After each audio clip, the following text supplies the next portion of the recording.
Sarah.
This is the tale you seek.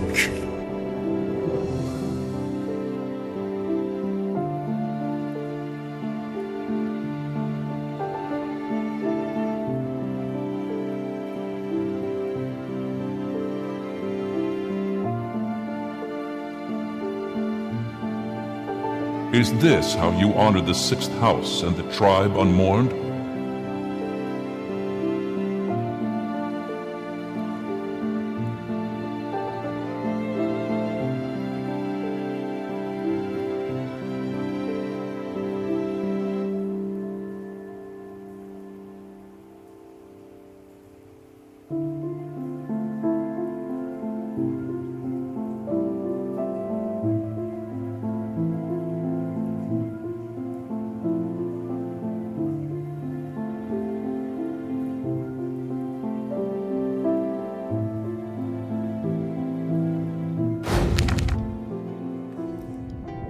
My friends, welcome back to the game library where we give a voice to the voiceless games. My name is Martin, and as ever, I would just like to start the stream off with a single question. Have you played any good books lately? I know that we're about to. Today, we go back.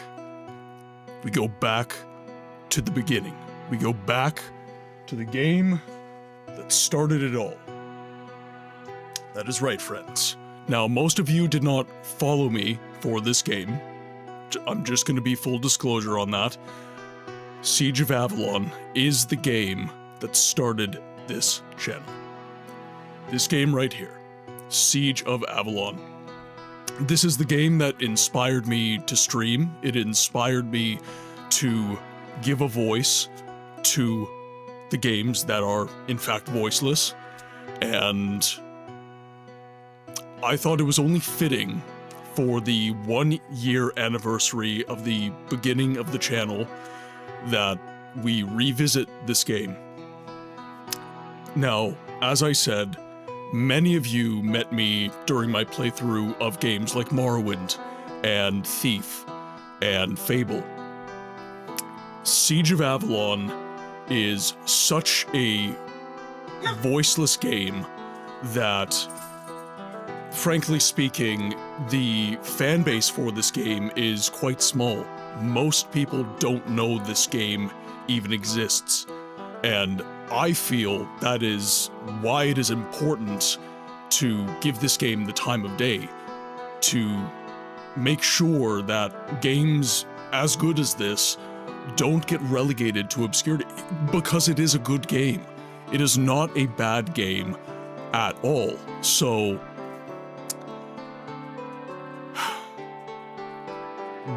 this week of streams, I'm doing a Streamaversary week where I'm doing collaboration streams with a lot of the creators that helped make this channel what it is. And the point of this week is to go back to the basics. We've talked about a lot within the stream how the point of gaming is to have fun. It is to enjoy the games that we play. And over this past year, and many of the long-standing members of the community can attest to this fact, I was focusing a lot on growth. I was focusing a lot on getting the channel monetized, getting the channel to a point where the audience was expanding, and I found myself having fun, but there was something else there that I didn't like, and that was a profound discontent with the current state of my content, right? I was never happy with the shorts that I posted. I was never happy with my edits. I was never happy when I put out a video. But I'm a perfectionist, right? And of course, we all know you can never attain perfection. It's impossible to do. So I felt that in 2026, what I need to do is I need to kind of take that aspect of myself and throw it in the bin. It is something that over my 30 years of life has contributed nothing but unhappiness to myself. So this year, I'm gonna focus on having fun. When I put out content, I'm going to be focusing on having fun with it. When I do a stream, I'm going to be focused solely on having fun with it. When I make a short, I'm going to be focusing on fun. When I post a story on Instagram, I'm going to focus on the fun aspect. I'm going to take that perfectionism and I'm going to turn it into something good. Because it's been nothing but bad in my life. It's been a point of extreme discontent and frustration for me, so I want to commit to to be better for myself. Now, with that said, for the stream anniversary, you guys got the schedule. I'm going to be streaming with Jet Black Sheep. I'm going to be streaming with Squish. Hello there. I'm going to be streaming with Necrovarius. I'm going to be streaming with B Technician. I'm going to be streaming with Audibel PT. Creators that have made my life fun. And I let them pick the game. A lot of these games are not voiceless games. A lot of these games are games that I've never played before. And I'm just going to focus on hanging out with my friends and having some fun this week. I'm streaming every single day this week. Every single day. Mood Their Books, that critical voice of perfectionism hits and makes things that should bring you joy more a way of sorrow. I'm happy to hear you plan to turn that around, though. Thank you, Conan, thank you. And for question of the day, guys, I do want to segue into that right away, but I do want to let you guys know something quickly. So I'm just going to open up a little window here. And I'm going to head over to my YouTube channel.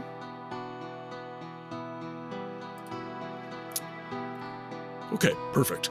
All right, so we're just going to head over here quickly. So, as you guys know, I'm trying to get monetized on YouTube right now. That's something pretty major that I'm trying to accomplish. So, of course, here's my channel. And something that I noticed is a lot of my VODs, the thumbnails just don't tell you anything. They're just there, right? So what I've done is I've started going through my VODs and I've started giving them specific thumbnails. So right now, I've only gone back to my most early streams to do this. So the Morrowind streams haven't been messed with yet. Some of the one-off streams, they haven't been touched yet. So it's mostly just been the earliest streams, so the Fable Anniversary Edition streams and the Siege of Avalon streams from my first series of Siege of Avalon streams. But we have everything now kind of codified, and I will be changing titles as well, because on YouTube, it is definitely... it's a different culture, right? So what I have to title my stream as on Twitch, it's going to be a different vibe on YouTube. So I've started just giving some thumbnails just so you guys can know exactly what it is that I'm doing. And going forward for the newest streams, so you can see this is the current stream right now, and I've done that for that stream. And my hope is that that is going to help you guys navigate things a little bit more easily on the channel when you go to visit me on the YouTube side. There's been a lot of growth there recently. As you guys know, I'm pushing for monetization, and when I started that push, I had, I want to say like 259 subscribers, and now I'm at 290. And I'm nearly at 2,000 watch hours out of... oh my god, you're being so needy right now. Okay, 1 second. You want to say hi? Oh, there you go. There you go. You're being so needy. Oh, I know. So, we're getting very close to the monetization requirements. We're about 1,000 watch hours short, and we are about... 290, like 210 subscribers short of the goal. So obviously, if you guys haven't subscribed or watched any of the videos yet, please do so. It really, really helps. But that's it for the YouTube news. And now let's segue into the question of the day. Oh, by the way, how do you like my new, I got a new print. Currently drinking a Jack and Werner's. Ooh, good lord. Currently drinking a Jack and Werner's, hoping to get drunk. The placebo effect of the Werners. Alright, so let's just wanna close this down. All right, we are good. Okay, gonna have to scroll back here. So needy. Or you being huffy. You're so upset. Yeah, it's so hard being you. It's so hard being a corgi. Yeah, a dog child of childless millennial parents. Life is very hard. Life is very hard for Quinn. So, the question of the day, for those of you who don't know or haven't read it, pinned at the top of chat if you'd like to answer, is at what point, if ever, did you start to identify yourself as a gamer? Dragon Master's answer to the question of the day is, I suppose when I beat Dragon Age Origins, and that made me look forward to doing Dragon Age 2, and so on. Luna's answer to the question of the day, when I started finding games on my own, outside of the ones my ex showed me. Don't get me wrong, I loved the games he showed me. He introduced me to the Elder Scrolls universe, after all. But I got into some of those games more for him than for me. If I found a game on my own, I knew it was because I was the one who liked it.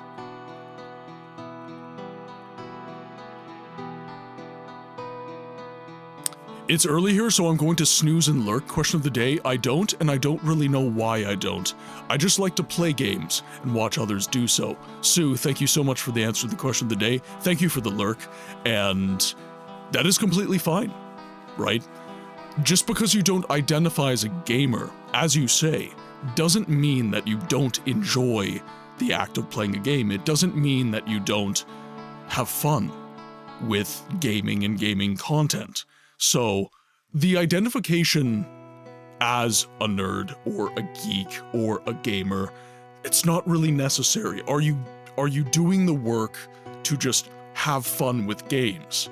If so, how you identify is kind of a moot point.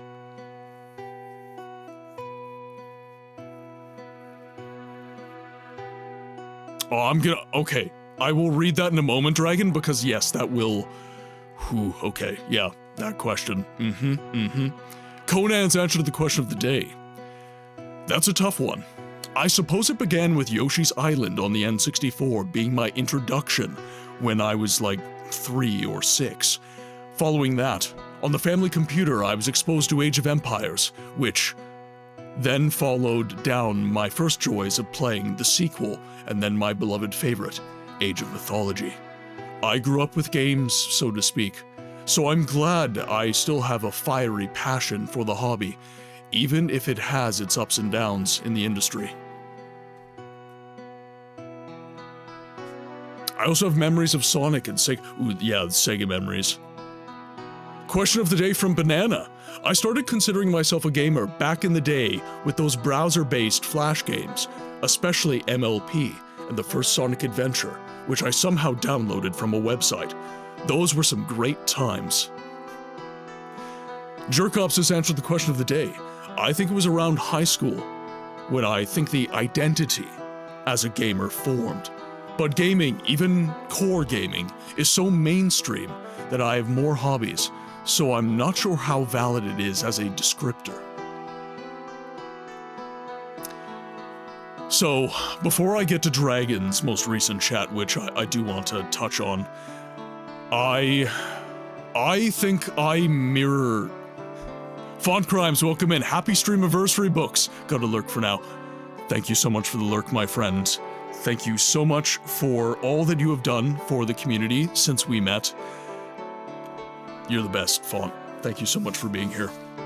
So, I think I kind of mirror Jerkops's kind of stance. So I was kind of just a kid that played games up until high school, and then in high school, what ended up happening was there were cliques.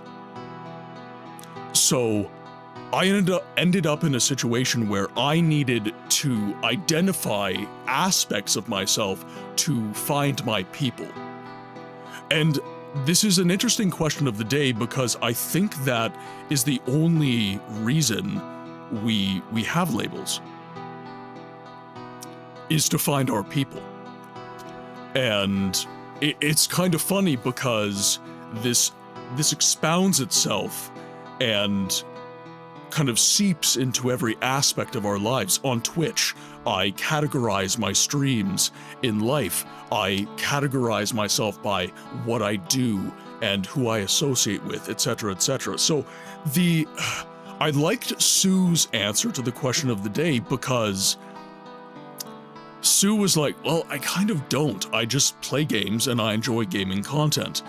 And that's kind of how ultimately the way I feel inside is that. I'm not waking up every day and being like, I'm a gamer and I'm going to do gaming things. I just have to identify myself in that way in a public forum because I want to find my people. I want to find the people that identify with things that I like. So I call myself a gamer. But ultimately, I just like having fun. So this is, I guess if you're going to call yourself a gamer, it is, what do you find fun, right? Because some people find watching sports on television to be fun, and they don't like video games. Those people exist, right? So they are not gamers because they don't find games, board games, card games, tabletop RPGs, video games, etc., etc., fun. They find going out and playing hockey fun, right? Like, that's what they do. But what we do is we enjoy the gaming. We enjoy gamification, I guess, would be kind of the ultimate. I forgot happy Streamiversary books. That's all good, Conan. That's all good. Thank you so much for being here, my friend. I'm so glad the Vortica raided that one day. I'm so glad. It was one of the final Morrowind streams for 2020. Well, I mean, for the foreseeable future. We're trying to fit in a lot more games now, and I'm so glad we got that raid because that really felt like the point where the Morrowind community on Twitch kind of took me in and said, hello, we see you. That felt really good. I really enjoyed meeting you guys. I really enjoyed that. Oh yeah, happy Streamiversary. It's in the title, guys. It's in the title. It's so crazy to me that we reached a one year. So crazy to me. I do want to get to Dragon's question though, because I'm going to forget. So Martin, I'm about to break you. Ignoring Veilguard, what is objectively the weakest Dragon Age entry? If we're ignoring Veilguard, well, Dragon Age Origins is the strongest, by far. I would put Dragon Age Inquisition as the second, and I would put Dragon Age 2 as the weakest entry. I enjoyed my time. So everything that Dragon Age Inquisition did with the characters from Dragon Age 2, like, it made the content better. But, okay, so ask yourself this. So playing Dragon Age Inquisition, if Hawke and Cassandra and all these other characters, or I should say this, if Cassandra had no links to Dragon Age 2, which in the game she might as well not,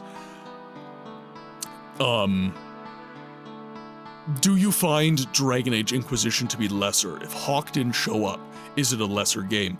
I would argue no. And that's a problem. But every Easter egg to Dragon Age Origins, that did feel impactful. That did feel like something pretty major. I enjoy each of those entries for different things, but I'm trying to hurt your head. See, like, Veilguard was such a And by the way, guys, if you enjoy Veilguard, more power to you. Like, God bless you, have your fun, right? But for me, Veilguard was, an offense. Veilguard was a game that clearly showed that BioWare was being run by people who didn't have a massive amount of respect for the IP anymore. They were kind of just throwing shit at the wall, seeing what stuck. The writing was just incredibly frustrating. And by the way, like, a lot of the memification, there's this one Kunari character that everybody kind of made fun of. That's not really my major issue with the game. My major issue with the game is the writing around characters like that was very, bad. It just didn't make sense. It was just very ham-fisted, blunt, and a lot of the subtleties of games like Dragon Age Origins, where they touched on subjects that were difficult. They touched on societal themes like the Templar Order and the Circle of Mages. That is a very, very difficult theme, right? Because you've got a religious order, a militant wing of a religious order that is basically devoted and poised to commit genocide on an entire section of society at the drop of a hat, frankly. When you did the Circle of Mages quest, it showed that the Templars were completely willing and able to cull the Circle of Mages essentially whenever, and they wanted to. They were itching to do so. So themes like that being able to be traversed with subtlety and nuance, and it didn't feel like they were trying to make a commentary on IRL. I think that is the sign of good writing, right? When you don't kill, welcome in, thank you for the Streamiversary wishes. That is the sign of good writing in my mind, is when you can touch on themes that, yes, do affect IRL society, but it doesn't feel like you're making a commentary on that. You're just talking about the theme in the world. And yes, the viewer can take away what they will, but it's not something where it feels targeted, right? It doesn't feel targeted. It's just a good story, ultimately. Dragon Age 2. So when I say it is the weakest entry, I don't say it's the weakest entry in that I don't enjoy the game. I enjoy Dragon Age a lot. I really, really do enjoy Dragon Age quite a bit. But when you compare it to Inquisition, and especially when you compare it to Origins, there is a... Inquisition is a game that made you work, I would say. The mechanics, you had to look into your build. You had to be thoughtful about that. The gameplay, it was an interesting mix of kind of new and old. You had a neat mix of like CRPG, kind of strategic isometrics, but then you also had kind of a more modern, kind of flashy kind of combat, especially in the console versions. But in Dragon Age 2, and then furthermore in Inquisition, you had that kind of... The success of Mass Effect affected Dragon Age, and you saw that BioWare wanted to take the implementations from Mass Effect, which is a far more on-rails kind of RPG. Like, Shepard is ultimately a character that has some set-in-stone beats, and really your roleplay is just variations You know, you've got the Paragon, you've got kind of the neutral or sassy option, and then you've got your Renegade option, and then you've got your questions on the other side of the wheel, right? Of course, you guys all remember this, right? The six-pronged circle of dialogue that BioWare implemented in Mass Effect. I found when this entered the Dragon Age universe, and in Dragon Age, prior to that, you had the standard, like, Baldur's Gate 3, Oblivion, you know, like, you just had the regular text option, right? Like, it was just kind of more standard RPG stuff. So, personally, I found it a little bit jarring when I got the Mass Effect touch in Dragon Age, because Dragon Age isn't Mass Effect. Dragon Age is a far more, nuanced world in the sense of your character, right? You got a lot more wiggle room with your character in DAO. Kills answered the question of the day. Well, darn. I became a gamer when I realized there's not much new to explore IRL. There's not many opportunities IRL, and there aren't great ways to change your lot. So I play games instead, to make a difference and exist in those worlds instead. Plus, there's a lot of things you can do in games you literally can't IRL.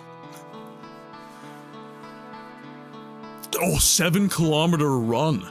7K. That is awesome. That is awesome. Sorry guys, I've got a bit of a runny nose. One moment. Oh, one moment. It's not letting me press my buttons. I think it is this. There we go. There we go. Sorry, just didn't want you guys to have to look at that.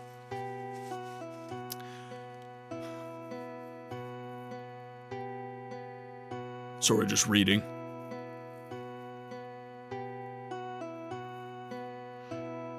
Yeah, 7K is definitely... Yeah, that's no joke. Hordes of the Underdark in Neverwinter Nights. So, guys, just to highlight how much of just an absolute G Kilniath is. On Christmas, I got a copy of Neverwinter Nights because I didn't have it on the PC, and I'm looking forward to doing a playthrough of Neverwinter Nights in the future. I'm definitely looking forward to doing that. Alright guys, so that is pretty much all that I had to say. Of course, again, stream anniversary, I'm streaming every day until Saturday the 24th. I'm streaming every single day.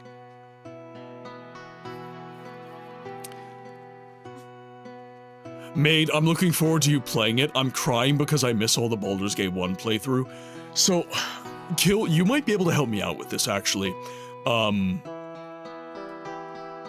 trying to find ways to connect. Obviously, my schedule, like, it has to be something I can do, something I'm capable of doing, but I find myself frustrated that I can't make accommodation for those of you who are overseas in time zones that have a significant differential from my own, because not an insignificant portion of the community is in places like the UK, Finland, Sweden, Germany. I've had people from Lithuania, for God's sake. I've had people from the Philippines, Brazil. I had someone from Singapore drop into the stream as well. So, obviously, again, my schedule, it is what it is, ultimately, at the end of the day. But I want to know if there's ways that I can make content and I can make accommodation for the people that miss the live streams, because a VOD, while fun, it isn't the same. You honestly come to a live stream for the live experience. You come to a live stream for that interaction. And so this segment, for example, right, the just chatting segment of the stream, you guys would probably feel pretty weird watching this live. Or, sorry, I misspeak, in a VOD, right? Because it might be an interesting conversation in a vacuum. That's kind of how I try to have these conversations with you guys, but ultimately it is a conversation that relies on live chatting. So watching it on YouTube in a VOD form, it might feel a little bit weird, it might. Suppose you could make like a stream recap of sorts over YouTube regarding BG1.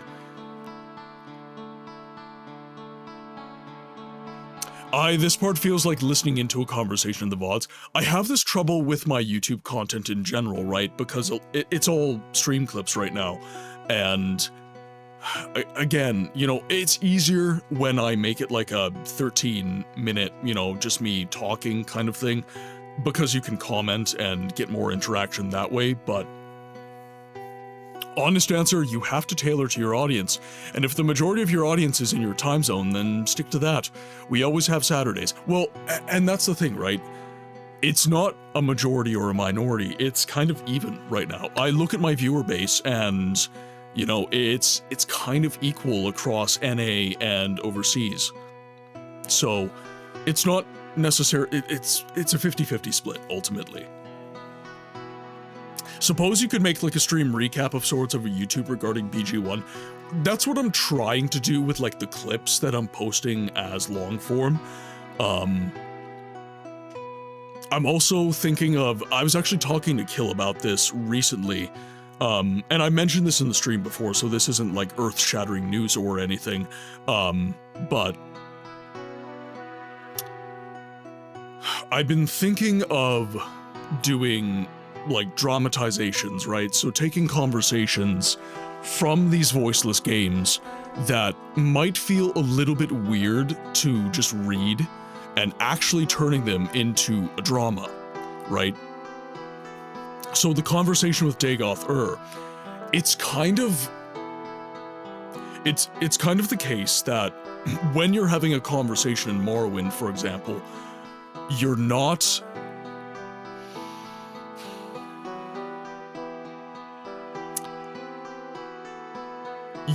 your character's not getting to flesh out your response in a massive way. That's kind of left to your imagination. So Dagoth is giving you exposition. Dagoth is giving you all sorts of content. Crazy amounts of dialogue. But then you are just like, meh. You know, you give like 3 words, 5 words, 12 words. You know, like it's not substantive. So having this situation where it's a dialogue, you know, Dagoth is saying his piece, but then you give him a response. You know, there's kind of like an audio drama happening. Edit your gameplay clips like Dragon said, but redo all the voiceover so you're telling the story of your journey, e.g., the trip to Nashkel.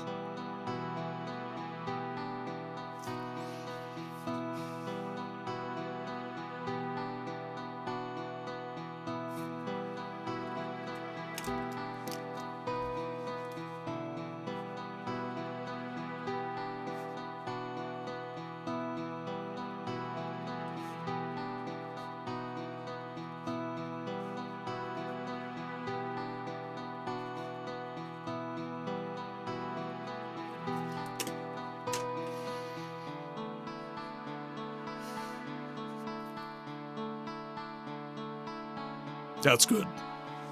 That's really good. Thank you, guys. I think that, what you just described is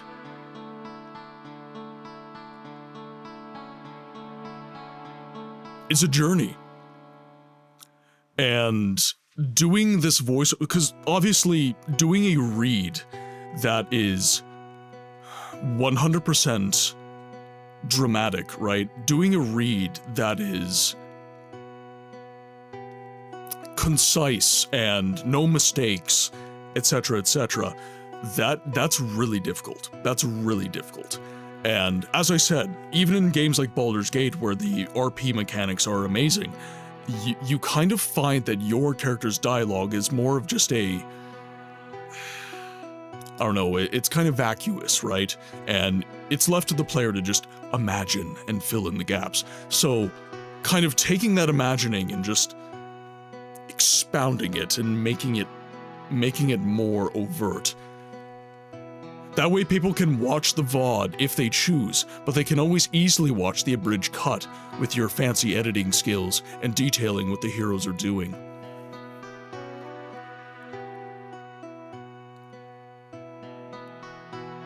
Yeah, I'm going to have to think about kind of logistically how I can edit that, because obviously we pause a lot during the stream and everything, but you can go into your character's feelings, which are your feelings, and be more descriptive with it too. After all, games can only show so much fidelity. Yep, absolutely, absolutely. Now, speaking of games showing fidelity,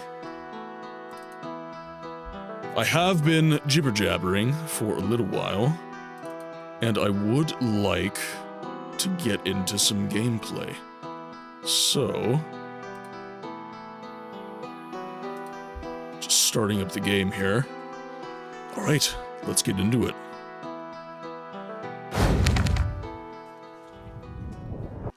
Okay, so, as you guys know, and as I said at the start of the stream, Siege of Avalon is the game that started it all for me. It is the namesake of the channel. It is my reason for wanting to give voice to these voiceless games, to put these games on the map in a more meaningful way. And just to be as concise as I can with it, this is a game that has a very devoted fan base in, as far as I can see, a very specific part of the world, and that is Europe. Most of the fans of this game that I've met have been Europeans, and I don't know what it is about this game that appeals to that market, but even then, it is an extremely small fan base, and it's an extremely underrated and under-recognized game. And I was looking back on my content, and, you know, hindsight is always 20/20. And one thing that I noted in my previous content is that I didn't do a bad job showing the game, but I think that as a fledgling content creator, I ended up being in a situation where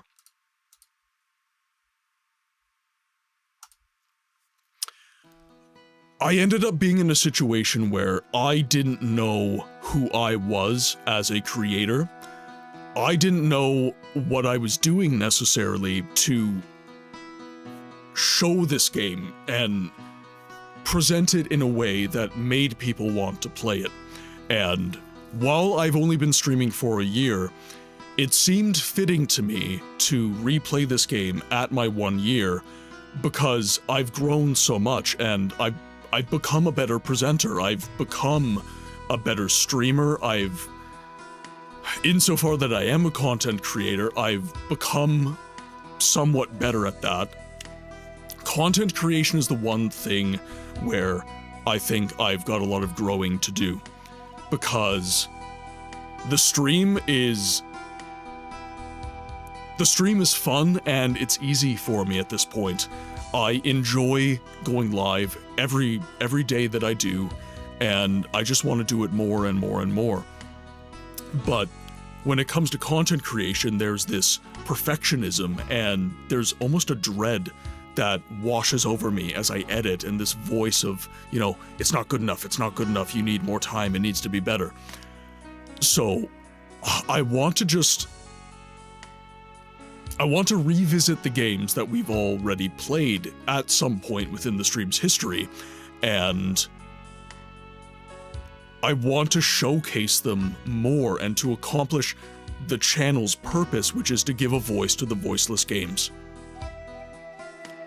When I think about who am I as a content creator, what is it that I'm trying to reflect, and what is it that I'm trying to show? It is that these games that are being forgotten within the mainstream conversations around gaming are worth your time. They're important to play, even. Razman on the red side! Welcome in, my friend. I hope you're having a good day. I hope you're having a fantastic... Oh, and on the purple side. Fancy. Thank you. Mate, throw perfectionism out the window. It is the killer of content. You need to just get stuff out there, and you'll only ever grow and develop by looking back on that. Absolutely. 100%. Now, with that said, let us get in to some stories, shall we? Now, here's an idea why you should play Siege of Avalon if you enjoyed Baldur's Gate. Yeah. See, the thing that ends up happening to me is I've only got so much time, right? I work full time. I've got the stream, and the stream is what is important to me, ultimately. I'm a streamer first. I'm a content creator second in my mind. Streaming is what I like to do. So I'm kind of engineering my business around the stream. And ultimately, if you want to do this for a living, it is a business. It's kind of it's a commodified way of thinking about it, but that is the shitty reality we live in, right? You have to commodify if you wish to do this for any sort of benefit to your life. Of course you have the hobbyists, but that's not me. I'm trying to turn this into something, right? And it's tough because when I was making short form content, which is what you're supposed to do, I found the burnout was insane. The burnout was immense. It was absolutely immense. And when I do long form, it's a little bit easier, but when I do a rehearsed or contrived long form video, that ends up kind of getting into a bit of a similar situation to the short form stuff, because a dedicated long form video is a lot of work. It is a lot of work. You take notes, right? Wherever you are, make sure you've got access to your notes as you go about your day and think about ideas. Yep. Yeah, I've got a note document. It's not quite the same as writing notes down, but I've got, of course, my device where I write some notes down. And then I also have, and I bought a snazzy one for this specific purpose. I got myself a nice little notebook here. And it's old school, it's leather, and I like writing in it.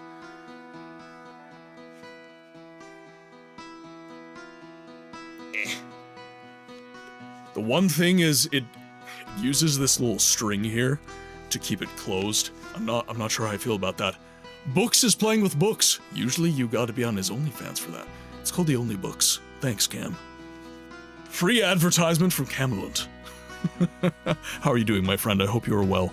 Hope you are doing amazing this year. Branding. And coffee at the same time. I love it. Alright, now I do have to go into the mindset of reading one moment, so if you'll forgive me.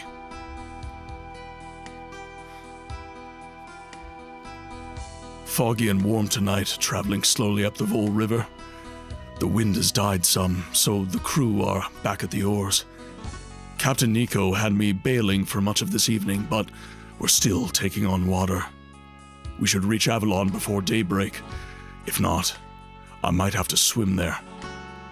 The captain has been silent since the battle, A dozen of his men were killed defending the Lady Ayla and her cargo. It almost wasn't enough. The shaman's fire blew a hole in the port side, close to the water level, but Nico still kept us alive and pulled us through the ambush. For the last 8 years, my friends and I have heard only tales of Avalon, fortress of the kings. We made games out of the struggle going on there without... We made games out of the struggle going on there and throughout Orium. I was Sarath, Hildebrand, and Tarl was King Tortain. We would act out the great battles of the Coalition, and Tarl would die Tortain's heroic death. At the end of the play, we would get up, laugh, and return to our chores. It all seems so silly now, as we drift into the shadow of Avalon. The Lady Ael was the only ship that made it there. Fate had me aboard her. Hundreds of other sailors and mercenaries weren't so lucky. They rest now at the bottom of the Vol River. More victims of the invading Shahul. When news of this disaster reaches home, I will know Mother will think I'm dead. She's always so quick to assume the worst has happened. When I told her I was going to Avalon to bring news of Father's death to Corvus, she questioned how I even knew he was alive. I think that was one of the reasons I left. I had to know if my brother still lived. It has been months since we've heard anything from him, and years since I've even seen him. With the fortress a few hours away, I'm not sure which would be worse to hear. That he has perished, or that he has suffered for so long. Even now, having just cheated death, I can't resist the excitement. Before this, I'd left our father's lands only a few times. Now I sail into the heart of a desperate contest with visions of glory and heroism blinding me. I've never felt as young and green as I do now. When I'm honest with myself, I know the real reason I abandoned my mother and our father's estates. It's not for something as selfless as bringing important news to my brother and learning the truth of his fate to bring back to my mother. I have come here because deep inside of me, in a place I like to believe I've outgrown, there still lives a boy. This boy still dreams of fame, triumph, and courage. The man that I am becoming will have to pay for that boy's imagination. I pray I can deal with the consequences of my own decision. Even if I wanted to return home, I don't think I could. The Shahul are everywhere in this part of Orium. I don't think that even Captain Nico would brave another journey down this river. Besides, I suspect the wreckage of the other ships would make the return trip impossible. I have no choice but to become part of the struggle here and fight Mithras. It is either that or hide in a dark corner of Avalon and starve until the war comes to a conclusion. When we get there, I will find Corvus and join whichever unit will have me. I may be young and untried, but I will make a place for myself among the heroes of Avalon. This morning broke foggy, but the fog cleared shortly after sunrise. I'd come up from the bailing below deck when the last thick fog bank broke and the walls of Avalon appeared in the distance. No one cheered when the Lady Ayla washed slowly into the harbor. I could see amazement and confusion on the faces in the crowd. They wondered how we had made it to Avalon at all, given the condition of the ship. They wondered what they would eat tonight. We had a few sacks of grain and some cheese, but not enough for the thousands of gaunt faces we could see from the docks. An eerie silence descended, and all the greeters just wandered away and considered the gravity of their situation. I was afraid to begin asking about Corvus right away. I was afraid of what I might find out. My worries were misplaced. It so happened that he was waiting for me. It so happened that he was waiting for the supply fleet with the rest of and recognized me immediately. He has become a respected figure in Avalon, especially among the Elithrians. He is bigger than I remembered him, probably from the months of wielding a longsword hanging at his side. His mail was ragged, and he had won a scar on his neck from the... pardon me. He is bigger than I remembered him, probably from the months of wielding the longsword hanging at his side. His mail was ragged, and he had won a scar on his neck from some battle. I didn't have time to ask him how. Corvus took me to his quarters in the outer keep. The officer who shared the room with him had been killed in a recent assault on the walls, so Corvus felt there would be no objections with me taking his bunk, at least until I found a unit to join. Our reunion was cut short when one of the castle pages arrived to summon Corvus to a council of some kind. He left, assuring me we would have plenty of time to catch up. No one was going anywhere after all. Enjoy your lurk, dragon. At dinner, we all gathered in the mess for one of the two men's... Oh, pardon me. At dinner, we all gathered in the mess for one of the 2 meals a day that soldiers are rationed. When the other soldiers found out that I was Corvus's brother, they began treating me differently. They all toasted Corvus's health and the boldness of General Oberon. I realize now how much depends on Oberon's success. My meal was scant, nothing more than a potato and some thin strips of meat. I didn't ask what it was. I don't think I want to know. If this is the fare of soldiers, then the refugees in the peasants' bailey must be starving.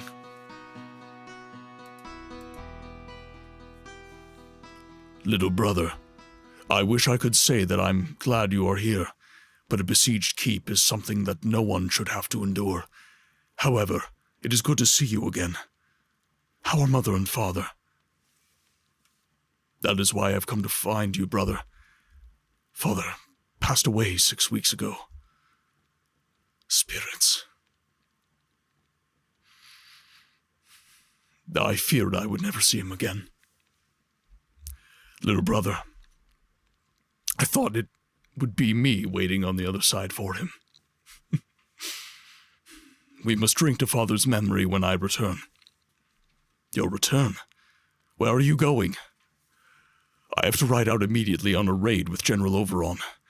We were waiting to see if the supply fleet could make it through the blockade before we took the risk to see the lady. But since the Lady Ayla was the only one to make it through, it seems that we must indeed resort to more drastic measures. You have room for another sword? Slow down, little brother. Horses are in short supply, and we need to move fast tonight. I pulled some strings and obtained a commission for you, but that's all our family name will get you here. You will have to prove yourself to General Roth and Captain Calveric on your own before it will be anything more than a piece of paper. So what? I'm forced to wait here uselessly until you return? No, not likely. If I know General Roth, he has already asked the commander of lists to give you an evaluation. Just remember that the monks can do wonders for minor injuries, unless your skills have increased drastically since last we met. You'll have to become very familiar with their faces. And before I forget, show your commission to the Outer Keep quartermaster for some gear before you report for duty. He's located off the corridor just north of here. I will, brother. I want to go with you. Ride well, and we will talk more when you get back.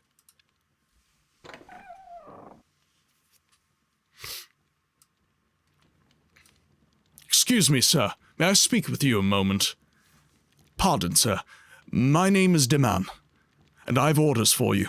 You ought to report to Captain Avarice for training in the Outer Bailey as soon as possible.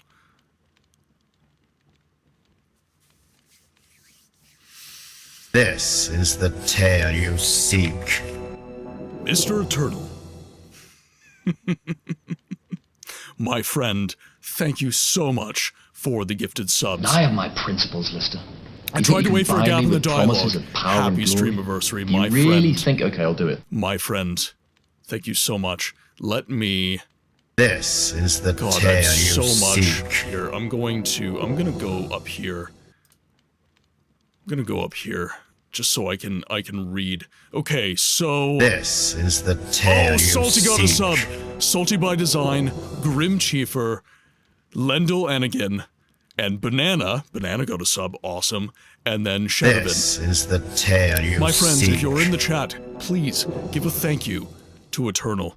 Eternal, thank you so much for the gifted subs and starting a hype train, my friend. This Thank is you. the tale you seek. So being a fan of older CRPGs, have you played Temple of Elemental Evil? It is a Troika game, but the original was finicky to get working. For some reason, you just reminded me from playing this that I have a game on GOG, and that means you can get the recent updated version for free. Yeah, I have Temple of Elemental Evil. Yeah, it's one of my very favorite CRPGs. I love that game. So good. It's been a long time. It's been a very long time, but I very much enjoyed that game. And actually, you got me thinking. So, Temple of Elemental Evil, obviously. Arcanum, obviously. Siege of Avalon, another great one. Fallout 1 and 2, another... Fallout 1 and 2 are very interesting within the context of old games that are a part of a more illustrious franchise, but have gotten kind of bogged down by the modality that they have chosen. It's strange to me that Baldur's Gate has kind of made the isometric CRPG popular again, but nobody's coming back to the genre, I find. The conversation around the genre is kind of... It's not being augmented by a game like Baldur's Gate 3, and that is something that I find extremely curious. I find it extremely curious. And I'd be interested in chat. Why do you guys think it is that Baldur's Gate 3 hasn't presided over a resurgence within the CRPG genre? Why do you think that is? Hello, beautiful humans. Round 2. Welcome back to the internet, Mr. Books. Thank you very much, B-Tech. Thank you. I know I took the week off. But I'm going to be streaming nonstop this week. So that's that's gonna be a little tough. So I needed some rest. Well, it kind of is and isn't. In a part way, Baldur's Gate 3 has led to more people exploring DOS and DOS 2. Being more Larian games, but yeah, not a whole bunch have looked at BG1 or BG2. Yeah, it's interesting to me, and I think it's... So ultimately, I think it is down to... As you wish, sir, but I wouldn't keep Captain Avarice waiting for too long. I won't. Thank you, Deman. Okay, so...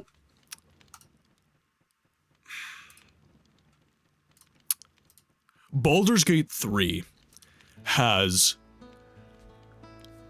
kind of put CRPGs back on the map in a big way. Isometric CRPGs in particular. Because it introduced new mechanics, it introduced refreshed visuals, and it introduced cutscenes. It introduced acted scenes within the game. And I think the reason that Baldur's Gate 3 hasn't really brought a resurgence back to the genre of CRPGs like people thought it might. It brought people, as Kilniath said, back to Divinity Original Sin 1 and 2, because they're Larian games, but it hasn't put a magnifying glass on even Baldur's Gate 1, Baldur's Gate 2, pardon me, it hasn't, pardon me,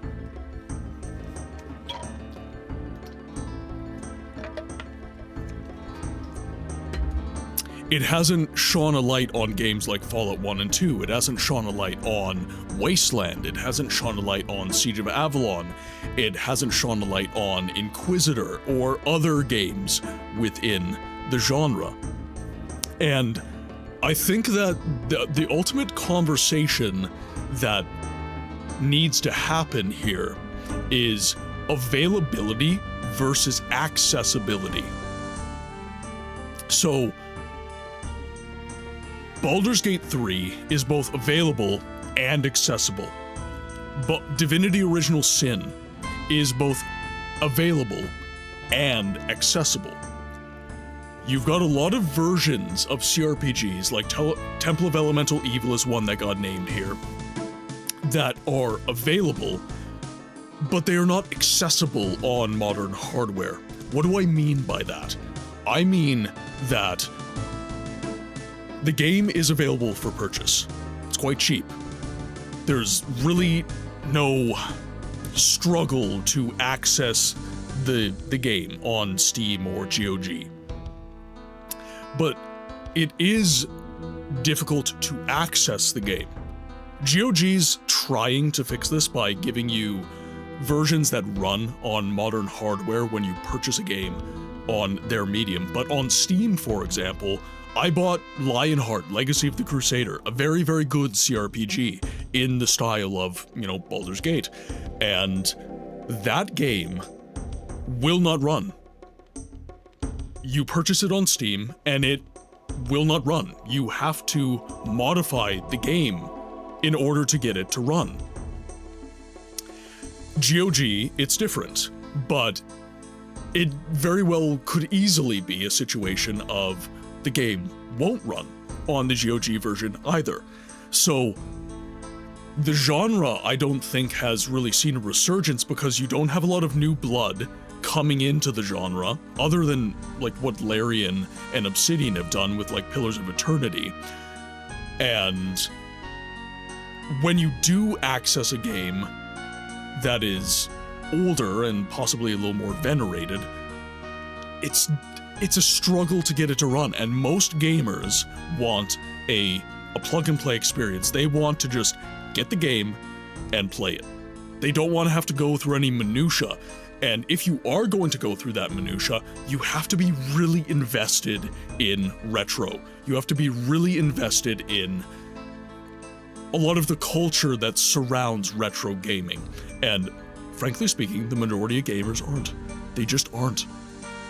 Well, that's what I'm saying. Because of Baldur's Gate 3, there's been a rise of publishers re-releasing and fixing older games so they run on modern hardware, like Neverwinter Nights 2 Enhanced Edition and the new Temple of Elemental Evil, which now runs fine. And this is what I hope keeps happening, right? Because Siege of Avalon Anthology, actually, is... Siege of Avalon was ultimately abandonware for many years, and luckily, we do now have a Steam and GOG version, and the game runs great now. The game runs absolutely flawlessly now.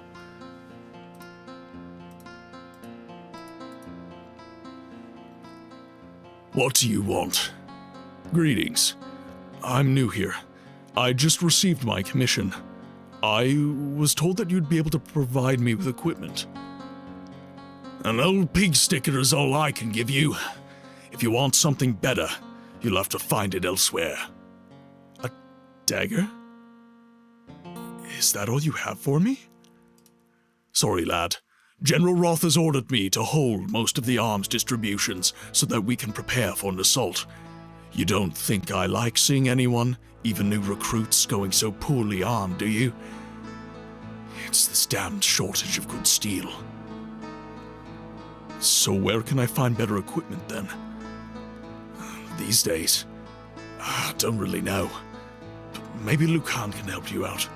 He's out at the armory in the South Gate, past the Outer Bailey. I wouldn't count on it though, lad. I also hear there are a few merchants in the Outer Bailey, but if the military doesn't have proper equipment, I don't see how commoners could. Well, I guess I should try asking Lucan then. Thank you for your time. Oof, Siege of Avalon has a bronze rating on Steam for Proton Linux support.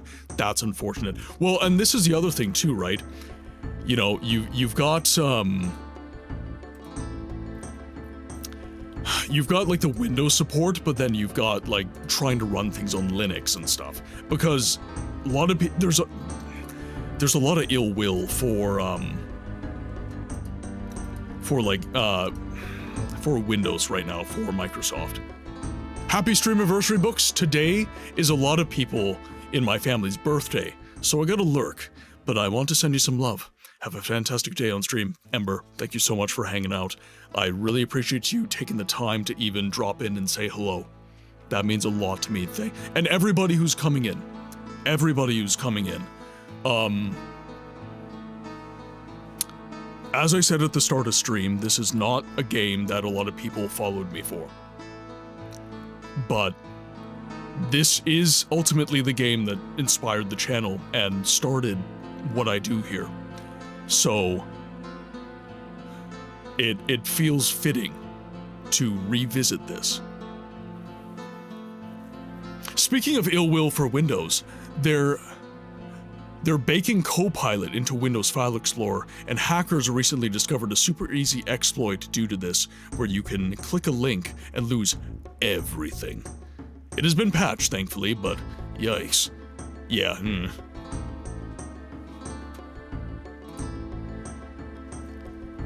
Welcome, soldier.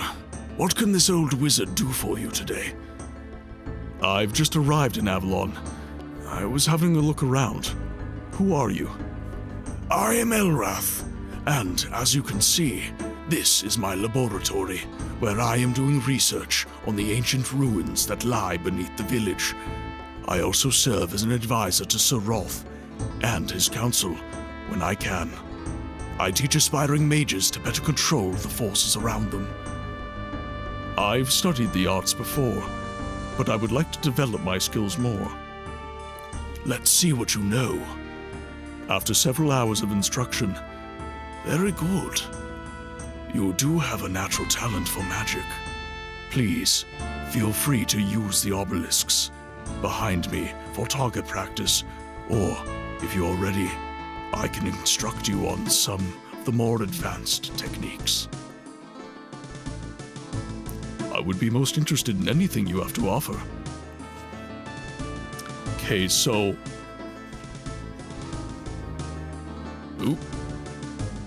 Question of the day. I think ever since I got my PS1 when I was 6, I considered myself a gamer. However, as I got older, heading into secondary school, say 11 to 16, that identity became hidden. Kids can be mean, and I was subject to bullying. Ever since then, I've been reluctant to tell people IRL that I'm a gamer, but those close to me know that I am. Streaming has helped to break those walls down, but I'm still cautious to bring up gaming around new people and in my professional career. Hopefully I can change that. I think that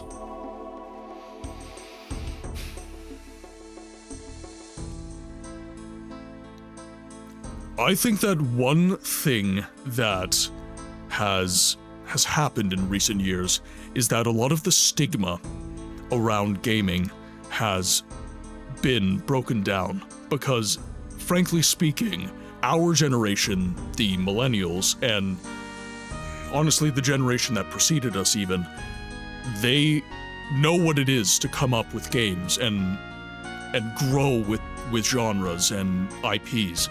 So I feel like there's a lot less stigma around gaming these days. So I think obviously cultures differ.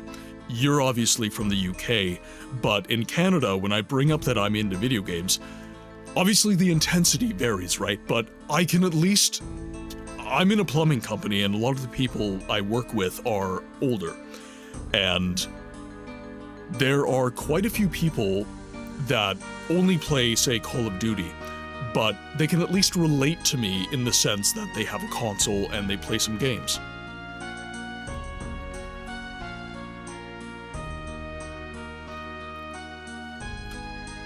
Right, so let's do Magecraft, Basic Energy Management, Minor Meditation, and then we need Flame. Ah, the Flame spell. It is a classic in this profession. This spell does a moderate amount of damage to your target. The stronger you are in mysticism, the more damage the spell inflicts, and the faster the ball of flame will travel. Does this sound like something you would like to know how to cast? Yes, I think it does. We should get Hold and Heal.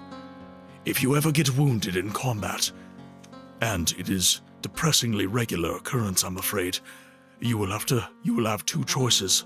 Wrap a dirty bandage around your wound and hope the bleeding will cease, or use the heal spell and be instantly whole. Not much of a choice, I should think. Does this sound like something you would like to know how to cast?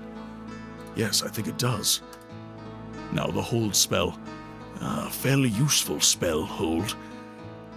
It will immobilize your opponent for a short length of time. The stronger you are in the art, the longer your opponent will not be able to move or fight back. If you catch my meaning. Does this sound like something you would like to know how to cast? Okay, we'll leave Frost for a moment. Yeah, the stigma isn't what it used to be 20 years ago. It's something that has stuck with me, yeah, absolutely. And, you know, that's something I relate to you on quite a bit, Eternal. So, my experience with bullying is...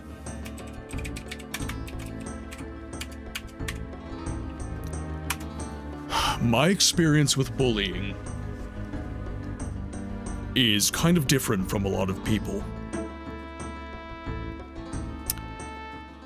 As many of you know, my older brother has autism.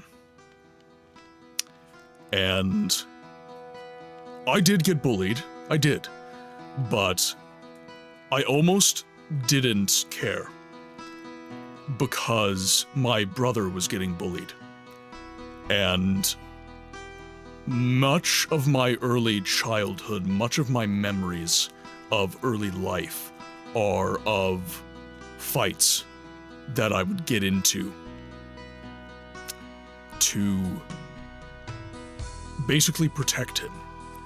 I got into a lot of trouble when I was very young. This kind of petered off around high school, but basically grades, well, kindergarten through grade 8, and in particular grade 6 through grade 8 for me.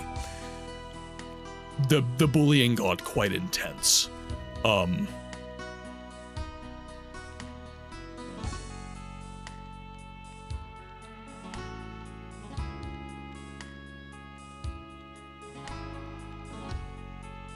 What really breaks my heart about it is that he never realized.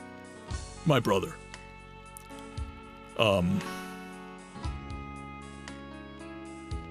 You know, we would walk home every day together. And I would just ask how his day was, right? You know, and he would just mention that he was really hungry.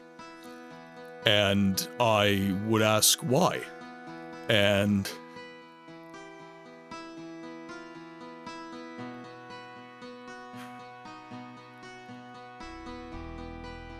he would say that some people during lunch decided they liked his food. And just took it. And he thought they were his friends. He thought they were trying to have a conversation with him. And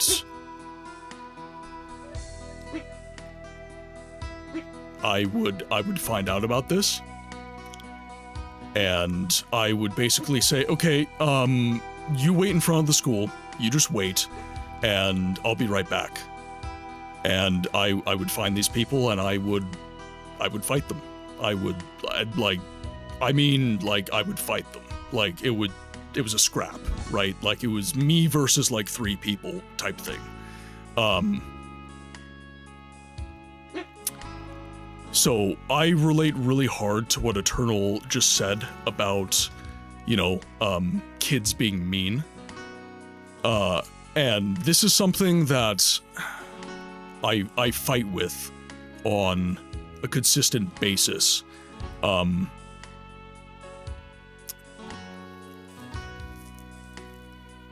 I try to be positive. As many of you know, I try to have a lot of very positive conversations. I try to look at the light in the world. But a lot of my earliest experiences were of kind of the ass end of humanity, and I, for a long time, had a belief that human beings were fundamentally evil because children were so brutal. Why? I still ask myself, to this day, I still look at my memories, and I just say, why the hell would you do that? Why would you do that? Like, forget that he's autistic. Like, forget that. Forget that he has a learning disability. Forget that. Why the fuck would you just steal someone's lunch? Why would you do that? Why would you take the food someone had for the day? Like, in what universe is that a good, idea? In what universe is that a proper thing to do? And I had a lot of negativity as a result of those memories, and I had a lot of talking about memories sticking with you. It still affects me to this day. And that is why it's important to talk about these things. That is why it's important to have conversations about these things. Are you okay? What's going on? What's the matter? Oh, that's not working. All my buttons don't work, chat. Why don't my buttons work? She's barking at everything. Are you protecting me? What's going on? You say hi to chat? Yeah.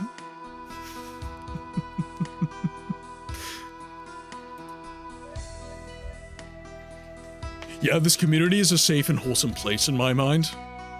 Thank you, Conan. I really try. I really try to make this a safe place for everyone.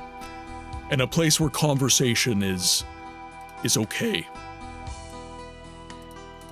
Okay, we'll go back and we'll read some journal entries. Well, the moon and star come to me through fire. Speaking of wholesome war. communities, Lamp, how the hell are you doing, man? Come and look upon my heart. Upon my heart. Oh my god, there's so many beautiful people coming into chat right now. Sararu Yuri, welcome in. It's Delirious Mage. I don't believe you. It might be Delirious Mage. Might be Delirious Mage. Kill a god. What a Fliffy grand and Minu, welcome in. intoxicating it is. Jackalope, welcome I'm in. a god. How can you kill a god? Shame on you, Solarina, welcome in. Lamp, how's it I'm going? a god. I'm out of breath! A new hand touches the beacon. Raiders, welcome to the game library, where we give a voice to the voiceless games.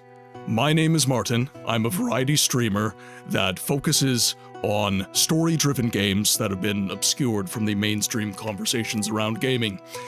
And the voice of those games is me. I do a little bit of voice acting in games that have little to no voice acting to make them a little bit more interesting for you guys. Now, obviously, we do everything live. It's never perfect. but we do what we can. So, Raiders, welcome in. I'm not done reading all of your names because Lamp came in with a big PP raid. Elian Sin, welcome in. Scythe Blade, welcome in. Books with the Fair, welcome in, welcome in. A new hand Real books? touches the Look, beacon. we're both books, it's fine, it's fine. Your books with the fur, and will the real books stand up? It's pop culture references. Baron, welcome in. Hope you're having a great day. And Raiders, thank you so much for coming in. Lamp, thank you so much for coming in for my start of my stream anniversary celebration. I'm streaming every day from today until Saturday, the 24th of January. So thank you so much for the raid. Thank you so much for the support. Now, for my peeps, I don't know if Lamp got a shouty. Could one of my mods just pipe up and let me know that there's a lot of chat happening right now? Could one of my mods let me know? Welcome, Moon and Star. Come to Double meet raid! Fuck fire it, why and not? war. Come Nerevar. We're dancing, Come and chat. look We're upon the dancing. hot- Double raid. upon the hot- Let's go. Rumble roll! Lay down your weapon. Thank you for the raid, my friend. Welcome in, everybody. Dig off it up. Absolutely. Absolutely. That's what we do here. We dig off it up. We do the wave here, chat. I'm We a do the god. wave. How can you kill a god? What a grand and Happy intoxicating stream. innocence. Thank you so much, guys. Thank you so much. How Yays, can you welcome kill in. a god? Rumble Shame War, on you, welcome sweet in. Nerevar. Let's see, anyone I'm a else? god. Anyone else coming in? I'm All a right, god. now, okay, I just did this, but I have to do it again for those of you. Sapphire Cannon, welcome, welcome in, welcome in. Okay, so, I just did this, I'm gonna do it again for Rumble's raid. Raiders, welcome to the game library, where we give a voice to the voiceless games. My name is Martin. I'm a variety streamer that focuses on story-driven games that are obscured from the mainstream conversations around gaming. And the voice to those games is me. I do a little bit of voice acting live in stream to make games with little to no voice acting a little bit more interesting for the viewer. It's not perfect, it's live, but I do what I can to make these voiceless games a little bit more interesting. So, with that said, Lamp just raided, Rumble War raided. Guys, if you haven't followed Rumble or Lamp, there's a little heart sign that's going to be appearing at the top of chat. I would very much appreciate if you pressed it. I would very much appreciate if you pressed it, because showing them love, that's showing me love. And hopefully, The audacity you want to show of me some this love. bitch. The audacity of me. The audacity. So, Lamp has recently been pushing for partner. Now, Lamp, I don't know if you have any news to that end, but I would very much like to hear it. Lamp has been pushing for partner recently, streaming an obnoxious amount, just absolutely going balls to the walls, and doing a great job while he was at it. And I believe that stream partner push marathon is done, but I really hope you get it, man. I really hope you get it, because you're awesome. All requirements met, just have to wait until the first week of February. Very thankful for all of your... Dude. Could I please get some hypes in the chat right now? If I have any of Lamp's people, any of my people just hanging out, Lampcore has... He's only been streaming like 9 months.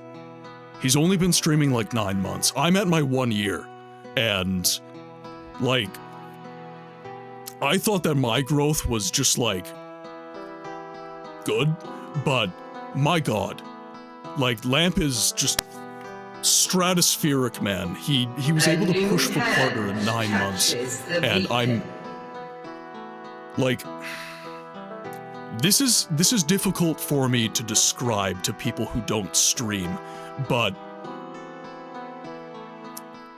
when you start streaming and start building community around yourself and others. There's this kind of... You just know who your friends are very quickly. And I met Audibel PT, Scumshuckle recommended me to Audibel PT, and then Audibel basically...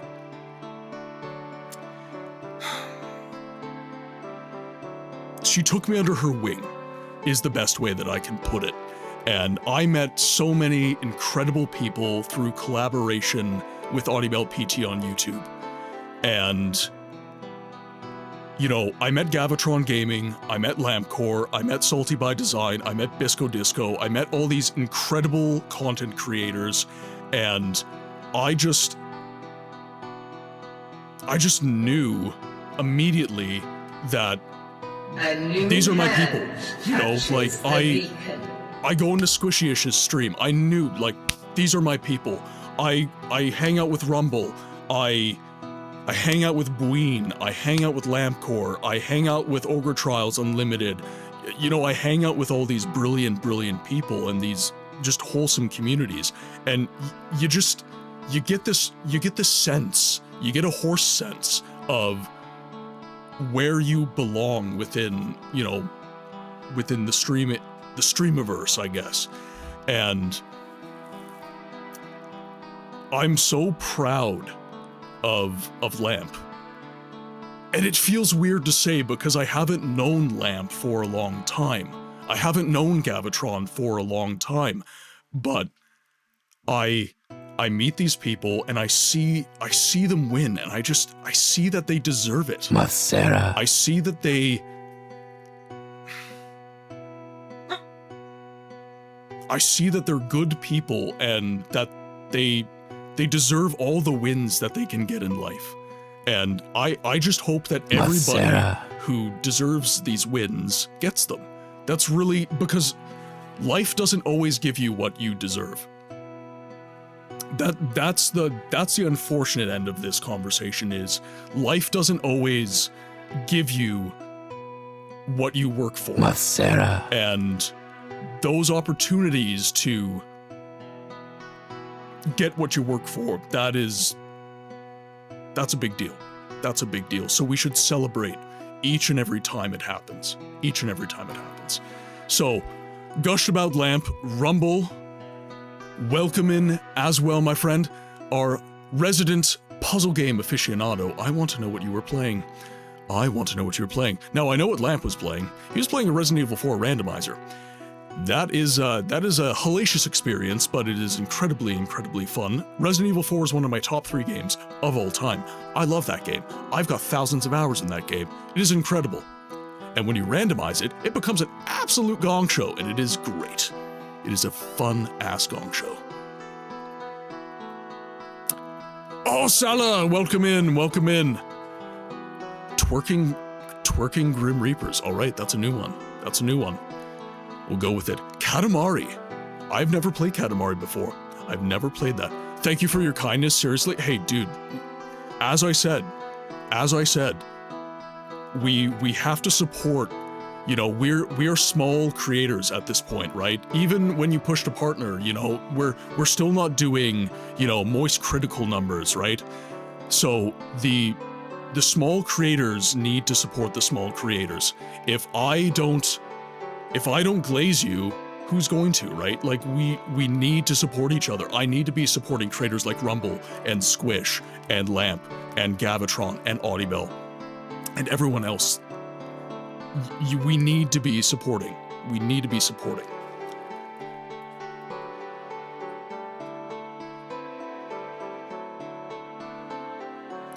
Tony plays it. That's pretty cool. I've been trying to talk a friend into doing community voice acting just to get them into RPGs, which they never played before because of reading.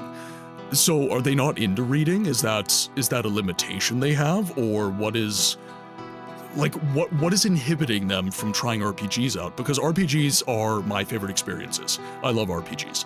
I love all games, frankly, but RPGs are they're experiences that I think I hold them particularly close to my heart. I really enjoy them. Okay, I've got so much chatting going around and I have no idea what to do. Vermillionaire, welcome in, couldn't agree more. Absolutely, absolutely, Lamp is the best. Meteoric is the greatest word for it, yep, absolutely. They just don't like reading, probably due to vision issues. So, okay.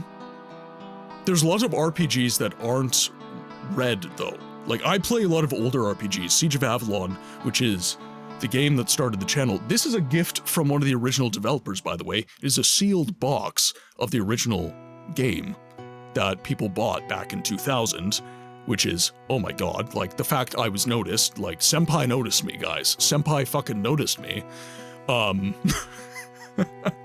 But,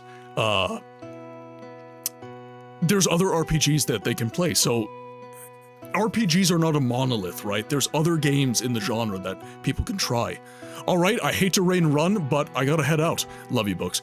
Books with the fur, with the fur. Thank you so much for tuning in. Thank you so much for raiding in with Lampcore. It was a pleasure to have you in the chat. Could we please get some goodbyes? Any emotes that you have, some waves, some hearts, whatever you got. Books with the fur is leaving the house. I found Lamp back in June, and it has been an absolute joy seeing his meteoric growth on Twitch. Absolutely, Jackalope, absolutely. Question of the day answer for Sapphire Cannon. By the way, Raiders, if you're so inclined, question of the day at the top of chat. I always have a question of the day. That is one of my personal traditions. I don't think I ever didn't consider myself a gamer. When I heard the word the first time, I was like, that is exactly what I am. Love it. Thank you for your kindness. I already read that. You're welcome, Lamp. You are the bestest. Real Books, yeah. Am I the real Books? Am I the real Books? We're having Bookception. Books with the furs in chat. Bookception is having it. Hey, Books, why are you so handsome? Clean eating, lots of sleep, that's a lie, and exercise. Exercise. People really seem to like you when you look good naked. I don't know what it is. And they've just shared so much love. I feel like I need context for that one. When you rock it to the numbers Lamp and Gav did, it is insane. It absolutely is, and I love to see it. Absolutely love to see it. Lamp blew up and still knows everybody. That is one thing that I want to be that good. Lamp just... He's got the memory. He's got the memory. I'm drinking cacao to your health, my friends, in Fallout Raider. Ooh. Love me some hot chocolate. Love me some hot chocolate. Alright, I feel like I am mostly caught up. I ended up at a dance party and I was so out of breath that I couldn't even speak, so now we are here. Alright, I think that is caught up. I recently suggested Octopath Traveler, hoping that that may spark some interest, as it has some voice acting in them.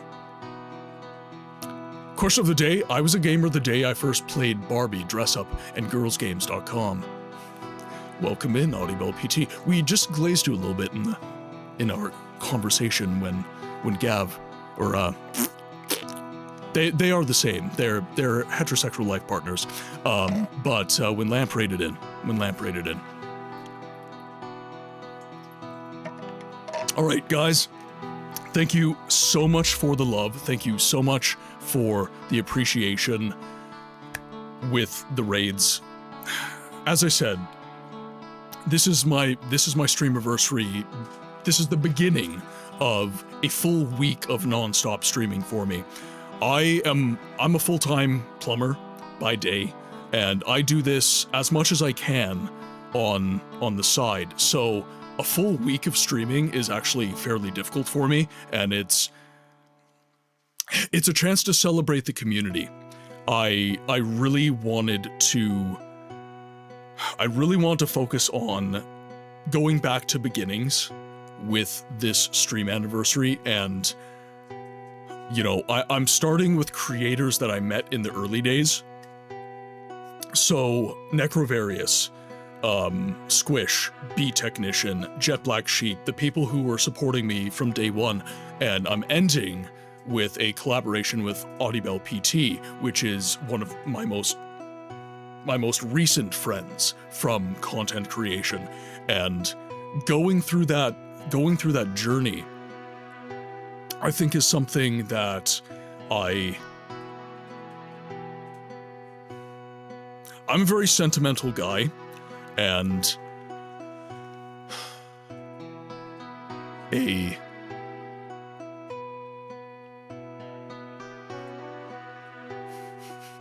Tony, you're about to trigger me. Sweat copper or pro press, nothing else. Shark bites. Shark bites are better than they've ever been, but oof. They're great for homeowners, but don't put them behind drywall. That's all I'm gonna say. That's all I'm gonna say.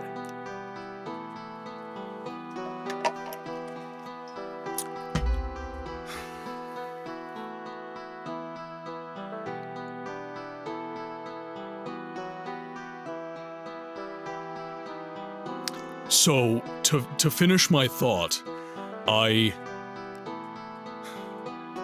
would not be here without the communities that have supported me throughout this journey. And I wanted to celebrate them.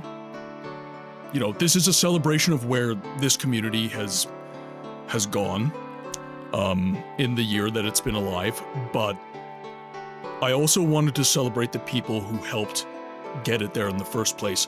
All of you are a part of other communities that have supported me over the years, right? I try to think of Twitch as this one big family, and I just haven't met most of my siblings yet. You know, like that's kind of the way it feels. And there's lots of communities that won't vibe with mine, and that's completely fine. But whenever I find a community that does vibe with what I do here, it's important for me to celebrate that. And that's what I'm trying to do here. So this is the start, and we're streaming Siege of Avalon, which it's the game that started it all for me. It's the namesake for the channel. It gave me my give a voice to the voiceless games purpose for my content, and it has inspired the channel as we go. A plumber is not something I would have guessed, not gonna lie. So I have lived a very eventful life. My dad he's retired now, but he was military, and I've moved all over North America throughout my life. So I've lived all over Canada. I've lived in the United States, in several states throughout my life, and I've had several occupations. I've been in retail. I've been to university. I completed 8 years of post-secondary education as I attempted to become a professor, but then I needed money. So I got into building maintenance, and I started being a maintenance man, and that wasn't paying enough, so then I got into the skilled trades, and now I'm a plumber. It's been a journey, and then shortly after becoming a plumber, I started content creation. I started really diving deep into content creation, so I've done a lot in my life. I've done many things, but you know, I used to think that was a detriment. I used to think that was a detractor from my life, but you realize as you grow older that everything you do forms the person you are. So ultimately, I regret nothing. Life is a wild journey for sure, yeah. Most plumbers I know are plumbers by convenience. Pays decent, and usually trades are always hiring. It's not their path, and it's not. I enjoy it. I enjoy working with my hands. I'm a car guy. I enjoy working with my hands, but I'm not passionate about, you know, hanging pipe and soldering. You know, it pays well, and it's fulfilling work. It's very fulfilling work. And it's necessary for society to function. So I like it in that sense, but my fulfillment and my creativity, that's this. That's what this is for. And I'm so grateful that I started this journey. So grateful. Sounds similar to my life? Great minds. Hello there. Avalon, hello there. Welcome in. We have already started the playthrough, but we haven't moved. We haven't moved very far. Mega Gunwolf, welcome in, my friend. I hope you're having an amazing day. Absolutely amazing day. Let's get back into the game, though, because I will sit here and I will yap with you all day if I do not do that, so. And I want you guys to hear some of this amazing music. This is a brilliant game. And of course the music. Oh, no, it's back. It's back! All right. Also, I linked your channel in my video description. Which one? Which one? A new hand. Also, thank you so much for the touches follows, guys. beacon. I'm gonna scroll back because so many of you guys have followed. So Leviathan Rising, thank you for the follow. Scytheblade, thank you so much. Argot Surin, thank you very much. Random Features, thank you very much for the follow, my friend. FM Jackalope, thank you very much for the follow. And of course, Tony Plays It, thank you so much. Guys, just in this stream, we have crushed a follow goal. Just in this stream. I'm now at 540 follows. Thank you so much, guys. I've been really sorry, my dog is here.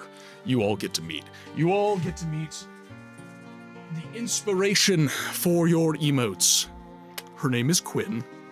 She is turning 9 in April, and she is one of my best friends. Oh, and she gets Roddy Rumbles.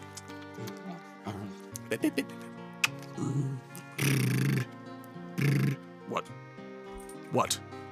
You want it up. You were harassing me for pets. Oh, it's so hard. It's so hard being a dog child of childless millennial parents. So difficult being you. Necrovarius, welcome in, my friend. Speaking of stream collaborations later next week, Necrovarius, we're playing some Generation Zero on Tuesday. Audibel PT and I are going to be playing Sanctum 2 and Battleblock Theater on Saturday, the 24th. I love your dog so much. She is a Pembroke Welsh Corgi. She's the Queen's dog. The Queen's dog. But she's toasted, right? So the Queen's dogs were, they were pretty standard. It's called sable, right? So this color right here, this little brown, kind of beigeish color, that's called sable.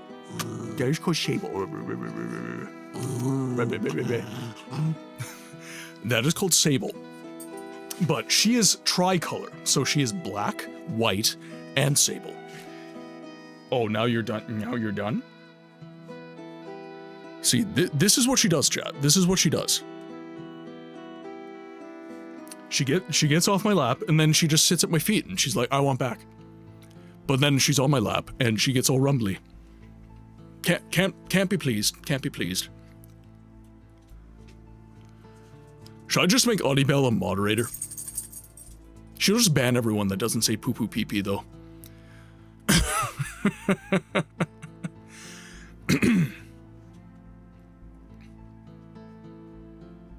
Yep, I'm kind of a dog nerd, so I knew exactly, yep. I have an Australian Shepherd as well, but he hangs out upstairs most of the time. I'm not sure if he will come down to hang out. His name is Toby. Quinn is a lady. Caitlin Mama, welcome in. The company that I was hired at, turns out, was a scam. It was a scam. A new hand touches the Da fuck? beacon. Da fuck? What happened? Tell me everything. Also, dox them so we can send them hate mail.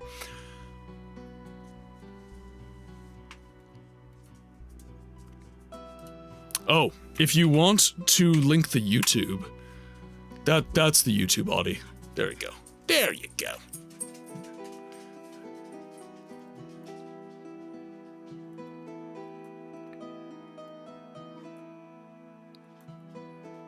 Sorry, I missed some chats. Sanctum. Oh, we have a Sanctum fan. We have a Sanctum fan. I found Necro by browsing, then found out I'd seen all his videos. Nice.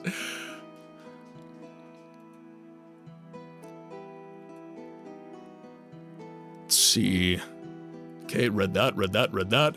Got my pen at the ready.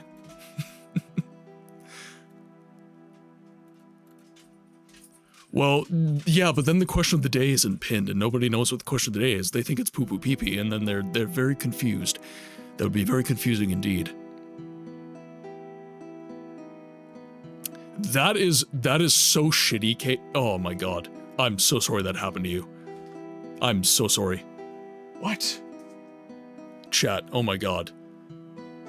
This dog. It's not even close to dinner. Why are you sassing me? Come here. You're like, because you normally have treats. You normally have treats. Where's your brother? Do you want to go see him? Do you want to go see your brother? Say hi. Thank you. Inside voice. No, inside voice. No, inside voice. Inside voice. No, inside. Inside. Inside voice. There it is. Good girl. Good girl. Toby. Downstairs. Come on, bub. Hi, Bubby. Hello, Babu. Good boy. Good boy. Good boy. Can you come here? Yes, hello. I'm very sorry to bother you, but do you mind saving your damn game? That is Toby. This is Toby. He is my Australian Shepherd. Hey, buddy. Good boy. Thank you so much for coming down and saying hello to chat. Thank you so much for that. You are very cute. You're cute too. Quinn, you're cute too. It's fine. All right. We do have to get back to the game, though. I will leave the doggy cam on just for you guys. Toby will probably F off upstairs because he doesn't like being down here, but... Oh, I'm sorry to hear that, Sapphire. Very sorry to hear that. Yeah, no, I'm a lifetime dog haver. I've never not had dogs. Never not had dogs. Vortica, welcome in. Hope you're having a great day. Having a great day. What? God, you're harassing the crap out of me. I can't focus with this. No, I'm not putting you on my lap because you get fussy. You get fussy because I'm not paying attention to you. I'm paying attention to a game. Yeah. I am. I'm catching up with work slowly and chilling on streams. I hope you're having a great day. Hope work is going well. So guys, if you need some illustrations, if you need any art whatsoever, Vortica is an illustrator and takes commissions. So if I could get one of the moderators to give a shout out to Vortica. She also streams. I met her through Morrowind when I was playing Morrowind. Right now, I just have my cat, and he is taking advantage of being a single. Yeah, my mom and my dad have just a Siamese cat right now because their dogs passed on as well. Books talking to Quinn out of context would be a crazy... Don't you do it. Don't you do that to me. Hi. Oh my god, Come on. Can I have a hug? Can I have a hug? Come on. Can I have a hug? Hi. Hug. Hey, Toby. Oh my god. What? Okay, come on. What's going on here? What's the genesis? Hi. Can I have a hug? Toby. Can I have a hug? Hug. No. You just want mom to come home, don't you? Yeah, you're mama's boy. How am I big old supposed mama's to eat boy. this pizza without my drink? A new hand touches the beacon. Thank you so much for the follow, Forgotten. Thank you very much. And also, I believe I missed giving a shout out to the follow from It's Delirious Mage. Thank you very much. Answer to the question of the day from Tony Plays It. It was when the original NES system came out that my parents bought it for Christmas. But then, then wouldn't even let kids play the first 3 months and knew it was going to be a game.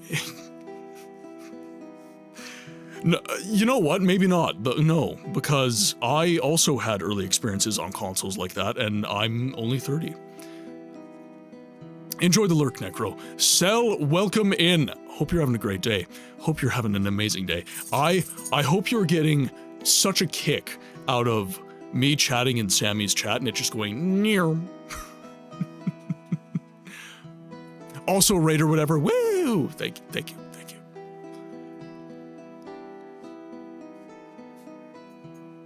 Any friend of Lamp is a friend of mine.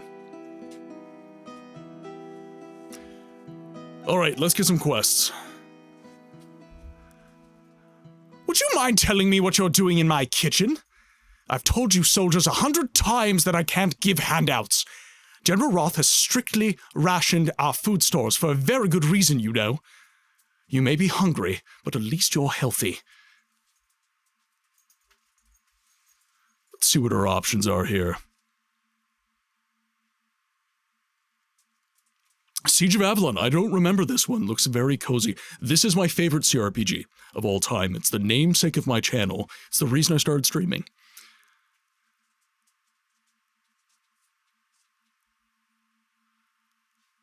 All right. Merely hoping to catch up on the dealings of the local grapevine. Have you any rumors? Bonnie came running up the stairs from the cellar this morning, saying something had tried to kill her. Mistress Honora said she was just being silly, but for some reason isn't letting any of us down into the basement. I'm sure there's nothing to worry about. Thanks for your time. If you come here looking for a handout, you're wasting your time. There's nothing to spare in these hard times. I've actually come here to meet everybody. I'm new and I'm taking a look around the keep. Well, take a short look. As you can see, we're busy preparing what little food there is. I'm sorry to waste your time. Good day. We need a quest. She's got a quest. I see. Instead of a handout, could I possibly hear a rumor from you? A rumor? I'm no common cook, son. I'm the mistress of this kitchen. Go ask someone who has the time to waste for a rumor. I apologize for the interruption, ma'am. I'll be leaving now. There is a quest from here. I was exploring the keep, as you might guess. I'm new here. What's your name, and where are you from? I'm Holly. I'm an extra kitchen hand. I'm from Orium, though there's not much of Orium left. The owl have just about destroyed any of the country I would remember. I'm sorry for your loss, but Orium will be avenged and rebuilt. Witnessing history right now?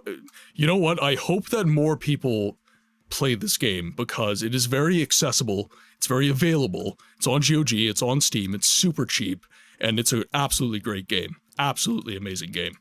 Okay, so I might not be able to get this quest immediately. Baldur's Gate 2 is my favorite CRPG.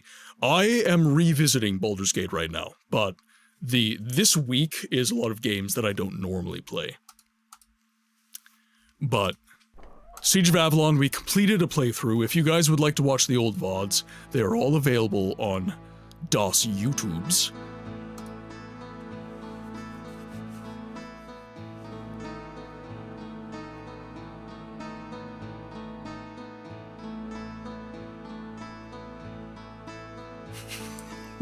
Vorti of House Telvornitica. Telvornitica. Ah, fresh meat for the grinder. You have the look of Corvus about you. Are you related to him? Yes, I am, sir. He's my older brother. And a fine soldier he is, too. I trained him myself. And you? Are you ready to learn the basics of soldiering? Of course, sir. Fine then. Moldak will be your training partner. He'll whip you into shape in no time. Report back to me when you think you've had enough. Yes, sir. Right away.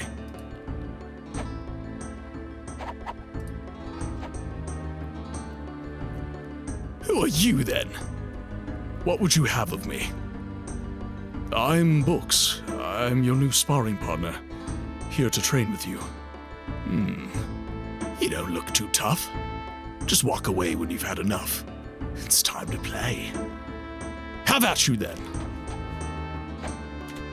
Oh, we need our weapon, for one. Let's arm it.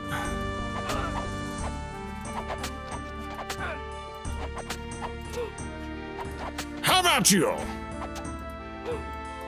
We're swashbuckling. So early combat in this game is incredibly punishing, and frankly speaking, the streets of Siege of Avalon are for the mages. This game, I'm playing as a mage this playthrough, it's a lot easier as a mage. A lot easier. So, you think you're ready for some more serious soldiering? I feel confident in my abilities, sir. As you say, soldier. I'll report your skill level to the commanders, and they will assign you to your duties. Dismissed. Yes, sir. Thank you. Pillars of Eternity is getting a new turn-based mode. I'm a fan of turn-based myself, so I may have to play it again. This game is different. So this game has a more... okay, I'll be able to show you the combat, right? How am I supposed I to can't. eat this pizza without my drink? So, when you arm your blade, it's real time, right? So there's no turn-based, there's no special moves. You melee fight, or you can range fight as he is doing, right, with his bow. Or you can arm some spells, and you can launch spells. So this is more of a Diablo-style combat system within a CRPG context. Hold up, lad. I don't know if you've heard yet, but there may be trouble with the expedition your brother was on. What trouble? What's happened, sir? As you know, Corvus was part of a large troop that rode out on a short raid. The troop was led by General Avalon, commander of our field forces. They are overdue, and we've seen no sign of them. Is Corvus all right? I don't know. A search party just returned. They'll be reporting to Sir Roth now. You should ask around at the South Gate. If anyone has seen anything, they will have seen it from the South Gate. Ask my friend, Callum. He'll help you. At last we meet again. Malthus, welcome in, my friend. I appreciate your counsel. Alright, now let's see if we can get a quest from the kitchens. And actually, we should read through the journal as well. So this game, all of the story is from your journal. All of your story. So, this is the early tutorial kind of journal entries, and this is what you get after you start the game.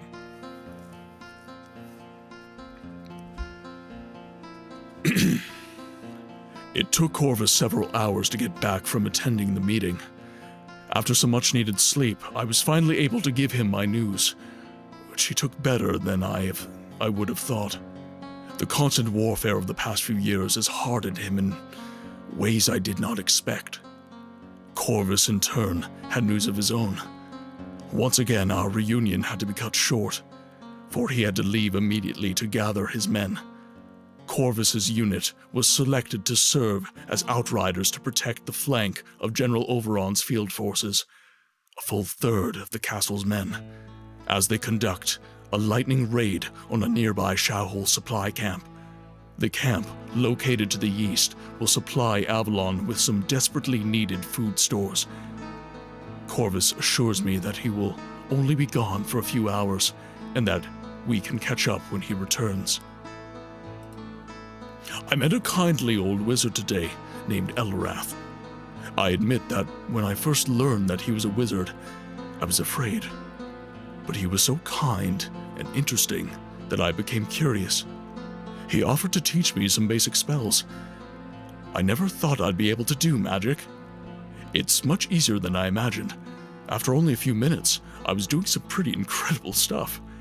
I think that, knowing what I know now, I'll be a better soldier and better able to defend Avalon. A page came up and summoned me to the training grounds.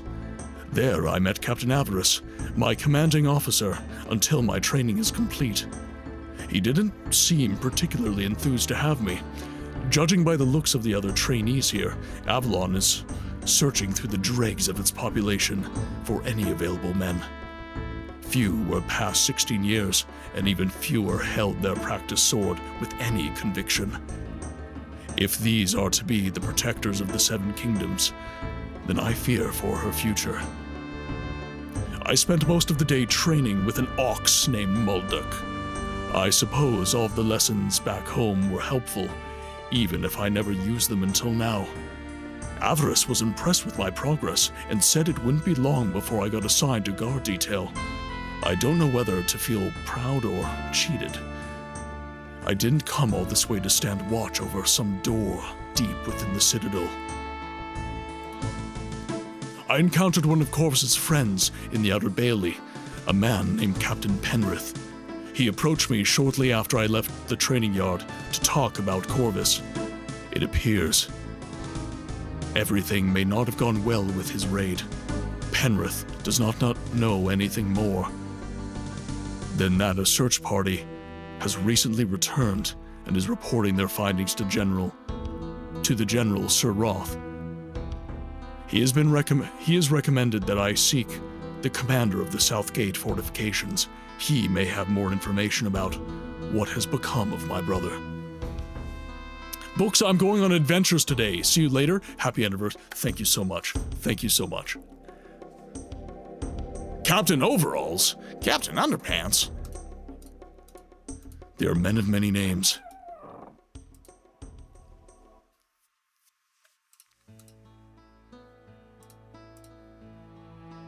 Okay, so Outer Keep Open 1. Thing.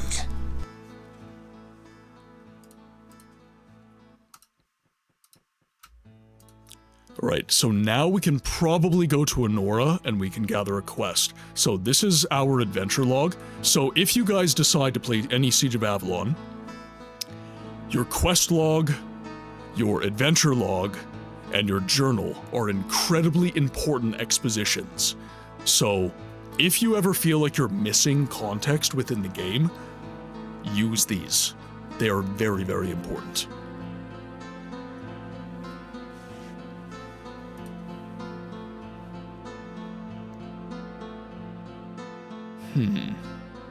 Ah, there we are. I see. Is there anything I can help you with? Well, you look like something of a soldier. Perhaps there is, at that. These creatures. Creatures? What do you believe them to be?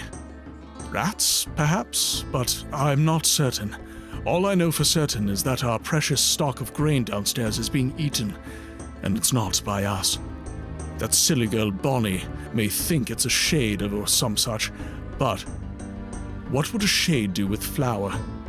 Whatever it is, if it is not stopped, there will be nothing left for me to feed anyone, not even General Roth himself. Sounds like a terrible predicament. Allow me to dispatch these creatures for you, madam. Finally, someone with the courage to investigate the situation. Be careful, lad. I will return shortly, but not until every one of the thieves is destroyed.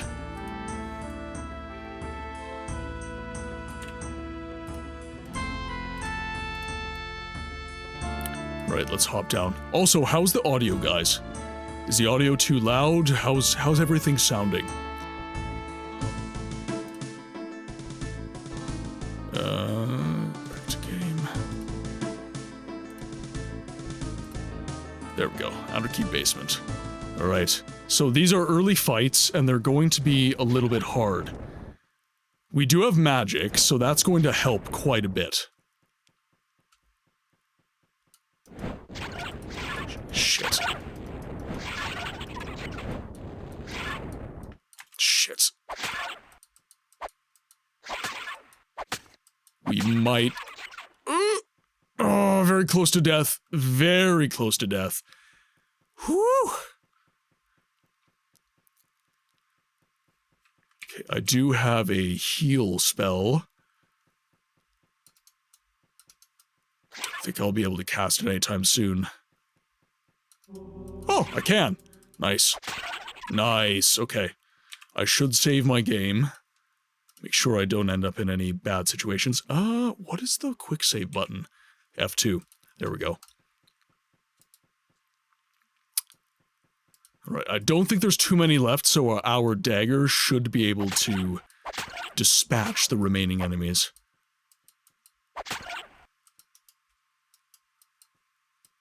Yeah, it's only one or so. There we go.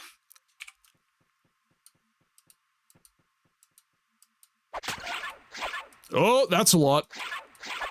Shit.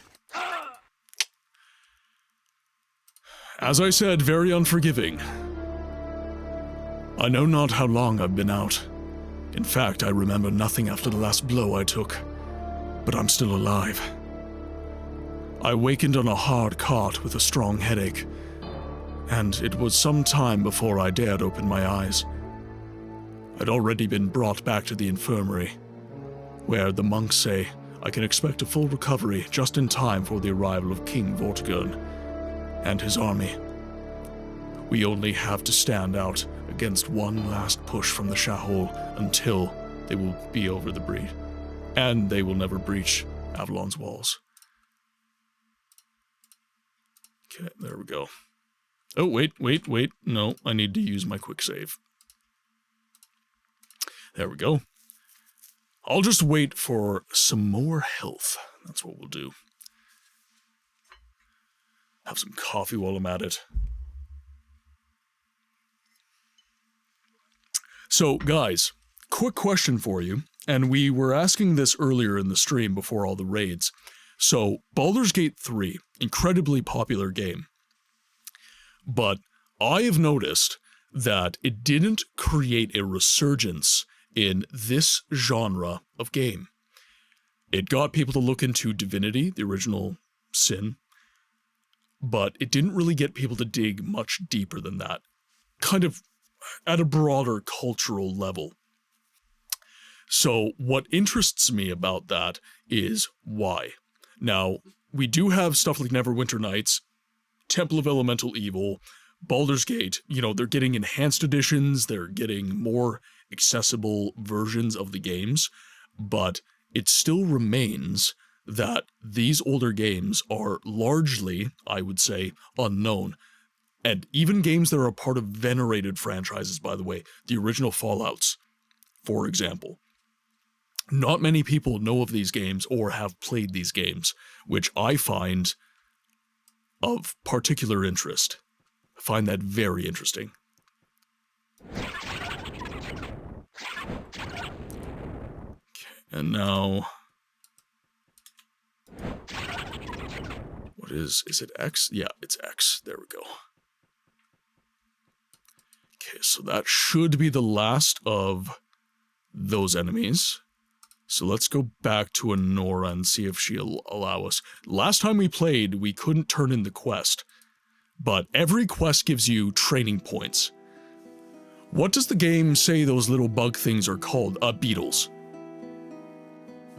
What's the news? I've just come from the basement, madam. There was an infestation of giant beetles below feasting on the flour. However, I've dispatched every one of them, and our food supplies are once again safe from their unwelcomed mouths. Giant? I thought rats to be down there, or something. Giant beetles, though. You are unhurt? I am. Well enough, madam. However, I must report to you that the beetles entered through a dug hole through the walls of the basement. To prevent a further infestation, that hole must be repaired immediately. Yes, of course. You should find David out in the mess hall.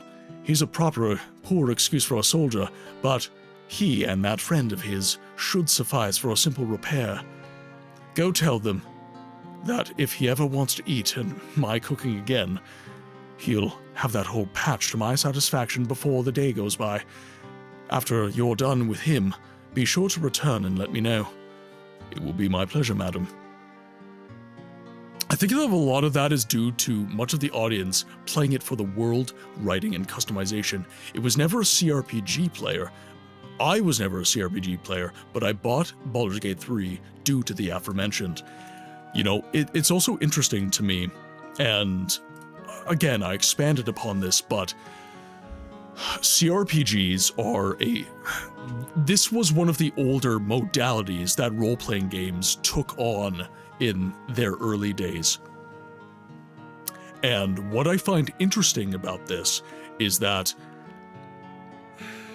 these games are available, but they are not accessible. Or sorry. Yes, I said that correctly. These games are available, but they are not accessible.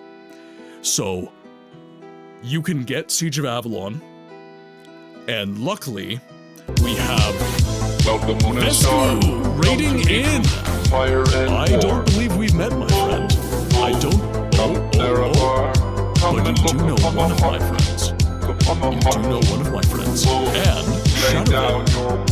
Hello, my friends. Welcome in. Could I get a shout out from one of the mods? I'm not sure if we have a mod in the chat right now. I will wait. I'm a god. And I will see. How can you kill a god? If what a grand and intoxicating innocence. If I'm a god. How can you kill a god? Shame on you, sweet Marabar. I'm a god.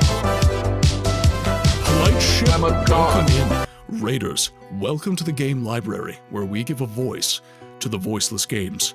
My name is Martin.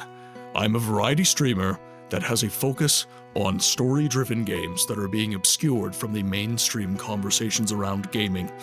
And the voice of those games is me. I do a little bit of voice acting in this stream in games that have little to no voice acting to make them a little bit more interesting for the modern consumer. It's live, it's not perfect, but I do what I can to make these games a little bit more interesting. Obviously, it's never going to be a perfect read, but again, I do what I can. Raiders, welcome in. I did not see a shout out for Vesku, so let's take care of that.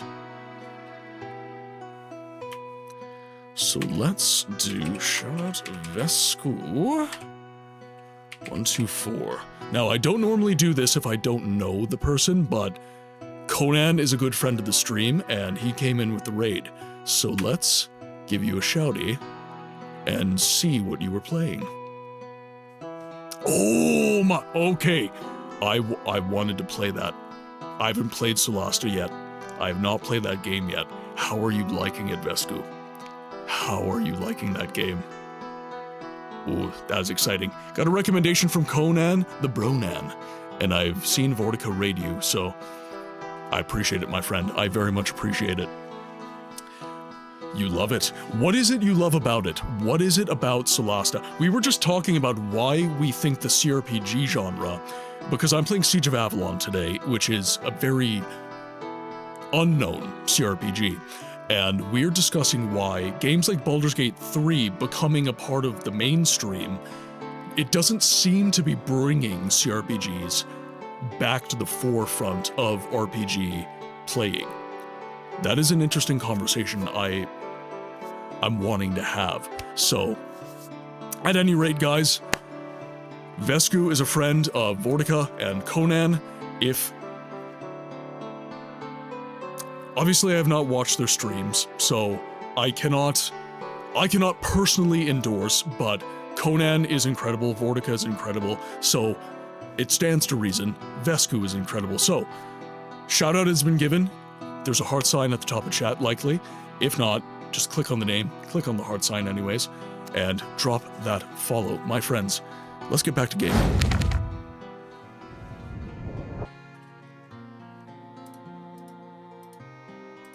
Vesku is very Velociraptor noise? Interesting. Now, where is Davin? So he should be in the mess hall. Ah, guard Davit. There we go. Now what? While the creatures in the basement have been dealt with, they left behind a sizable hole in the wall which needs to be repaired so that no more creatures may enter. What do you expect me to do about it? My duty seems to consist of lazing about the mess hall. Honora has told me to tell you that if you and your friend here fix the wall... Honora has told me to tell you and your friend here to fix the wall, or you will have nothing to eat for supper. But it's your choice, soldier. Repair the wall, or grow even hungrier than you are now. I believe that you owe the Lady Bonnie an apology. You will deliver one, won't you? I know you will make the right decision. Good day.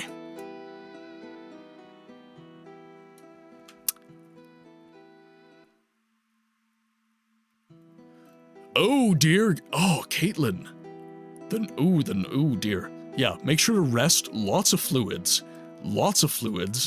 And, yeah, obviously, stay home. Get some rest. Please. Have you spoken with David yet? Will the wall be fixed? Yes, madam. He will be fixing it, and promptly. I thank you for your work, soldier. You've my word that once we've more supplies, the finest pie that I can bake will be your reward. Though it was only my duty to assist you, madam, I shall still eagerly anticipate your creation. Until then, good day to you.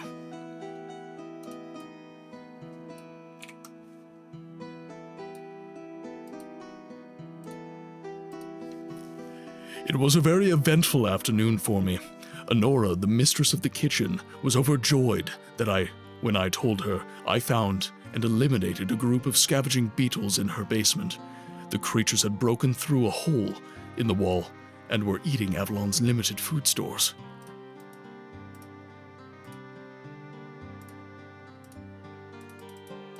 Okay. So now that quest is done, we can go to the South Gate, and we can see what is going on with Corvus.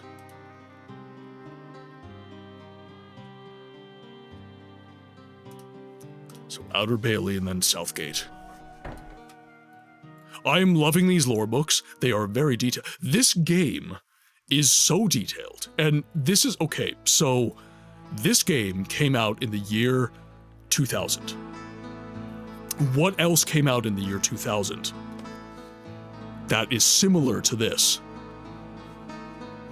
Diablo 2 and Baldur's Gate 2. Two of the greatest isometric RPGs of all time. Absolutely incredible games. This game bridges the gap between Diablo 2 and Baldur's Gate. It has a Diablo-style combat system, but then it has a Baldur's Gate-style kind of RPGing and modality. They are incredible games, Avalon. So Avalon is one of the, in the chat, we met through Siege of Avalon, and he loves this game. There is no such thing as, so it is a marketplace, and there's competition within that marketplace. And what happened, and I've talked to the developers of Digital Tome, which is now defunct because this game wasn't successful, about why that is. I've actually spoken to the devs about this, and the reason this game did not succeed is because they tried for the first time to do something called an episodic release. So, when this game released, you got Chapter 1 and Chapter 2. Just Chapter 1 and Chapter 2. This is a 6-chapter game, okay? So, Chapter 1 and Chapter 2 are your introduction to the world and the story of the game. And yes, it was for free, and yes, it was released digitally. You didn't have to buy a copy, but the world wasn't ready for that. They weren't. And frankly speaking, if a game was released like that today, it would probably still fly under the radar. Because advertising is key, okay? Dollars behind a game matter. And Siege of Avalon was a very modest production. Very modest production. And because games that had strong marketing budgets and didn't have obscure release types were pushed to the public in stores, in big box stores, right? You had physical copies. This was the year 2000. That was when this was released. People expected physical media. They expected discs. And yes, discs were eventually available for this game. I have the copy, right? But the initial release was digital, and it was not advertised very well. So this game flew under the radar. It flew under the radar. And when you've got strong competition from Diablo and Baldur's Gate and Icewind Dale and all these other great RPGs, they are great games. Great games. And you're not pushing yourself into box stores and you're trying new things that the world isn't ready for. Yeah, you're going to get relegated to obscurity. And this game did. It got relegated to obscurity. But this game is fantastic. And I'm trying to do my part to make sure that this game gets recognized by the gaming public. My goal is to see that this game gets played by people. Alright, so we are in the South Gate. Now, Captain Callum is the one we need to speak to, but there are lots of quests to gather. This game encourages you to speak to as many NPCs. The head of marketing has no video game experience. I think he was a friend of an investor and just made a mess. I still have some...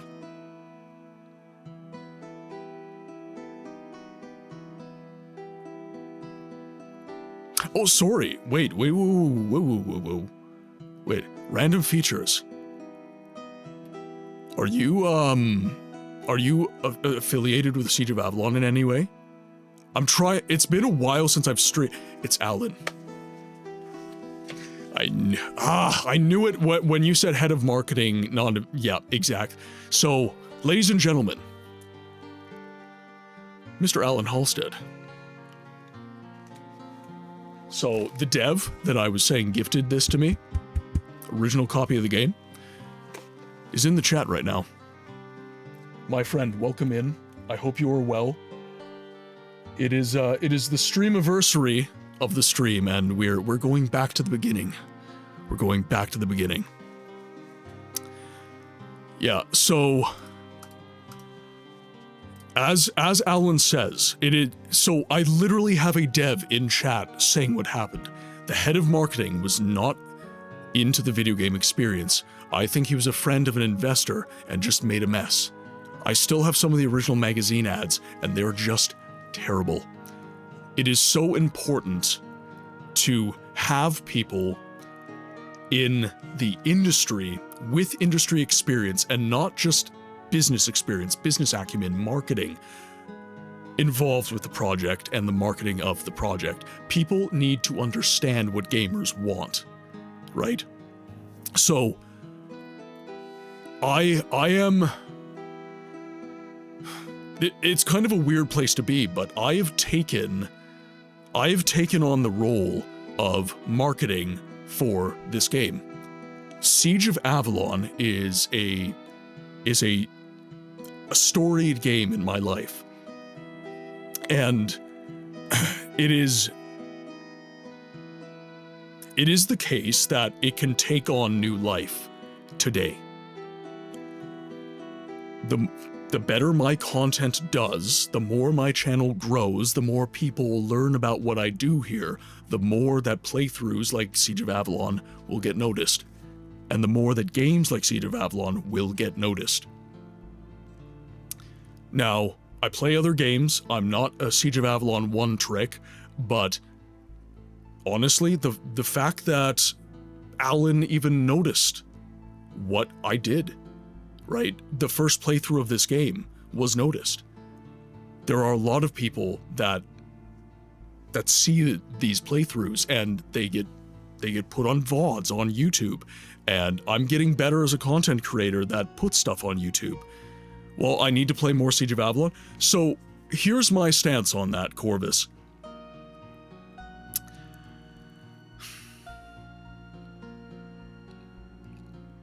In order to get more people to see Siege of Avalon, I need to stream in categories that aren't Siege of Avalon. These are the realities of content creation, by the way. This game has flown under the radar. There are not a lot of people that know of this game, so they need to be told about it. And if I am not being noticed through other content, they're not going to find me through this. You like Siege of Avalon, so you sought me out, right? I'm not looking for people who like Siege of Avalon, I'm looking for people who don't know it exists, which means I need to be in places that don't know it exists. That's the whole point. So that requires me to not be playing Siege of Avalon. But then every year, on an annual basis, we're going to come back to it, and we're going to experience it again and again and again. It's always going to be in the schedule.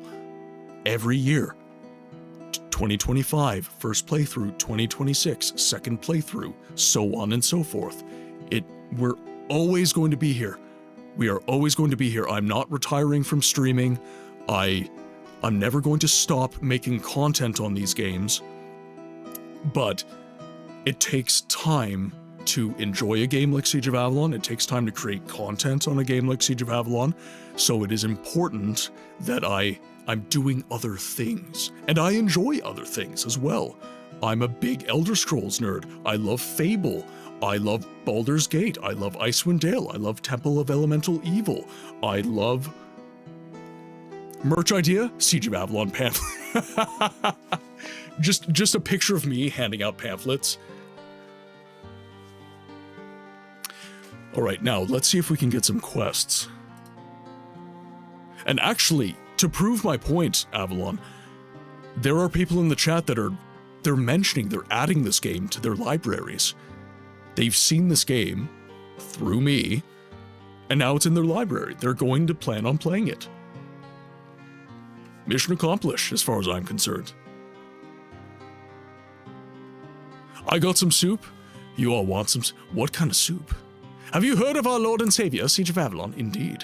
Indeed.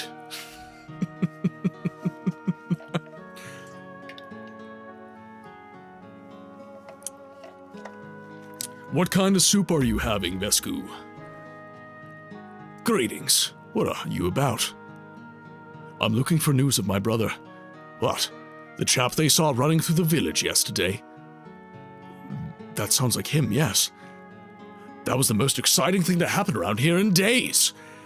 When they came down with the news of the chase, everyone ran up to the top. But it was too late. He'd already disappeared out of sight. I hope he's all right. So do we all. May the good spirits protect him. Thank you. Hello, lad.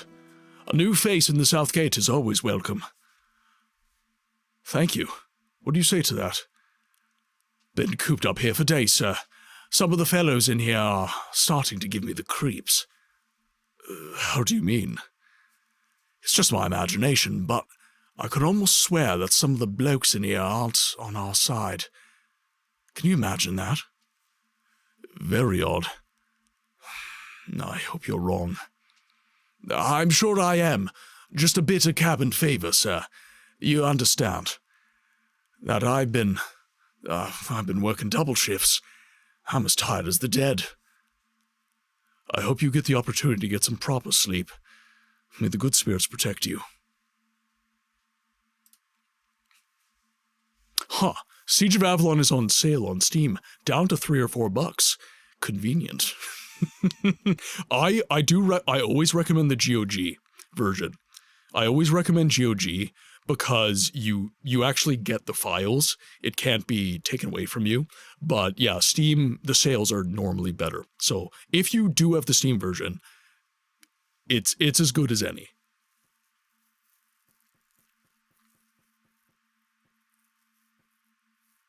Would I do a cosplay of Siege of Avalon? What, just get giant pauldrons and... Like, the pauldrons that you wear in this game, they're like up to your ears. They're huge. Get the General Roth tabard. Good day to you, sir. How could I be of service? What are you doing? What are you doing here? I'm in charge of the Southgate's armory. It's my job to keep the fortification's defenders well supplied and trained in the proper use of equipment. I could do with some equipment, then. I was afraid you'd say that, sir. I'm sorry, but your weapons and armor, you'll have to see the quartermaster in the outer keep. Everything I have is already assigned. However, I can provide you with a proper shield. My thanks. Do you have any idea why supplies of weaponry are so low? It's the blacksmith, sir. There seems to be very little coming out of his forge that's of high quality these days. It's not his fault, sir. There's been a critical shortage of fine steel. Also, General Overon requisitioned most of the quality weaponry we did have for his raid. What you see out there is what I've got left, sir. Even that's spoken for, shoddy as it is. Avalon is out of fine steel. When was the last shipment? I don't rightly remember, sir. I don't know. There was supposed to be a shipment of steel with the supply fleet, but I don't know if any actually survived, what with the disaster and all. One ship survived, and I was on it. I know there was food in the cargo hold, but I didn't hear of any steel. I'll admit, I wasn't too curious. The Owl were trying to sink us, and it had my full attention. You could check with the blacksmith himself, sir, to see if he's received any fine steel. About the only way you'll get a decent sword is if he has.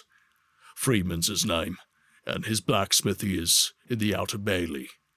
Come to think of it, though, if you happen to run across any Ahul who aren't using their weapons, sir, I suppose you could always ask to, borrow them, if you catch my meaning. I follow. I think that I'll first check with the blacksmith, just in case. Thank you for your time. Okay, Avalon, I do agree with that. A live-action movie of this game would be so cool. Would be very cool. Hello. What can we do for you? Nothing at all. How are things here? More active than ever. No one's gotten decent sleep in ages. As if being on constant alert wasn't bad enough, something's been scratching away in the basement all night long. Really? There was an infestation of giant bugs in the kitchen earlier today. They had dug through the basement walls and had started eating the food. That's been taken care of, but perhaps they're digging below here as well. That could be, though it's still rather worrisome. Bugs from below, Owl from without. Dangerous times here in Avalon. They are at that. Since your duty keeps you here, when I get the chance, I'll be certain to look into the situation. For now, though, farewell. To add an asterisk, a well-made live... Yes, yeah. Absolutely. Beat it! Fine. Jeez. Hello there, sir. What can Holtz be doing for you, then? You seen those two men who've been over by the stairs recently? You wouldn't happen to know what they're doing, would you? Oh, they're a couple of General Overon's boys. Rude buggers. Most I've been able to get out of them, besides angry glares, I mean, is that they're looking into the noises coming from down below. Dunno how they've been investigating standing silent at the top of the stairs, but there you have it. Maybe more of them are downstairs doing an old bug hunt. But they're just making sure nothing gets up... Pardon me. Don't know how then they're investigating, standing silent at the top of the stairs, but there you have it. Maybe more of them are downstairs on a bug hunt, and they're just making sure nothing gets upstairs. Whatever the reason, they're sure keeping mum about it, though, and keeping everyone else away. At any rate, no one, not one body is getting downstairs while they're still around, and I think it would be an order from the General to get them to move, except, of course, the General is now gone. Any time, friend. If you really need to be looking downstairs, I'd be checking back later. They have to sleep sometime, right? Now, is there something else I can be doing for you? No, good day to you. I've done eated ma soup, and I'll be going to sleep, but I wish you a happy and funny Streamiversary, and happy sieging of the Avalons. Vesku, thank you so much for the raid. Thank you so much for bringing your peeps here. I massively appreciate it, and I hope you get some good sleep. I still remember the live-action movie Avatar: The Last Airbender. That does not... Yeah, no. Honestly, I'm really frustrated that they keep trying to do live-action Avatar: The Last Airbender, and the reason I'm upset by that is because the original is perfect. It's literally perfect. There's nothing that I feel could have been done better. It's my favorite animated show of all time, actually, is what it is. So, I definitely feel that, any live-action rendition of something animated or a game, it leaves something in wanting. Ah yes, Dragon Ball Evolution, the best film ever made.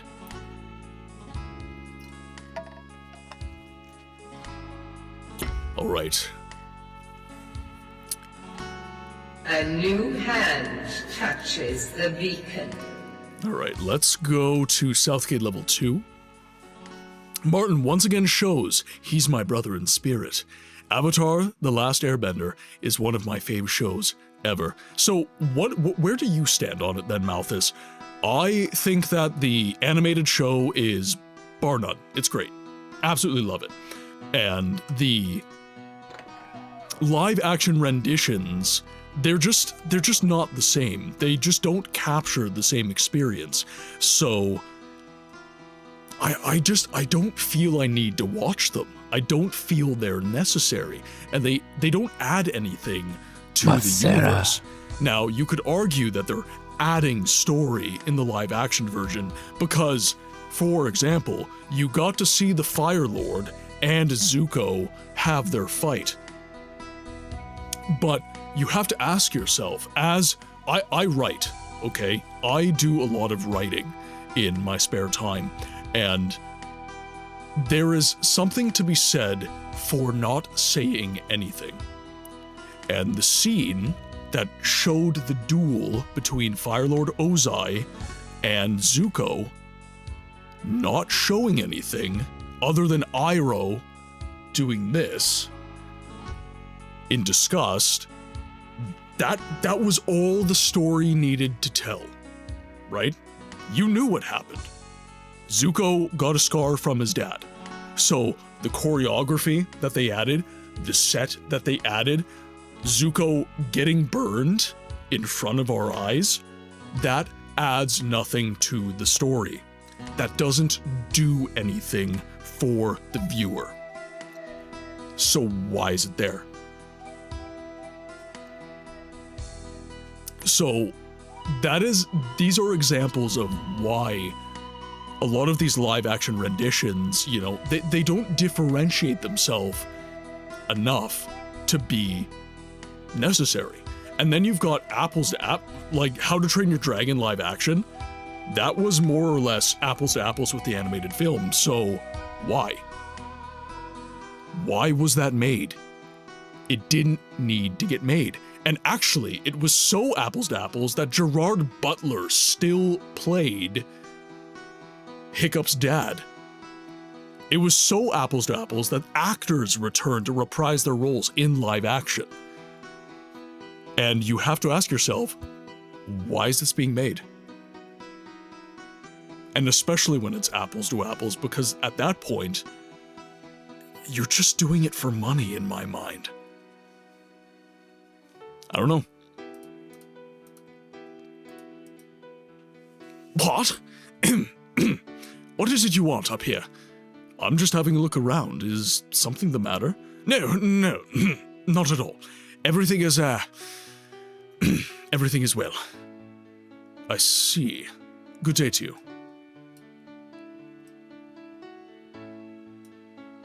So,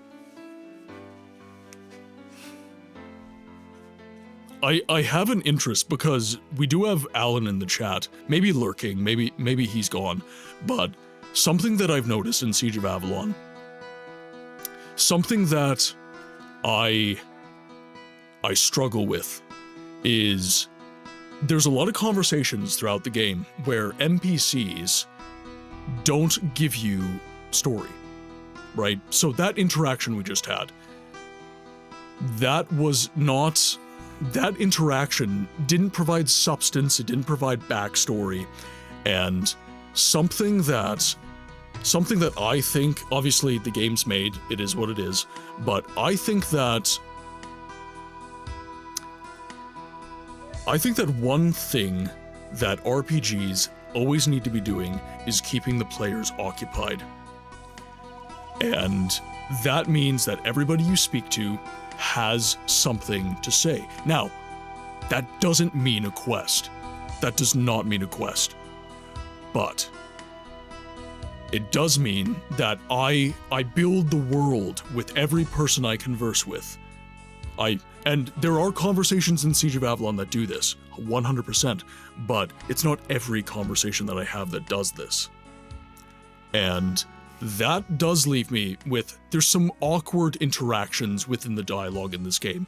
It's still fantastic, but it doesn't always flesh things out more. What will you be needing from up here, sir? Penrith said you may have seen something up here concerning my brother Corvus. Right, sir. Saw him running through the village, being chased by the Ahul raiders we did. He was giving them a mighty fight. Was he injured? He wasn't running like he was enjoying himself, if you know what I mean. I expect he had taken a wound or two before he lost sight of him. Is that all you saw? I also saw the Ahul running out of the village at a tear, not long after. They looked like something had given him a good scare. Well, that at least is good news. Thank you for your help. I came here for news of my brother. Your brother? You mean the bloke who we saw running through the village yesterday? Yes! Was it my brother? Was it Lieutenant Corvus of the Elythrians? Sure as my name's Soren. He was being chased at a full fist of Ahul raiders. Chased by a full fist of Ahul raiders. He kept turning and fighting them every couple of houses or so. Quite a fighter your brother is. Is he alive? Couldn't say, sir. He turned down an alley and that was the last I saw of him.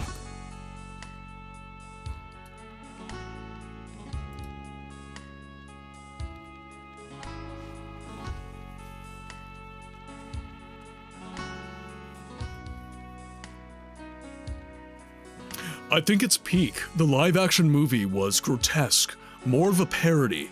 The series, however, was a decent attempt, but it still falls short of the original. Not to mention the animated series has Jennifer Hale as a VA twice. The voice acting, okay, so this is something that's very interesting about Avatar: The Last Airbender that gets swept completely under the rug. Its voiceover cast is fantastic. Absolutely god tier. You've got the likes of Mark Hamill, Jennifer Hale, like, great voice actors. And then you've got people that aren't even voice actors. You've got Serena Williams voice acting Ming because she loved this show so much. Like, Avatar: The Last Airbender was a cultural moment. It was a cultural moment. And honestly, like, I don't feel like we're getting many shows like that now. Like, you could say, like, I don't know, like, K-pop Demon Hunters is a cultural moment for this most current generation, but other than that, I don't really see things that are kind of entering mainstream vernacular.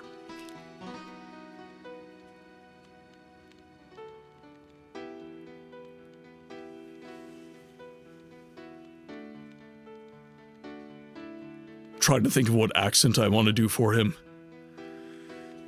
Hello there, lad. What will you be needing from me? Penrith said you might have some information for me about my brother. Corvus, you mean? We saw him running through the village a while ago. He was being pursued by an owl hunting party. Did he escape them? Is he alive? No way of telling that, lad. He turned down a dark alley, and we lost track of him. We sent a search party, though. They'll know more. I think they went to report to General Roth. Is that all? Is there anything else you can tell me? I'm afraid not, lad. Go see General Roth. I'm sure the guards will admit you, seeing as how you're Corvus's brother. Come to think of it, you might want to see the wizard Elazar. He's been muttering to himself about the village rather more of late. His room's a bit further up the corridor. Thank you.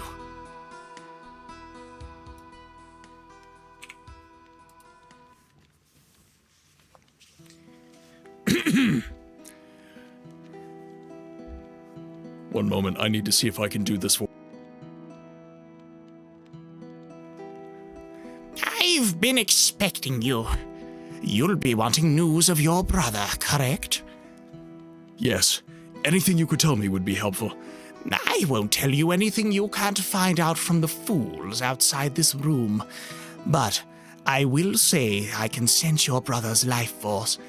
He is weak, but he lives. Unfortunately, I believe that something is trying to hide him from me. When I try to pinpoint your brother, he simply slips out of my grasp. But you are certain he's alive? I said so, didn't I? Now, I expect you'll be wanting to go after him. Absolutely. I will not leave my brother out there to die. A noble sentiment. I wish you luck in your endeavor, my boy. Thank you. And you have my thanks for telling me he's alive. I didn't say it to please you, my boy. I said it because it's the truth. And there is a chance you may be able to help him. A slim chance, to be sure, but better than nothing. I will not fail. For his sake, I hope you prove to be right. Be careful out there, boy. Strange and foul things are about. I will, Sir Wizard. Good day to you.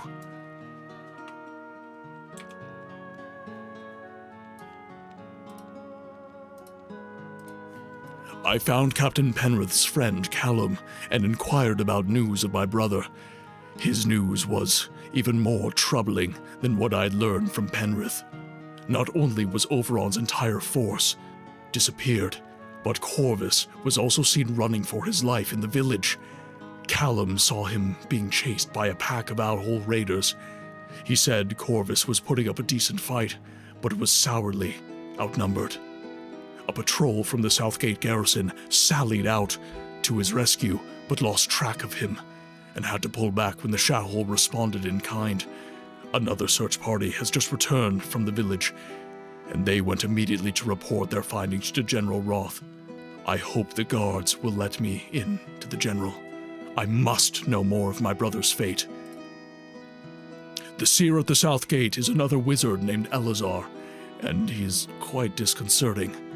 He knew that what I was going to ask before I asked it. He seemed to know my very thoughts before I formed them, despite unnerving me. He had better news than anything I've heard so far. He said he could sense my brother and that he was still alive. Unfortunately, he didn't say where he was, but he knew he was injured somehow. I expected as much. The Owl didn't take prisoners, and if Corvus were well, why wouldn't he try to get back to Avalon? To General Roth! I should just be able to, yeah, Outer Keep level 2. Alright, perfect.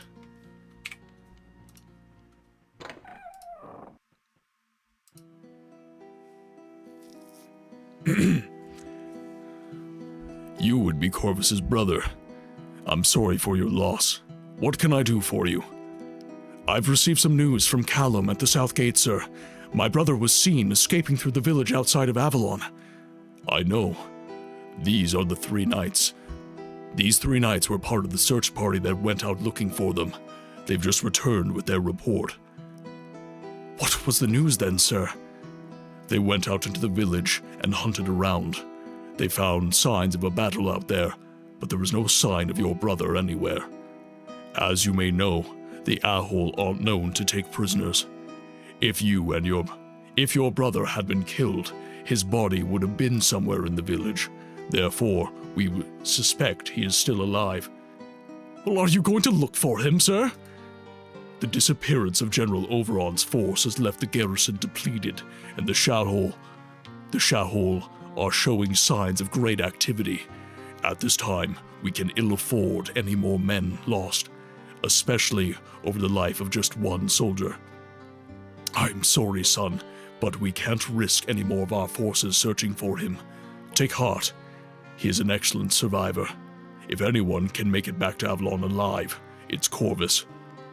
Sir, I would like your permission to search for my brother. I see. Confidentially, I was hoping that you would say something like that. I believe something could be arranged. I will transfer you to Muddam's command. He is the master of scouts, and from him you may gain orders to search outside Avalon. However, are you sure you want to do this? It is very dangerous outside of Avalon, and the Owl have increased their patrols ever since Overon's troops left. Yes, sir. I won't rest until I know my brother's fate. Very well. Take this letter to Muddam, and get his approval. I hope you've taken your training seriously. It's about to become very important to you. Thank you, Sir Roth. I won't let you down. No member of your family ever has, son. Good luck to you. Good luck to us all, sir. Farewell.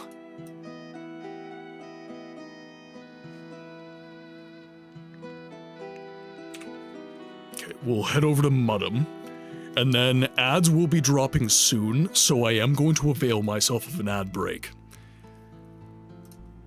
But we'll start our dialogue with Muddam first. Oh, also, I'm very happy. During the ads, you will be seeing a new stream highlights. You guys have been clipping a ton, and the clips have been great. So I now have a new stream highlight to show you guys. So I'm looking very, very forward to the BRB and to see what you guys think. Because during the ads, I do like to show some stream highlights of some funny moments we have in the stream. I'm a very sentimental guy, and I tend to have a bit more of a serious personality, but we do have fun here. We do make some jokes, so I do like to showcase that as much as I can. All right.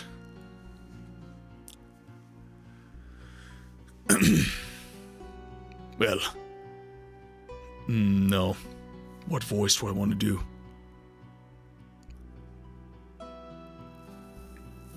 He's the master of scouts. So he's not going to be posh, but he's not going to be completely, like, uncultured. I've given all the generals fairly deep, serious voices. maybe I should try doing some more. What do you think, chat? Do you think I should be a little bit more soft-spoken for Muddum? Perhaps take my register a little bit higher? Obviously, Elazar was... I took my register kind of to ridicule, but, you know, taking my register a little bit higher. Wait, there's a brake pedal? Da fuck? Chubbish Rooms! Welcome in, Cody. I hope you're having a great day. Sorry I'm late. All good, Spoon Mage. All good. Congrats. I know. Yeah, 1 year, guys. 1 year. I'm going to be celebrating by doing collaborations all week long. I'm going to be doing streams all week long. Yeah, very, very happy about that. Looking very forward to it. Very forward to it indeed.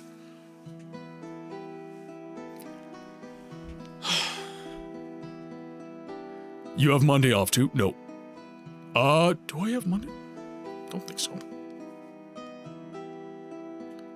No, I don't think I do.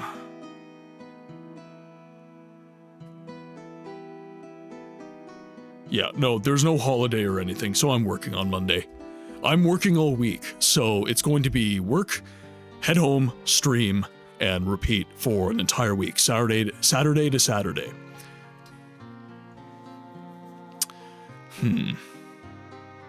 Monday is a holiday? Not for Canadians.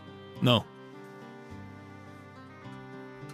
It might be a holiday for Americans, but it is not a holiday for Canadians. Yeah, I'm Canadian. Yeah, I am Canadian. Yeah, no holidays for me. None for me. I might get some later, but... Actually, I think New Year's is the only January holiday. I'm fairly certain of that.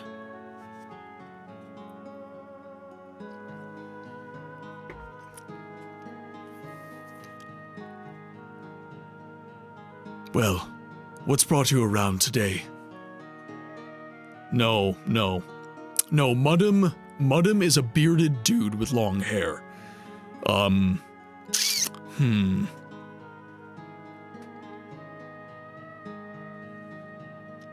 Yeah, okay, no. Maybe I'm happy with that. What's brought you around today? I've received a transfer command from Sir Roth. I'm now officially to be one of your scouts. I'm afraid that I can't accept a rookie with no training to be a scout. Fortunately, however, I believe that I can fix that. Settle in, lad. First, the big secret to being a scout is keeping your damn head down. As hours pass, Muddum sits there and speaks with you, teaching you the basics of scouting. Well now, do you feel like you've learned anything? Yes, sir. Thank you, sir. It was very informative. I'm glad to hear it, and I'd be happy to take you on as one of my boys. From what I've seen of you, and from a thing or two I've heard, you'll make a fine addition. But why do you want to be a scout? Well, sir, I was hoping to get a chance to venture outside the Citadel. Now, why would you want outside Avalon? There have been more Aho patrols recently. It's hostile country out there. I know that, sir. To be honest, I wanted to search the village for clues about my brother's disappearance. Of course. I knew Corvus well. He was an excellent soldier, though perhaps I'm being a touch hasty in using the past tense. If I were you, I suppose I'd want to know my brother's fate as well. You should know, however, that I've lost many scouts recently. As a result, we know very little about what's going on in the village. There have been sightings from the south gate of strange activity, but every time I've sent out a scout to look around, they've never returned. Are you completely certain this is something you're ready for? Absolutely, sir. Your confidence serves you well. I hereby officially accept your transfer and order you to search outside the Citadel. In addition to looking for your brother, you will be our eyes in the village. Be careful, though. It's dangerous and unknown territory out there. You should wait until sunset and keep to the shadows. If you want to talk to someone who's knowledgeable about terrain outside Avalon, you should find Avalon in the Outer Bailey, near the merchants.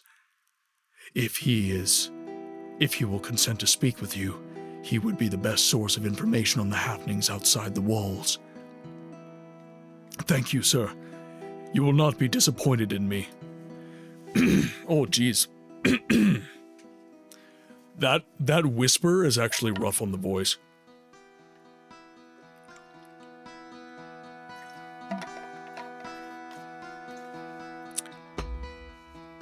How certain is certain? Your facial expressions were sus.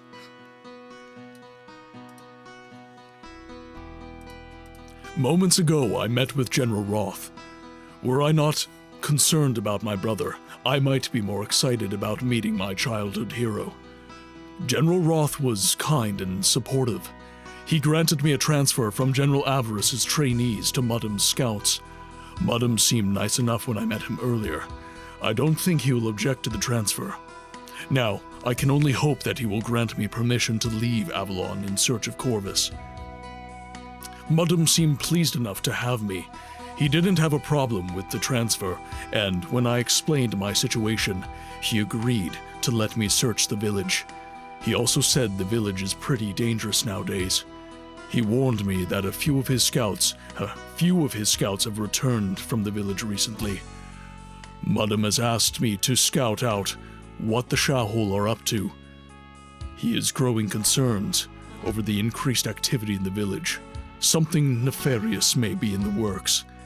He also mentioned Avalon, the merchant in the Outer Bailey, lived out there and might know a little bit. Perhaps I should go ask him.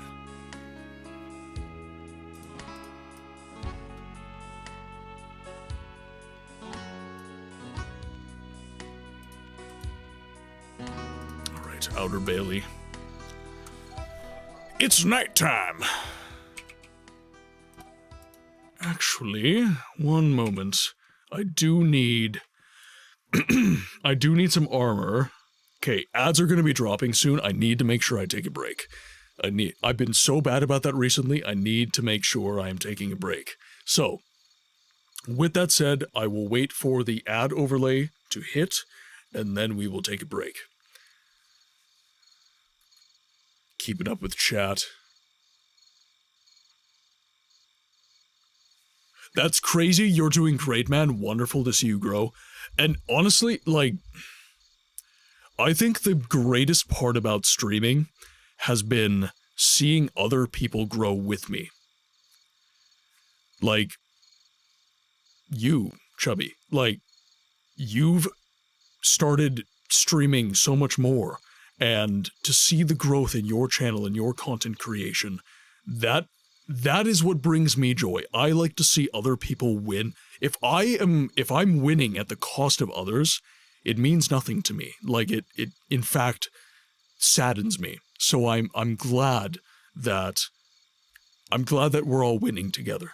Now, with that said, ads are currently running right now, so it's time for a BRB. I hope you enjoy the new highlight reel.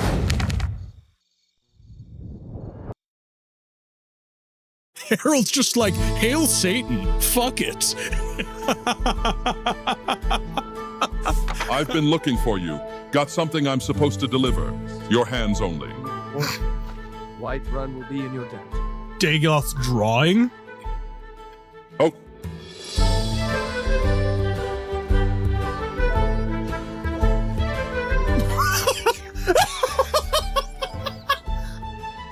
That is so terrible. That is the worst thing about this game, and I'm totally doing it. I was drawn to you from the start.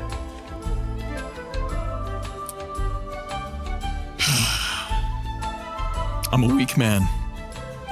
I'm a weak man.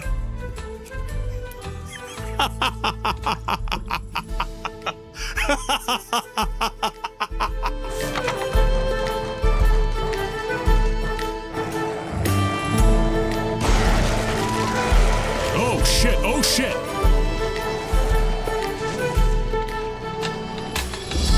That is called thinking you have the upper hand and not actually having the upper hand. Holy shit. They touch tips. They touch tips. You do not have a good friendship in Dwarven Kingdoms unless you touch tips. It's a cultural thing. I have a headless Elsa. Oh, what the fuck?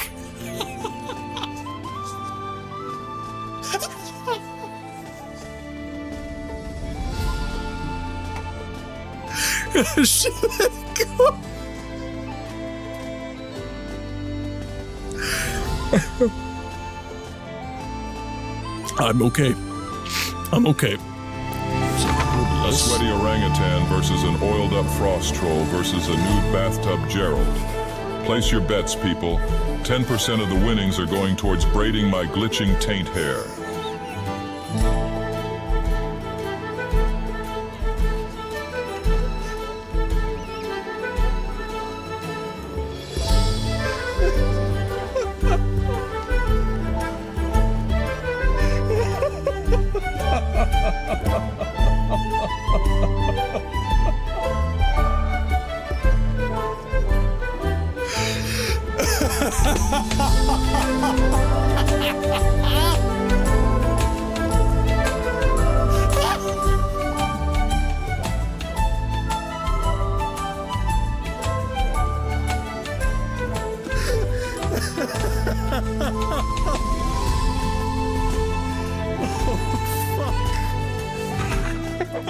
I love how that's how you're gay. What the fuck? We're gonna see how this goes.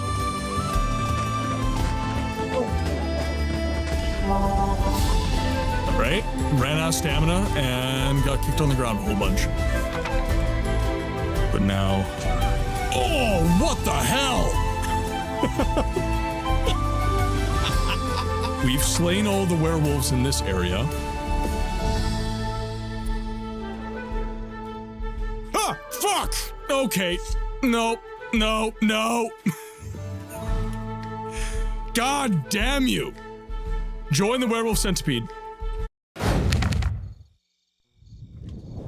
Welcome back from ads, guys. Thank you so much for your patience. Hopefully you enjoyed the new highlight reel from the stream. That is the first highlight reel from the stream where it is 100% clips that you guys made.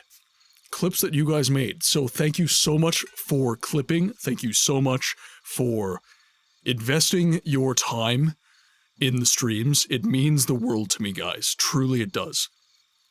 Now, we do have to get some questing done. I would like to get through chapter 1 today, if we can. Siege of Avalon is a 6-chapter game.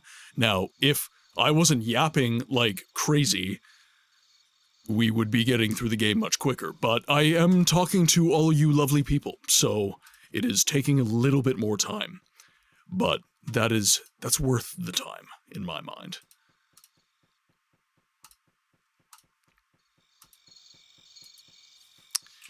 Alright, now, we do have some merchants here.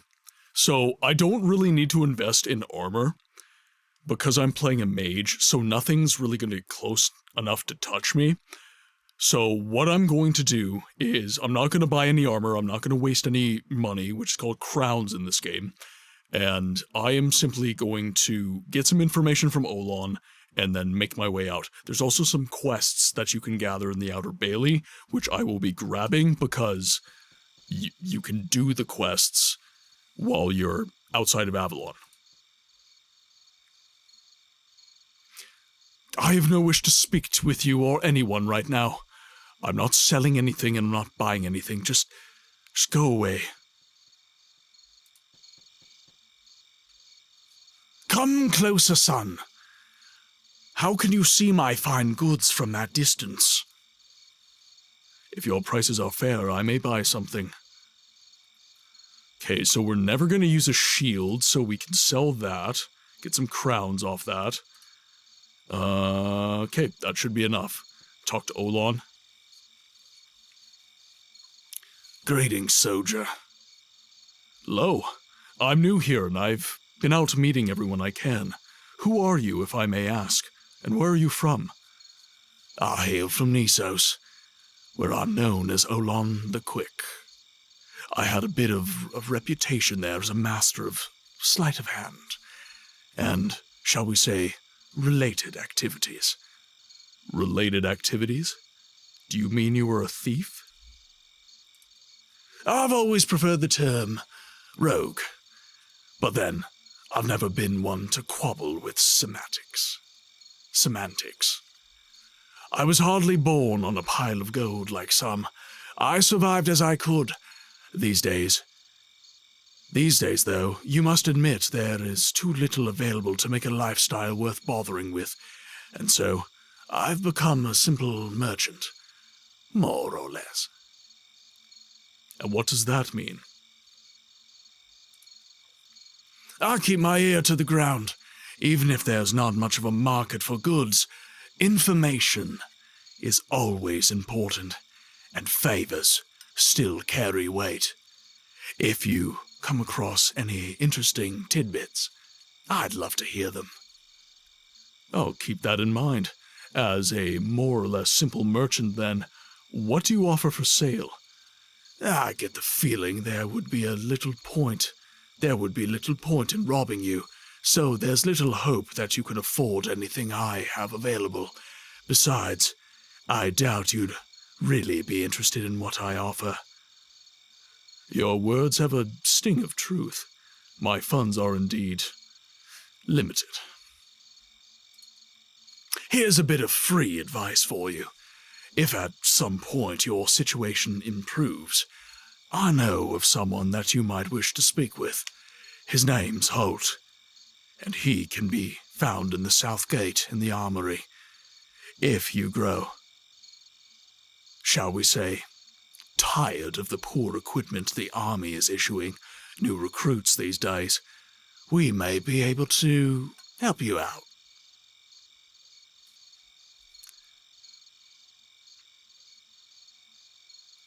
Even if I wanted to right now, there's little point. In the future, however, I thank you for your advice. Good day to you. Shorebull, welcome in. Hope you're having a great day, my friend. Hope the week has been kind, and that work has been fulfilling, and that you are doing well today. Welcome in, my friend. Welcome in.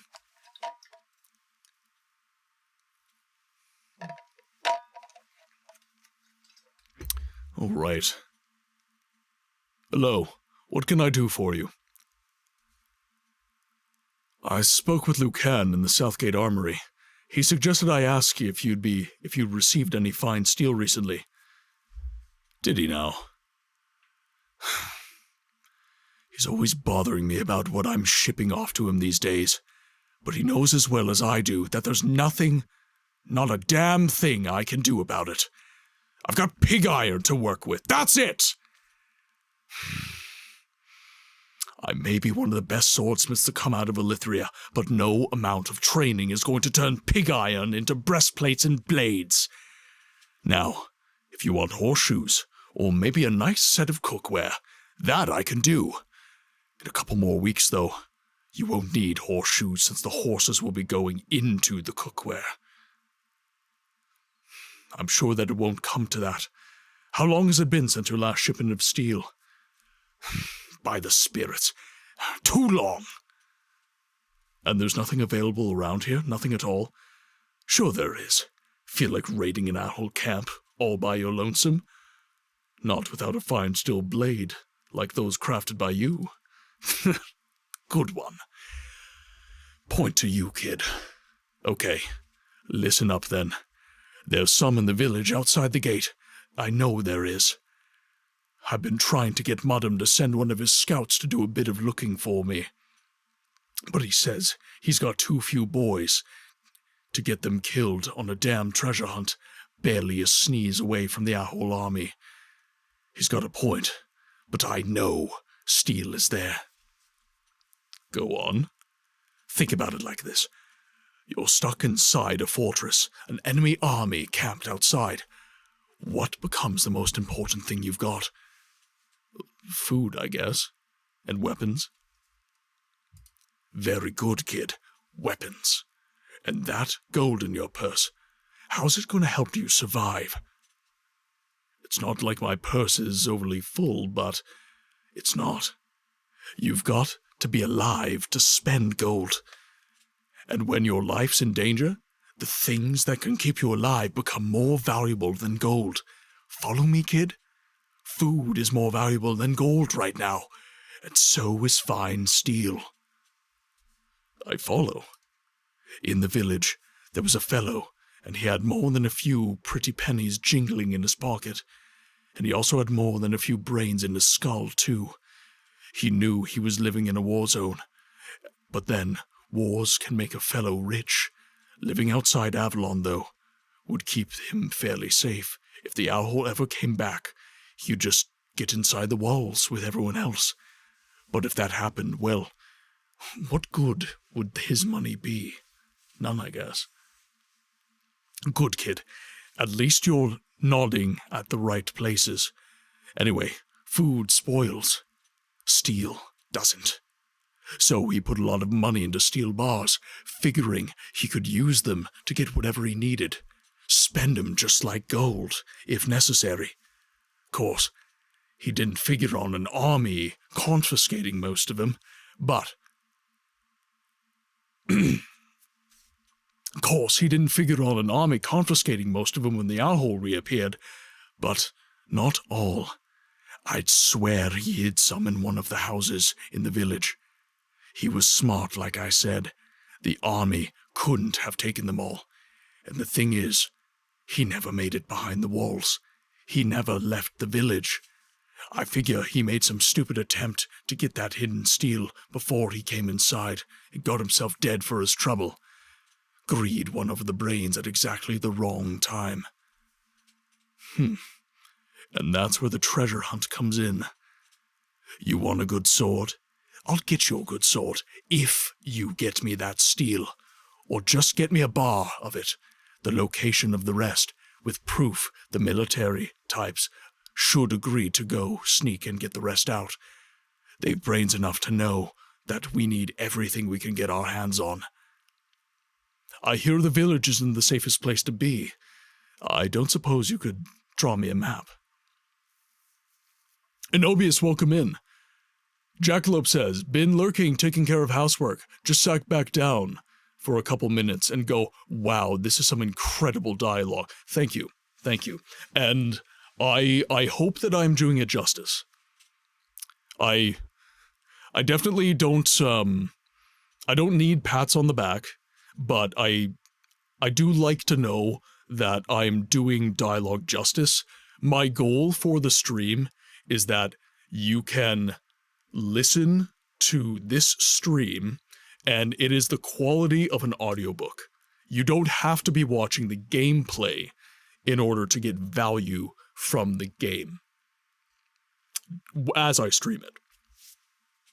That is my goal with the stream. So hopefully one day, obviously I do have to pause and my read is not 100% perfect, but I hope that eventually I get to the point where my read is just so.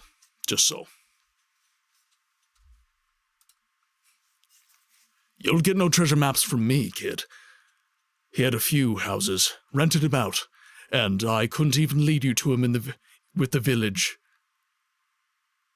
Ah, gotcha. You'll get no maps from me, kid. He had a few houses, rented him out, and I couldn't even lead you to him with the village the way it stands.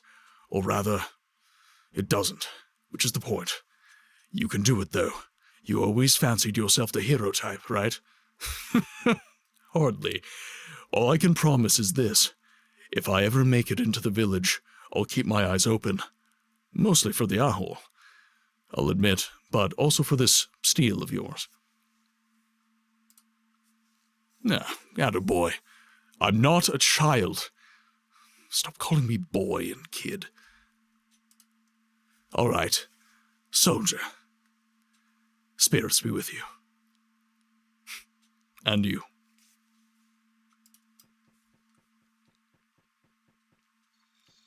Thank you for the Streamaversary, guys. Thank you.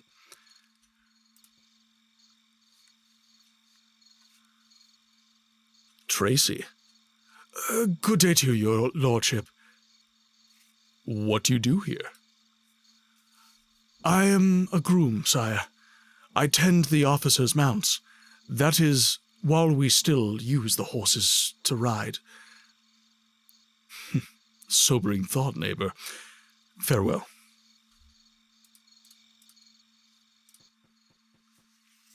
$100% gold. Thank you, Sue. Thank you.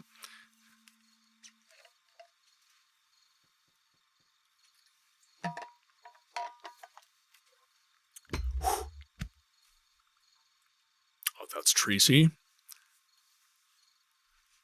Go away and leave me to my business. I'm sorry, my lady. I didn't mean to intrude.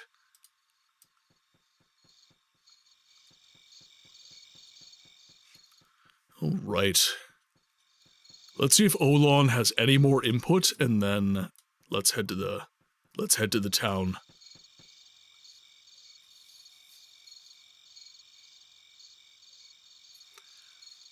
Welcome back. How do things go with you? Things are well, Avalon. I don't know if you are aware, but my brother, that would be Lieutenant Corvus, I believe.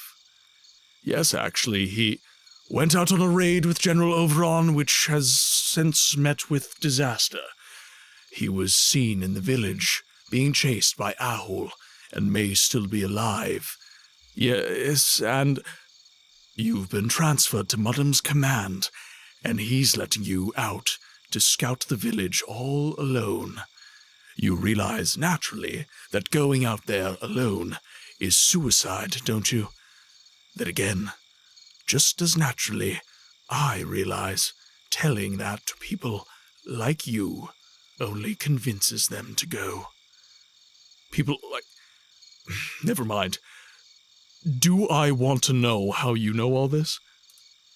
It's my job. And no, probably don't want to know any more. Did you actually have any news for me, or were you looking for some information? Information? Muddam suggested you talk to me. I don't know whether it's gratifying or annoying that he still thinks of me. I don't suppose the army has given you your pay yet.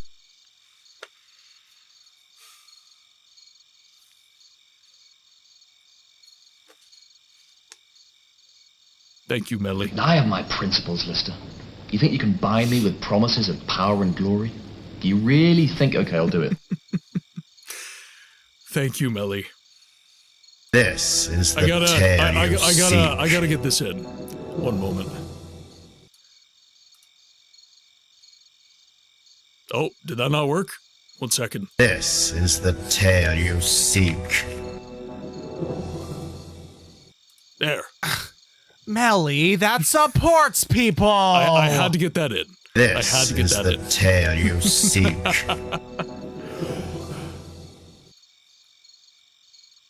I was recently recommending your streams to another streamer This who is the does tale voice you acting. seek. I recommended you to her because you share the mindset of community and helping others win. Is it okay if I DM her the Absolutely. Absolutely. This is the tale you seek. Happy STREAMAVERSARY. Thank you so much. Thank you so much. And I am going to just mute these. Oh, wait. Oh, no, of course. Of course they're done now. Of course they're done. You're doing good. The writing is just masterful. It's so natural. That's actually how people talk. And the way the blacksmith explained the problem to you, what he needed, made good logical sense, not simple video game logic. Yes, the Melly Redeem. The Melly Redeem. You are still the stream mama. You are still the stream mama, Melly. That's never going to go away. Every time you show up, every time... Even if you don't drop 20 gifted subs, lady, that's not necessary. But every time you drop into the stream, I want to do my part to thank you. Much of this room, much of what I have is down to your generosity. So thank you so much for the contributions, guys. Thank you so much for the contributions.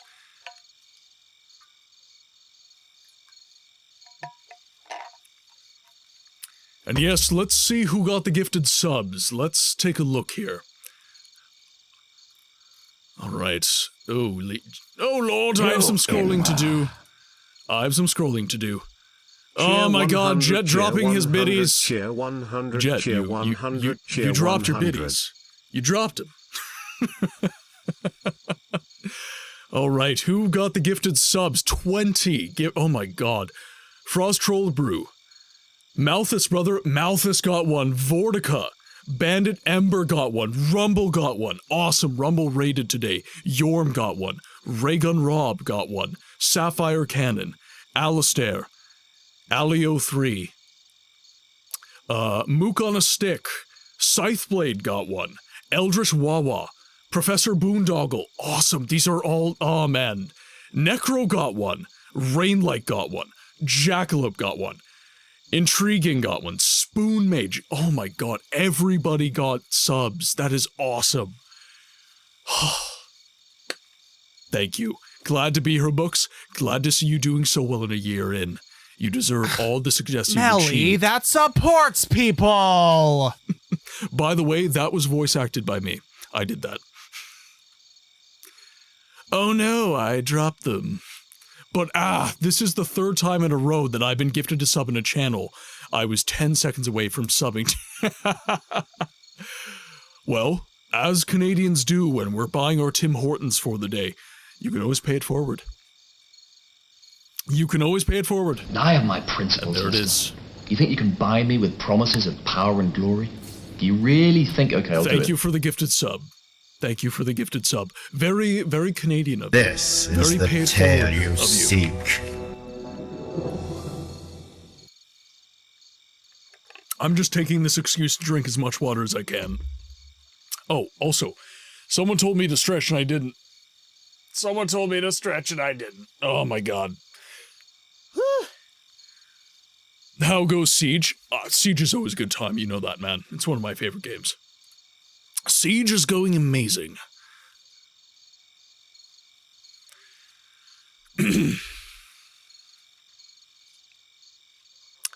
Suggested you talk to me. I don't know whether it's gratifying or annoying that he still thinks of me. I don't suppose the army has given you your pay yet, or some sort of expense fund. Never mind. I can tell they haven't. Well, you'll not get any more charity from me, but no charity. However, I could use a favor, and I always pay back my favors. What favor? Well, I've this friend who has a bit of a problem. She's nice and all, but there's not really anything I can do for her. Not my area, you see, and certainly out of the league of the louts you see wandering about the Bailey. You, though, might be able to help. I don't know a lord, young though. I know a lord, young though he be, when I see one. And what would this problem be, then? I'm afraid that is not really my tale to tell. If Pell decides she likes you, then she'll tell you. Otherwise. Who is Pell? A friend. And she has a problem. That's all you need to know. If you feel like helping, she likes watching the horses over that way. Go talk to her. I have to consider this for a while. Good day.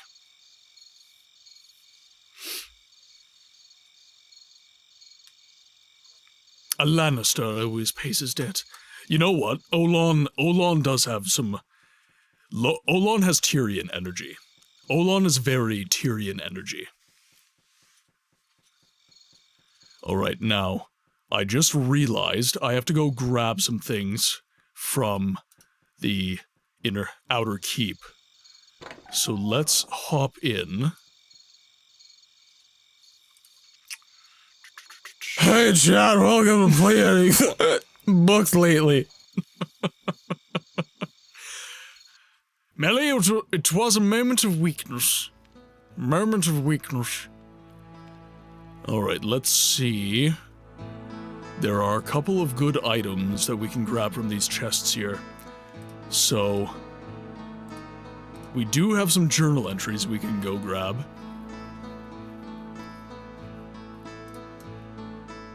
Yeah, absolutely, Jackalope. Audibel has been one of the biggest helps. Step up to red alert. Sir, are you absolutely sure? It does mean changing the bulb. Short Bowl loves his red dwarf. So, as I said at the start of the stream, I'm trying to get monetized on YouTube right now. And I am 210 subscribers away, and I think I'm about 1,000 watch hours away, and the stream counts for watch hours, by the way. And Audibel gives me so many pointers on directions to take my content and everything like that, but I didn't have a lot of expertise, and Audie honestly took me under her wing and taught me a lot that I didn't know, and that's been essential in getting me to where I need to go with the content. Okay, so we have... I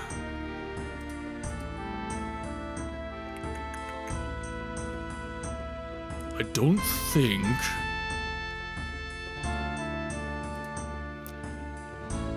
Yes, and if you guys are interested in what I'm talking about, obviously there's the channel there. And thank you for the hype train, guys. Thank you so much for the hype train and the bits. It is, like, thank you. Thank you, thank you, thank you. Alright, let's go to the Outer Bailey. Now, I think we need to have some suave, so this increases our charm stat, which is a conversation stat within this game. And without a... Okay, so actually I should explain builds in this game as well. So, you've got strength, coordination, constitution, perception, and charm. Now, charm, just augment with items, honestly. Like, that's really all you need.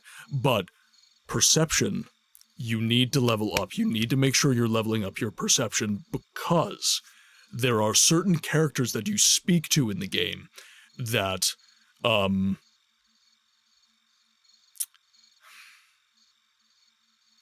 there are certain conversations you have in the game where you need to be able to tell that character is an enemy. And there's lots of Game of Thronesiness in Siege of Avalon. There's lots of characters that are kind of flying under the radar, but,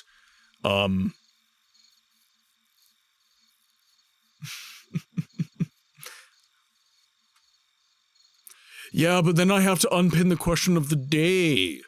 Then I have to unpin the you know what, you're right. You are right. You are right. And when you're right, you're right. And you're always right. I do need to... You're right. I need to make the question of the day a command, is what I need to do. That is ultimately what I need to do. There. It is a good blurb. It has been pinned. You are right. Okay, so I think my charm has been augmented enough. Now, am I doing slow mode, or what is... Ah, I was.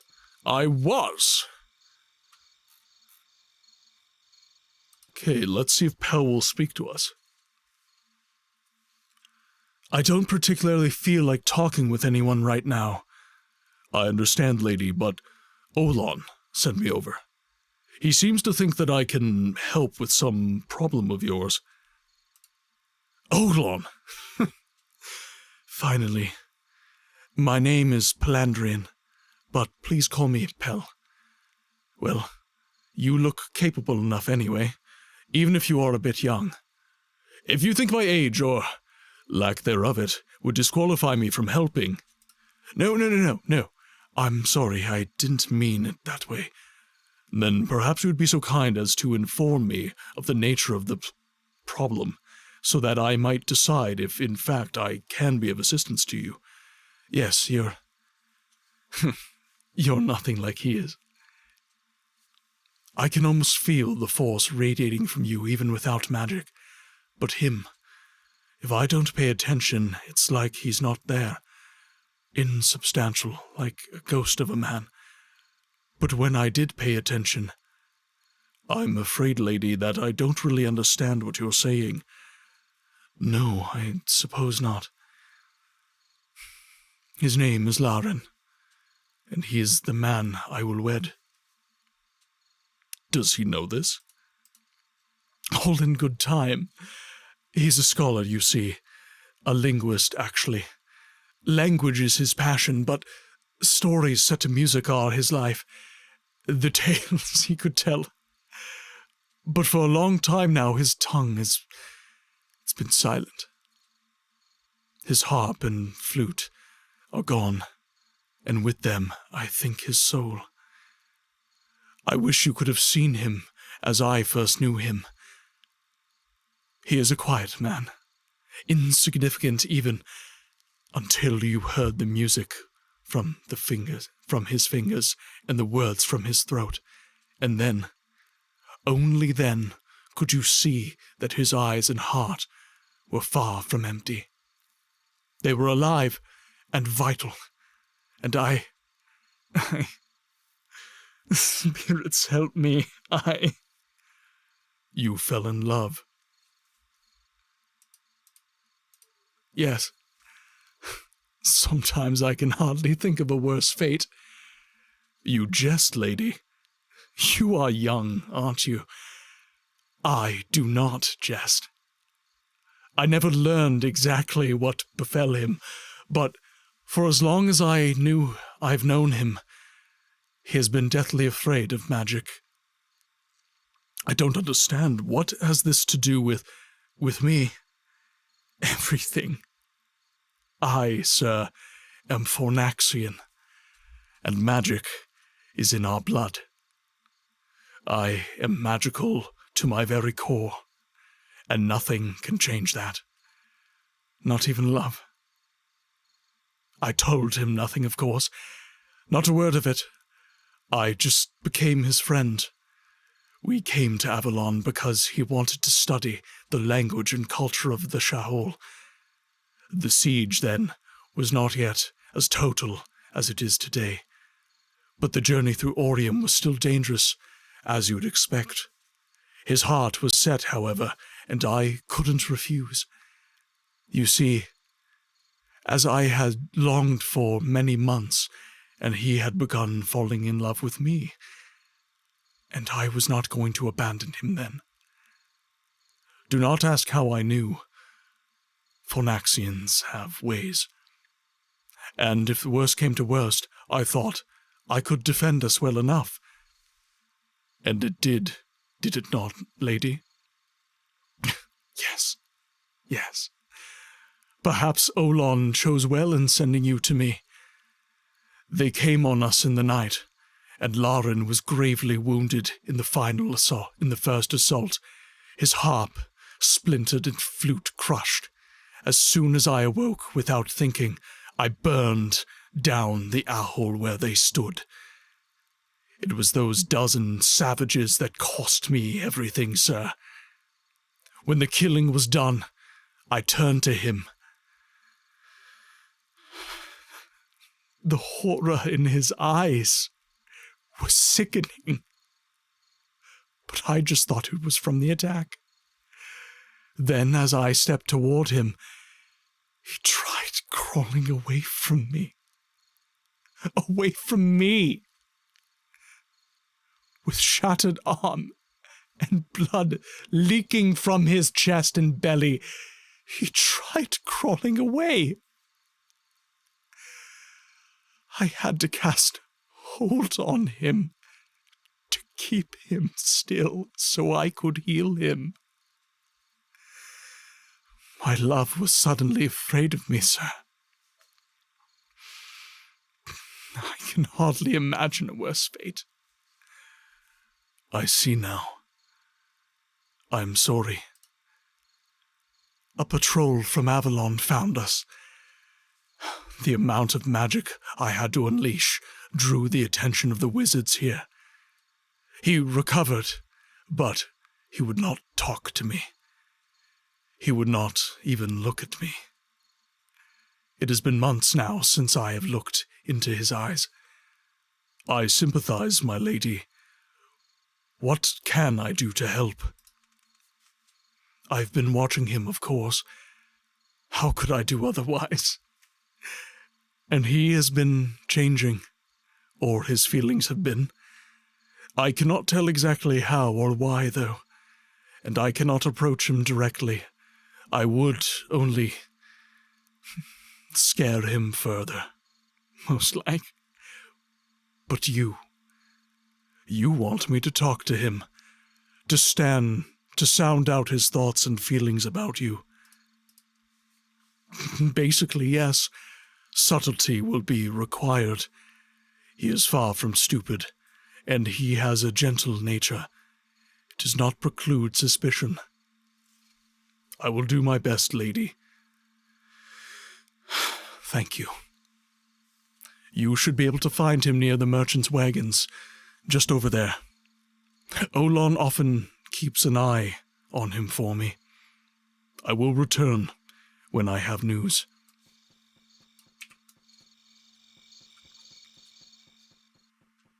Enjoy the lurk, guys. Enjoy the lurk, and thank you for being here. Thank you for being here for the stream anniversary celebration. There he is, Laren. Please, I just want to be left alone.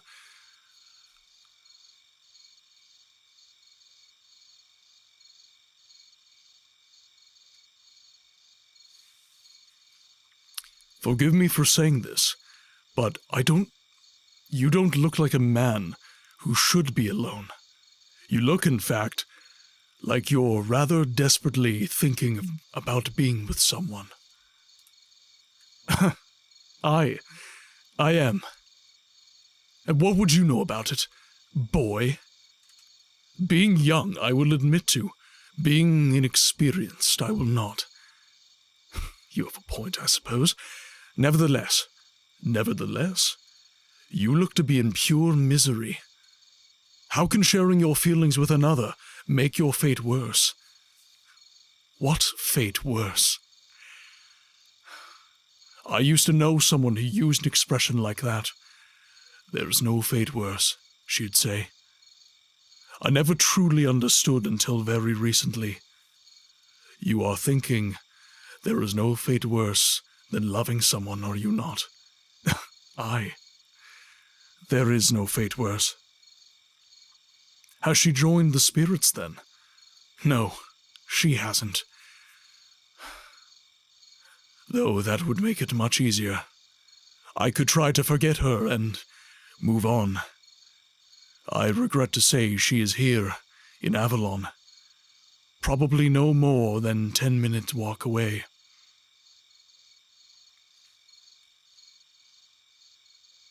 I'm afraid I do not understand. Why do you not just speak with her, then? I've already neglected her, don't you see? I cannot just go talk to her. She probably hates me. And thinks I hate her. Spirit's sake, why did you reject her? I knew her for months, and we were great friends, except that I dislike magic. Intensely. And then I learned she was a mage. I didn't handle it well. What's to dislike about magic? It's merely a tool that we can use like a hammer or... Have you been speaking with Avalon? He tries drilling that into my head, and I know it's true too, but... It's just that there was this time. I don't really want to talk about it. I know a bit of magic. Oh, I'm no wizard, but it's something that's useful to know on occasion. I could No. I'm sorry, I don't mean to pry. Nothing to forgive. How could you know? From my time as a mage, I know that magic is nothing more and nothing less than a tool. In my head, at least. But that night, it was my heart that ruled my actions. Even today, it hurts to really think about magic. But my head is beginning to win out over my heart. On this subject, anyway. The thanks for this are due in no small part to her, actually. It was only after I realized that being away from her hurt so damn much that something occurred to me. Perhaps. All unknowingly, to be sure. But perhaps I had begun to consider her as more than a friend quite some time ago. Perhaps love for her was slowly filling my heart and slowly driving everything else out. So go tell her that. I can't. Damn your eyes, I just can't. And so your fear keeps you here, miserable and alone? Is asking for forgiveness really so difficult? What's her name? What? I said, what is her name? Why do you want to know that? Consider it a good deed. Consider it a favor. Consider it repayment for prior acts of unkindness on my part.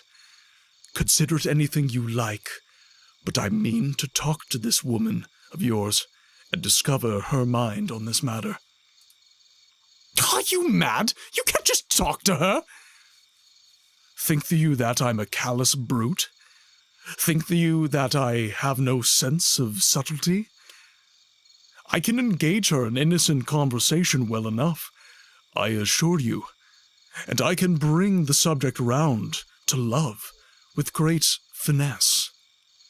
It is a subject most women favor anyway, and all it would cost me is a bit of my own history in exchange for a bit of hers, and then you would have your answer. My answer. My answer. It would be good to finally have one. Be it one way or the other. Pelandrian is her full name. Though she is loath to admit it. Too pretentious, she claims. But if you ask her, you may need to use it. Pell is what I called her. Dearest Pell. Pell, on my honor I will seek her out for you, and we will know the heart of the matter. Until later, my friend, be patient a while longer.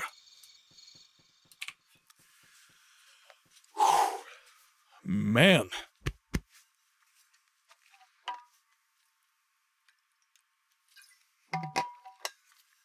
One thing I will say, when I get into voice acting, I forget to breathe enough.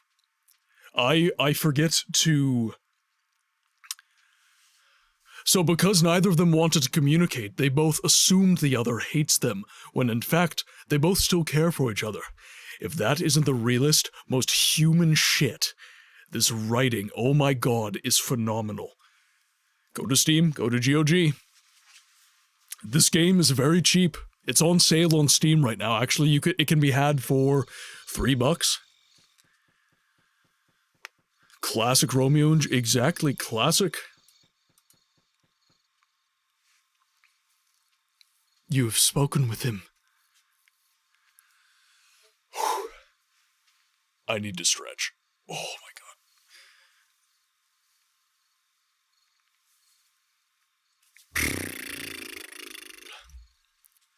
So, I've been speaking too much, so when you are getting very into speaking, and you've been speaking a lot, obviously your voice will get hoarse, but then in addition to that, I'm not taking deep enough breaths, so I need to basically... And I'm not doing that, so I'm getting a little bit of... How am I supposed to eat this pizza without my drink? It is important. It is important.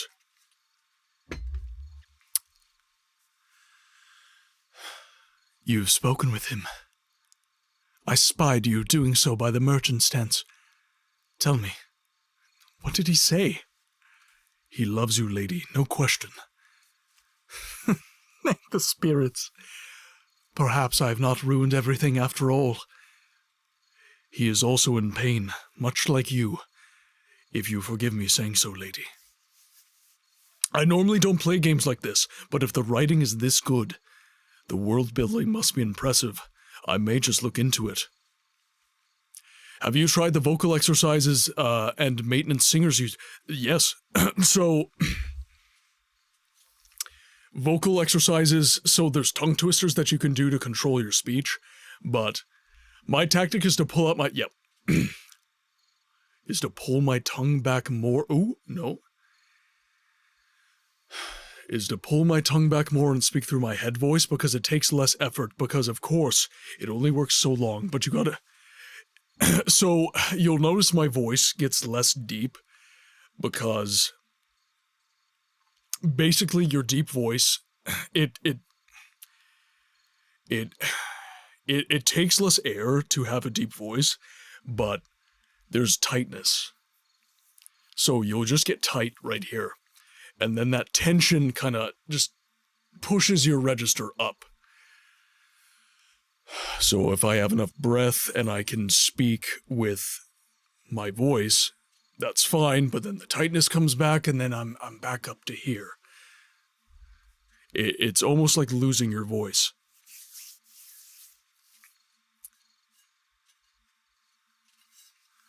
Opera singer tactics, yep. So you pull your tongue back and you speak more in your head voice. Speak more in your head voice. Yeah, like I do so much, like I speak so much from the chest and with such resonance that head voice is kind of a weird one for me.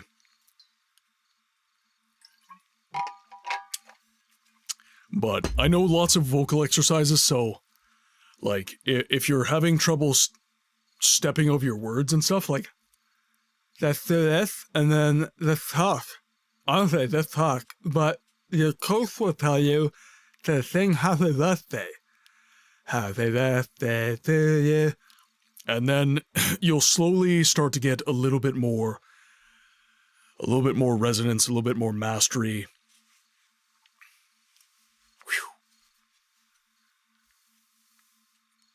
Whew. Ooh. That performance did actually take it out of me quite a bit. It should be really, really easy, but it takes warm-up for sure to feel out whether your tongue is supposed to be easier to do when you're a singer, because... easier to do when you're a singer because you've already learned to do it. Yeah. Well, and my version of singing was screaming. Like, I played metal, so I screamed.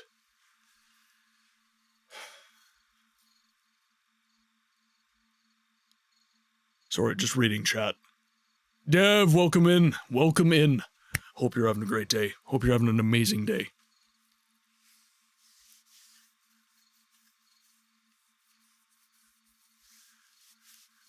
Maybe I what? Oh, that's better. I'm pushing too much air. That's what it is.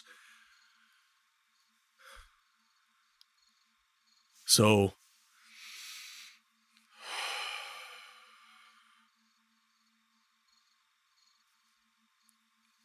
Push less air. Yeah, okay. Thank the spirits. Perhaps I have not ruined everything after all. Because he is also in pain, much like you. If you forgive me saying so, lady. Yes. Perhaps that is what I've been sensing. I cannot, of course, speak to that. However, I can say his feelings for you have at least tempered his aversion to magic. Do you know that he was once a mage? Yes, though not directly from him. That's what's doing it. Going into that breathy, like doing Palandrian, doing that breathy voice, I feel it right here. That's causing a tickle. Yeah. As ridiculous as it may sound, pun intended, that tongue thing is good for, might be good for a voice on an odd character in the future. Yep, absolutely. Yeah, so the breathiness of the voice for Palandrian, that is causing, yeah. The app borked my 25 stream streak. I was gonna say, this is big for me. Did he by chance tell you? Why, he abandoned the art? No. That, I think, is something I would dearly like to know. But that would be a matter for another time, I suppose. So tell me, if he loves me, why do not bring him with you?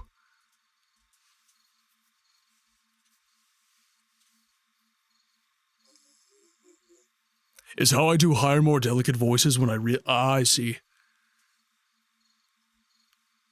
Sorry, the dog is visiting. Hello.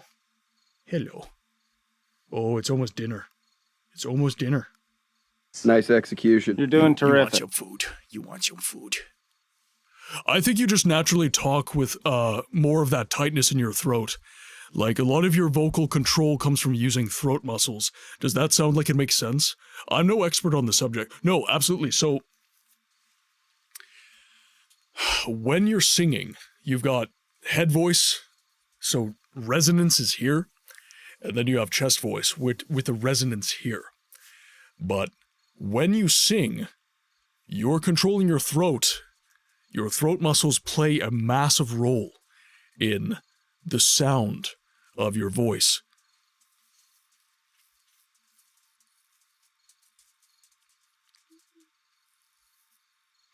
And that's why a lot of singing exercises are actually breath exercises, and voice acting and singing exercises, there's actually quite a bit of synergy. There's tons of synergy, and it's all throat control, it's all mouth control, tongue control, air control. Air control is something that I am still very much trying to master. Air control is something that I struggle with personally.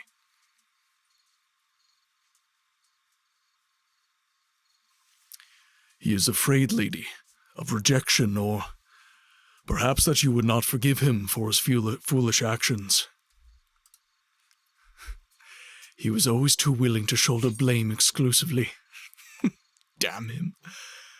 Does he not know that I kept my heritage deliberately secret from him? The fault lies with me as much as it does with him. Think you that I could approach without provoking a poor reaction? No, lady. I believe that to be a bad idea. Love has made him a coward before the thought of you, and I imagine, were he to see you approaching, he would again flee. It is a sad irony that this instance, he would be running from the pain of love rather than from the fear of you, but he would flee nevertheless. Air control, are you in the air? I'm not an airbender, and that's my problem.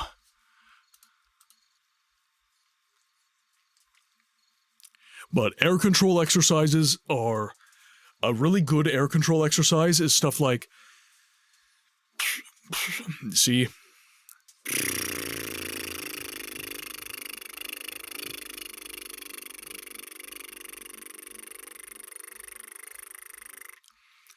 So you have to, and see, my voice gets better. So air exercises, they're very important in the sense of you need lung support for your voice, because if you don't have air support for your voice, you're going to end up over-tensing your muscles. So a lot of vocalists still...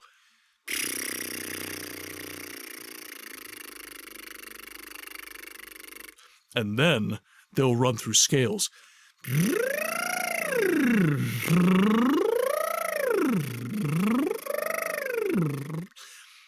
And they'll do this over and over and over and over and over again. And what they're trying to do is they're trying to extend the duration. They're trying to extend the duration of it. Truth be told, lady, I know not. It is a quandary. If you cannot approach him, then he must approach you. But he insists vehemently that he cannot. He purports to seek an answer. It is his heart. But in his heart, I think he believes he already knows it. And it is that you hate him. You are saying then that, were you to tell him that I love him still, he would not believe you? I'm afraid so, lady, yes. He has no confidence in anything anymore. Least of all, himself. Then I'm lost. No, lady. I will not surrender just yet. Even if he would not accept a report of your love, he would accept a report of your anger easily enough. And if he will not accept you to proclaim his love, perhaps I can guide him into approaching to beg your forgiveness. Know you already how to do this? I regret not. It is something that I shall have to consider carefully. Tread softly, friend. Our future rests in your hands. Have faith, lady. I will not fail. Yes, anyone in chat that got a gifty, please, thank Melly.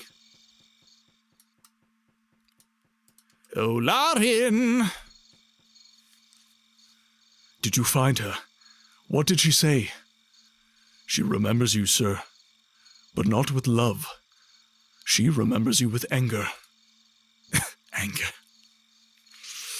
I knew it. All along I knew it. It's over then. Pell. Now, please, bear it in mind that this is merely what she told me, and yet, as I spoke with her, I didn't really sense anger. No. I sensed something different. Different? How can anything different matter? I think that, at her core, she is more hurt than angry, and that what she truly wants is for you to go to her and ask, perhaps even beg, for her forgiveness. I think that would pierce the armor around her heart. Deep inside, she loves you, and if you dispel her anger and hurt, she will have no choice but to acknowledge her true feelings. You think that, do you? I think that you do not know Pell very well. So you believe, then, that the woman you love will be so very unwilling to hear an apology from your lips. Okay, ads have dropped, guys. I'm going to take a little bit of vocal rest, actually, and then we will tackle the rest of this dialogue when I get back. Walk here and walk over there and give her a hug. In time. In time. All right, now, I will be right back, and I'm going to play the new clip again, because many of you guys haven't seen it, and I'm rather proud of it. It is 100%. It's the first stream highlight that is 100% you guys. 100% you guys. So, I will be right back.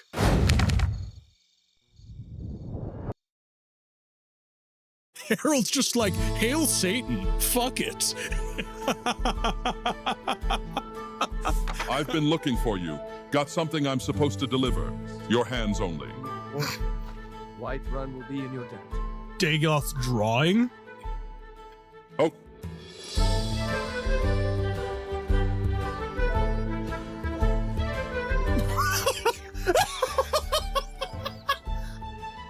That is so terrible. That is the worst thing about this game, and I'm totally doing it. I was drawn to you from the start.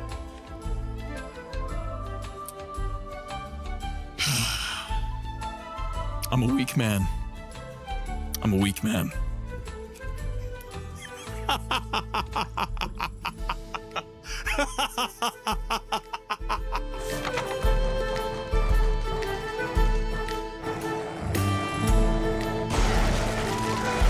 Oh.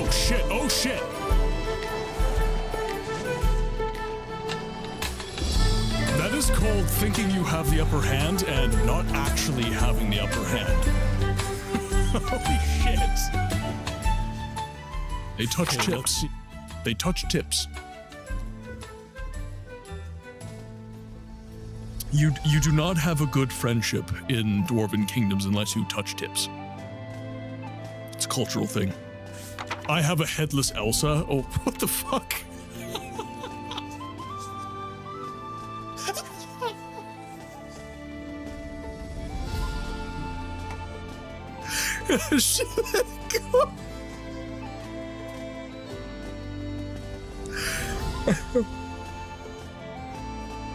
I'm okay. I'm okay. A sweaty orangutan versus an oiled up frost troll versus a nude bathtub Gerald. Place your bets, people. 10% of the winnings are going towards braiding my glitching taint hair.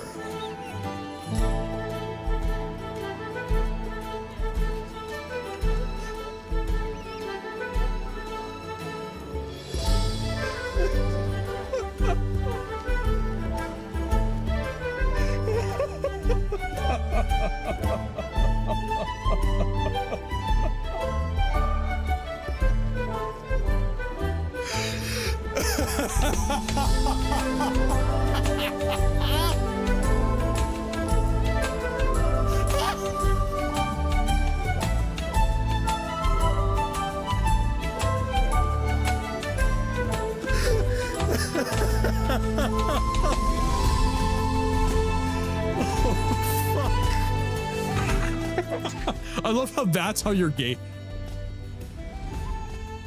What the fuck? We're gonna see how this goes.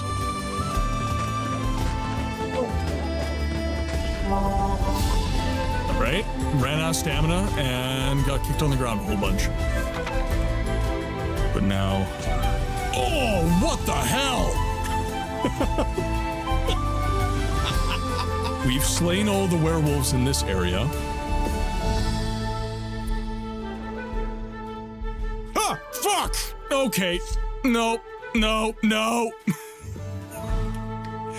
God damn you. Join the werewolf centipede.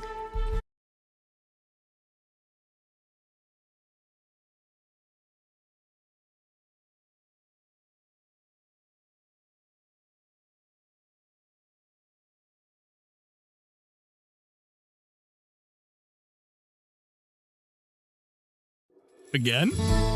Really? Right? It's good, Sigma. Can you sing?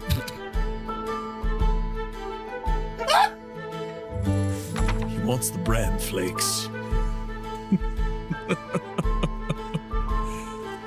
I know, he can't resist. They have corn and bran. He needs fiber. It's to wash down the human. Little known fact, humans do not have a lot of fiber. That was work. Oh, okay, I'm not talking to you anymore.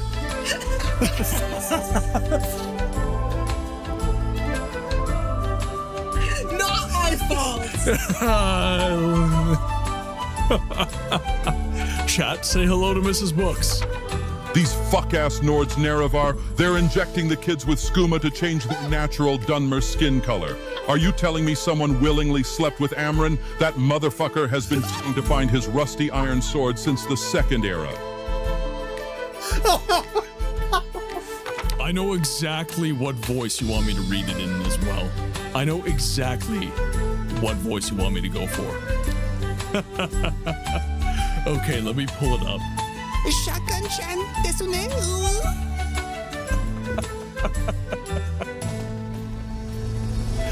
Oh, it's terrible. Okay, I think we got it. As long as I don't get gang-banged by the cultists again, I think we'll be okay. No. Why are they humming at me? They're whistling in my ear! This is pretty. I'm gonna stand up here. Hopefully I don't get mobbed.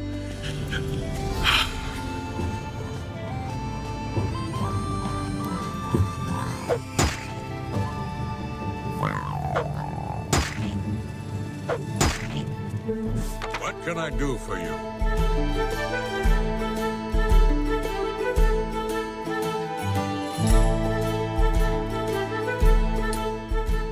Lord Farquaad, is that you?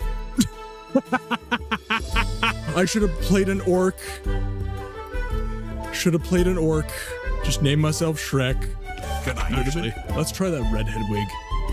Rumpelstiltskin. Now excuse me while I enjoy my high tea. Tastes like aristocracy. Oh, thank you for your patience, guys. Just had to feed the dogs as well, because I noticed it was around that time. Now, let's get back to the story of Lauren and Pell. I grabbed myself a beverage. Hopefully you guys did the same. Let's get back into it. Grab some ginger ale for myself. All right. I don't know anymore. All I know is I can't face her. Well then, perhaps if you conveyed to her the token of your contrition. A token? I have nothing. Nothing? Those were good clips, had me laughing. Good. Good, I'm glad. The Ahole destroyed what little I carried with me to Avalon, and everything else I possess isn't even in this nation. Besides, I don't believe Pell to be so shallow as to accept a trinket as a bribe for forgiving me. You misunderstand. A gift is a tribute, a mere sign of your feelings. It is no mean bribe, but something to show her that you would give of yourself on her behalf. Perhaps, but I still have nothing. I have this dried rose. It is a traditional gift and a rare find within the walls of a besieged keep. Pell dislikes the color red. Truly hates roses. I'm no bloody rose, she'll say. I suppose the color of her hair earned her that nickname. Rose. When she was younger, but I don't really know. Blue is her color. Blue. To match her eyes. I'll bet that she still dresses in it, from head to toe. Am I right? No, it doesn't matter. I thank you for your efforts, but it is most certainly hopeless. It is most certainly not hopeless. You surrender too easy, friend. Rest assured, I will return with a gift. For now, farewell. Alright, so now we actually have to go outside of the walls. Now, it's time to fight. Who was it that said they have a headless Elsa? Oh, that was Harold. That was Harold the Hatter. Harold is a good friend of the stream. So let's actually give him a shouty.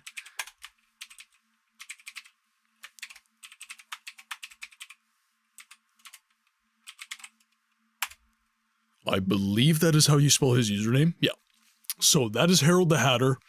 If you like a A-tier yapper like me, go give Harold a follow. He is currently playing through No Man's Sky. He does No Man's Sky, Mafia 3, and Baldur's Gate 3 right now. He's been playing Baldur's Gate 3 with his wife for, I think they're on 3 years for a single playthrough right now. That's how much he yaps. But he's a mental health professional, incredible human being, and I absolutely love the guy. Love him to death. Alright, let's see. Let's get out of here. Alright, let's read my journal first. In the Outer Bailey, there is a blacksmith named Freeman. He is a rather abrasive individual, I must admit, but he has promised me a fine sword if I fulfill a certain task for him. It seems Avalon is experiencing a steel shortage, which explains the lack of adequate arms. However, there is apparently a cache of fine steel bars somewhere out in the village. If I can return a bar to him, he will be able to convince the soldiers to retrieve the rest of it, and hopefully ease the situation here somewhat.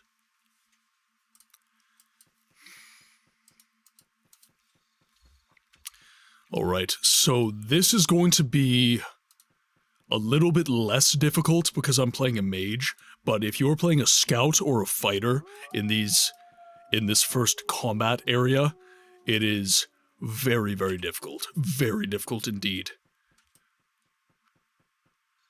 But I should be able to contend with these guys rather easily. Ooh! Oh, get around that.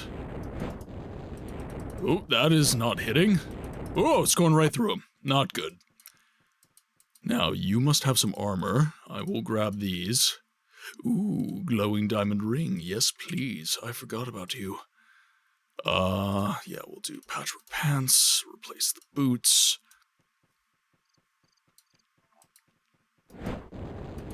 Shit! Why do you keep missing? Stop it!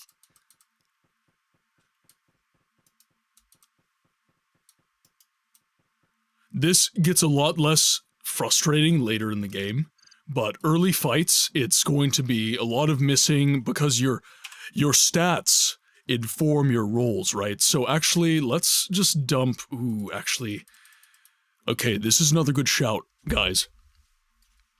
So, in this game, you need to make sure you are not overspending your training points, because the main place to spend training points is at trainers.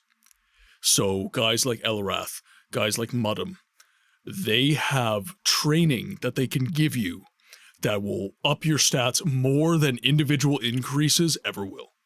So you need to make sure, if you have a lot of training points, go back to Avalon and use your points there. Do not use your points in the field. And also another thing, enemies will scale with you if you level up individual points. They will not scale with you if you use a trainer. So a quick way to get very powerful in the game is to just use trainers. So I actually will forego that. Oh, alright, fuck it. There it is. Okay, so he does have a shirt. Another thing I love about Siege of Avalon is this. The fact that you can layer garments, it, like, you know, as you actually do, right? You have your shoulder armor, you have different chest garments that you can wear, you have a belt, you have two pants or a belt or whatever, you have your boots, you have a helmet, you have a coif, you have a tabard, you have all these different things that you can throw on your person that will contribute to your armor rating, contribute to the way you look, everything. This game has incredibly, incredibly deep mechanics for those who appreciate that sort of thing. Now let's do a quick save so we don't die in the next fight.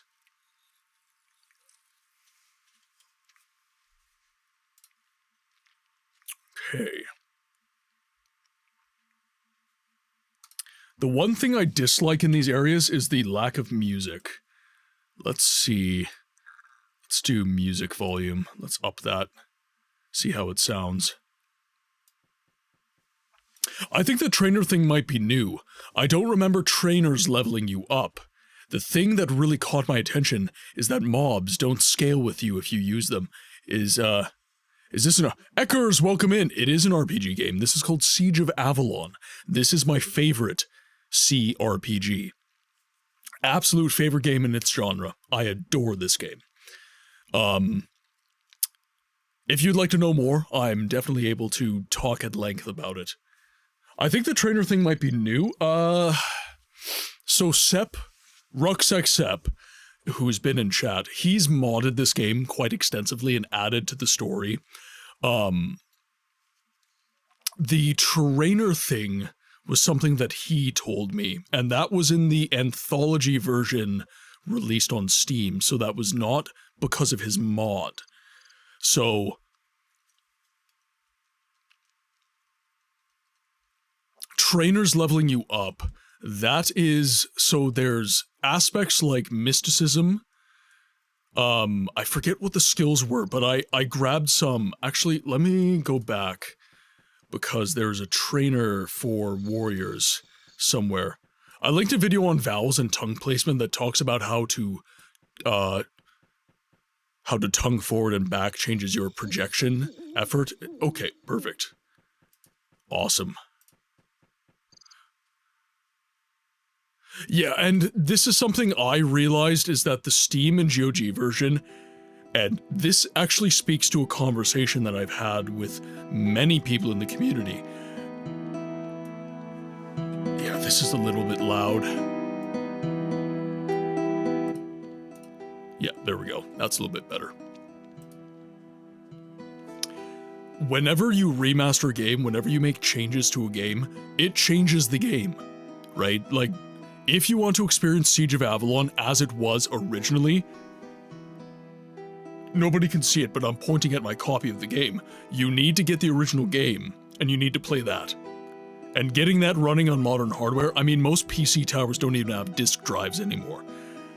So it's prohibitive, but if you want the original experience, you do have to use physical media.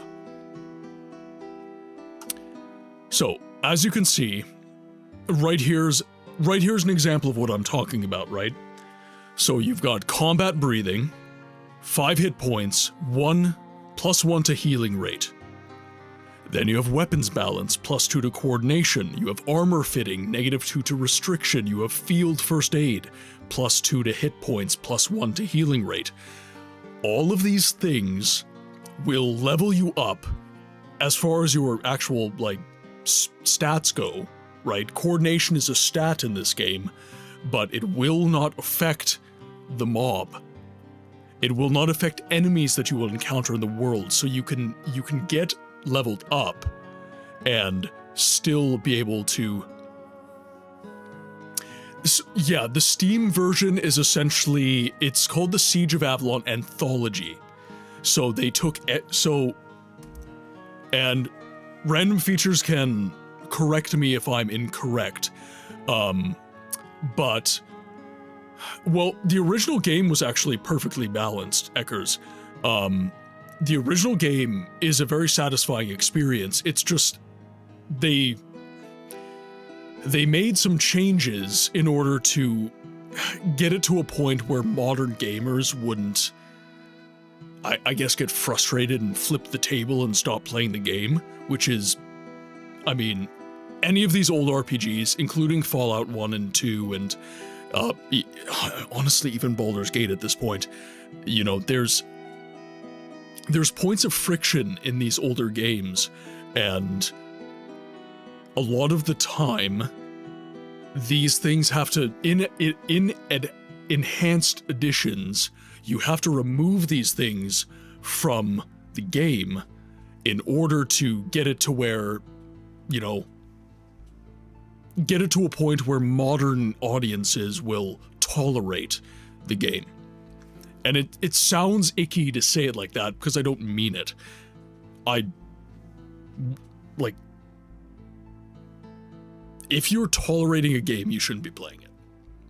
So, the people who should be playing Siege of Avalon are the people who value good story, engaging combat that is difficult, good leveling system, very interesting inventory system. If you like Diablo, if you like Baldur's Gate, if you like Icewind Dale, you will like this game. You will enjoy this game.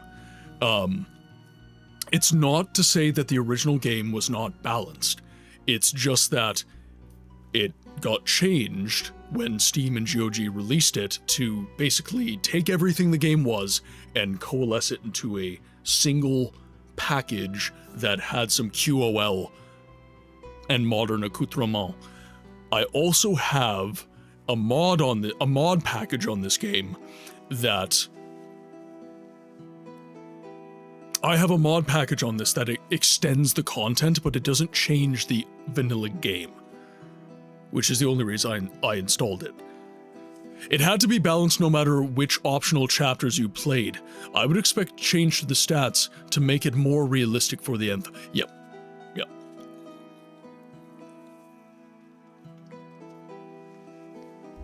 And that hasn't changed. That has not changed.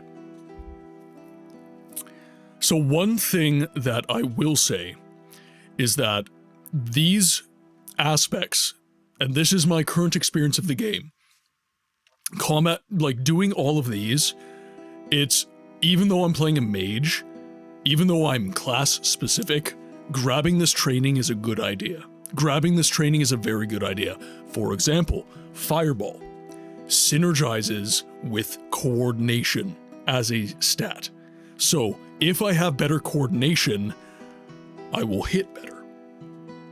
So I level that up.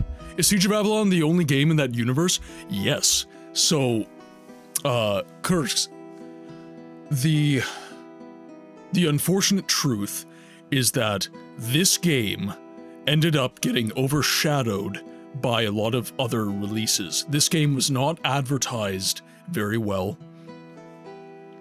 And unfortunately, even though its play experience is as competent, if not better, in regards than games like Diablo and Baldur's Gate, because games like Baldur's Gate 2 and Diablo 2 released the same year as Siege of Avalon, coupled with the fact that its advertisement wasn't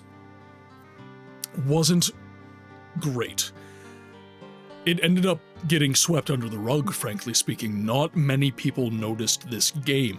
Even when it was new, it was obscure. And this game, Siege of Avalon, is the namesake for my channel. This is the reason I started doing this. This game is the reason I started streaming, because I thought to myself,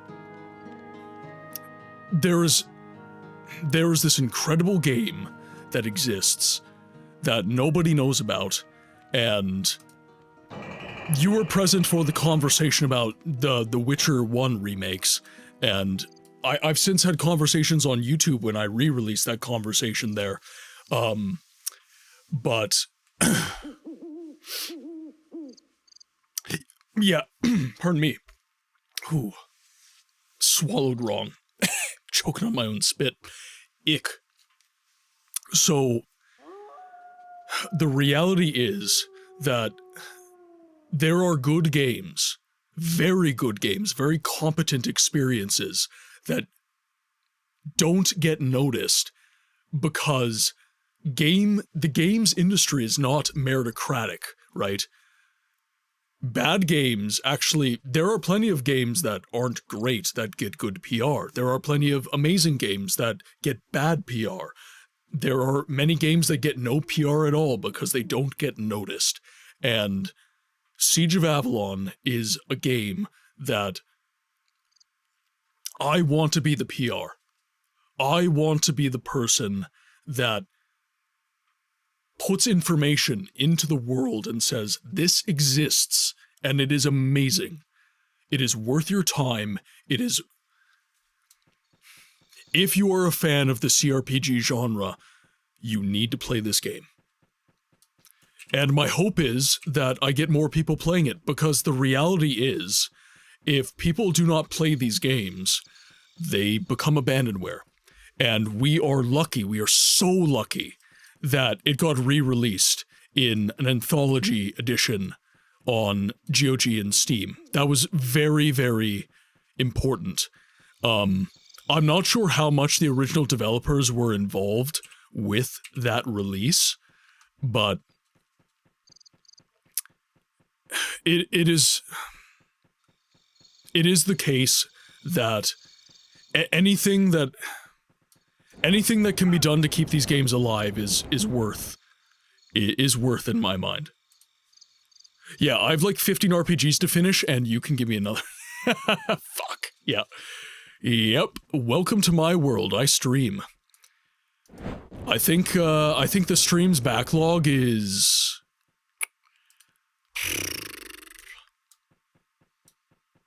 I think I've got something like 90 games in my backlog right now. And that's shooters, that's RPGs, that anything that's a story-driven game is something that I will play on my channel.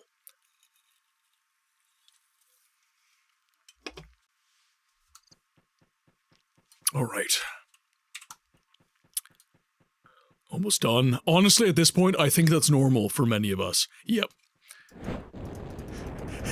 Welcome to Backlog Simulator. Exactly. I slapped him. So, this is the way you tell you are armed in the UI, is the swords behind your character sheet, and I'm not armed. So I literally I got him so low, and then I just went, and that took him down. You're doing a damn good job for being PR. I'm doing what I can. I'm doing what I can. And I'm trying to grow my audience to get to the point where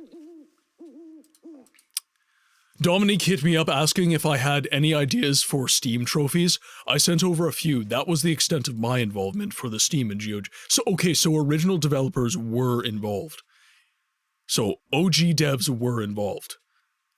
Hey, Books, I have to go. Thank you for the enjoyable morning, Sue. Thank you so much for tuning in. Thank you so much for contributing to the stream's anniversary. I really, really appreciate each and every one of you that came in to watch. I appreciate all the raids. I appreciate everybody who is spreading the word about this channel and growing the community. We crushed a follow goal today, right? Lamp, Visku. I would have to scroll back to actually get the name right. But Lampcore, Rumble Roar, yeah, Vesku, that's it. Yeah, Lampcore, Rumble Roar, Vesku, they all raided in and they're all contributing to it, right? They're contributing to the growth of the community. My people are their people and their people are my people, right? And of course, Lamp does something very different. He does randomizers and retro achievements, but we have this kind of mutual sentiment when it comes to games, and that's ultimately what matters. Have I ever played Greedfall? I have spent a little time in Greedfall, nothing substantial though.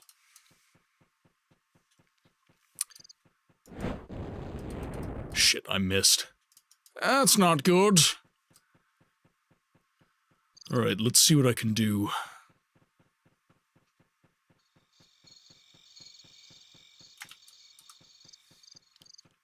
Can I get a shot off? Whew! Whoa, nice. Okay. Get a little bit more mana. And then we're in good shape. Ooh. Also, something else that Siege of Avalon did that is very, very good. Your UI is just so unique in this game. So unique. So, Alan, I hate to be this guy, but like obviously a lot of people have moved on from the original game, but I'm so interested in the idea that Siege of Avalon could make an official resurgence. Like basically someone creates a game in universe that does everything Siege of Avalon did, but, you know, it's modern, right? This is an idea that fascinates me a lot. Now, I'm not saying that as someone who wants to replace the original game. I want to see the original game championed. And I'm not saying Siege of Avalon's not... Siege of Avalon's amazing. It's absolutely fantastic. I'm just saying, right now, what Sepp has created is his imagining of extended content, but I think the story in this game and the universe in this game is very, very interesting, and the idea that this could be expanded upon is one that it fascinates me. It does. Alright, now we've got wolves to contend with. Not good.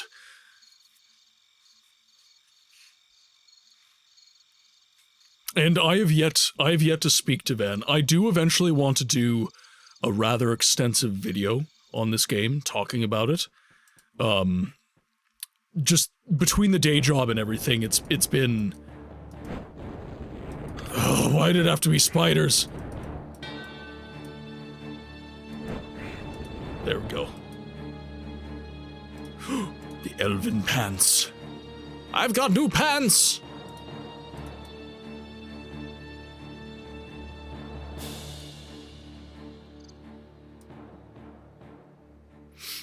Well, no, Sepp basically did an in-engine expansion of the game, and, let's see, he added a 7th chapter to the vanilla game, he did Pillars of Avalon, he did Ashes of Avalon, he did Days of the Shahol, he did the Caves story, and he did, Rise of the Dwarves. for, you need some games? Mm-hmm. Mm-hmm.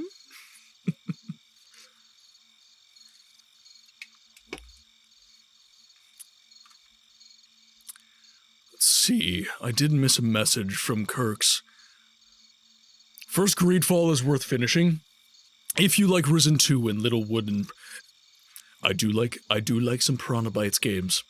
I do love me some Piranha Bytes. I was actually looking at a review of a Piranha Bytes game. What was it?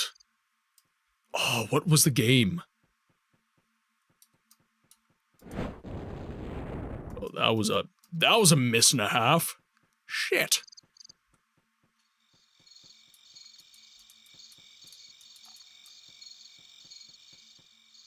Oh, early game is so hard. There we go.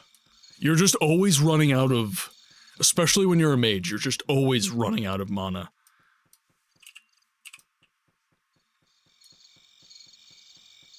And the shitty part is standing still is the fastest way to recharge. If I'm running from things, I don't recharge as fast, which is it's the toughest part of the early game in this game.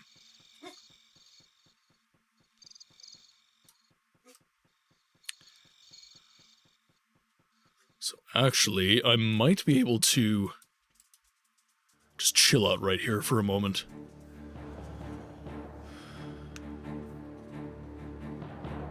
Chapter's way too easy, how dare you call it hard? I will call it whatever I want. You're in my stream. Welcome to my house. This is what I do.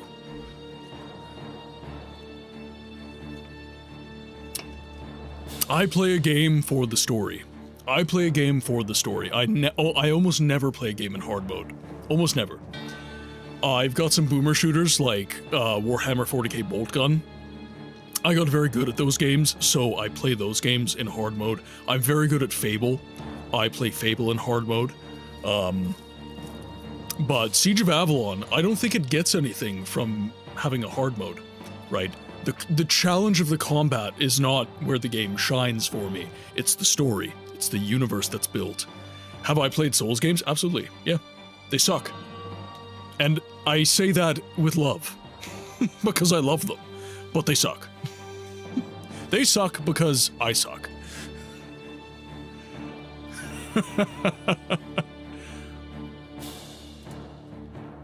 Alright, we are good to go. There. Oh, no, that's not what I want to do. And I see that there's a bunch of other streamers in the chat that have experienced Souls games in the same way that I have. Shashur, welcome in. Happy Streamiversary. Very glad to have you in this online bookshelf. Shashur, thank you so much. Thank you very, very much. Saying hi before your class. Have a great class today, my friend. Have an amazing class today. You missed quite a bit of voice acting. I almost lost my voice, but I was rather happy with the performance. How are the difficulty settings? Is there a Weenie Hut Junior mode? No, there's OG, which is the game as it is, as I'm playing now. That's the original game. And then you have a hard mode that it takes away your voluntary saves, so you're using checkpoints as opposed to saves. Each checkpoint only gives you one save. What else? Enemies take more damage and deal more damage. And then items that benefit you are harder to come by.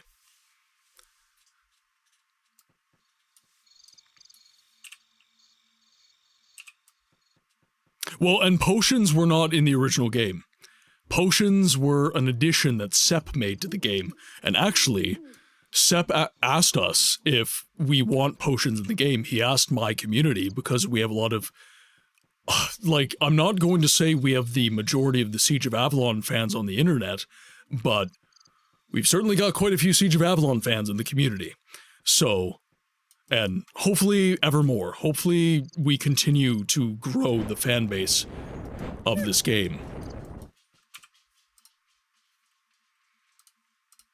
We need to save again. There. But yeah, stuff has been added to the game. Oh, not good. Nice.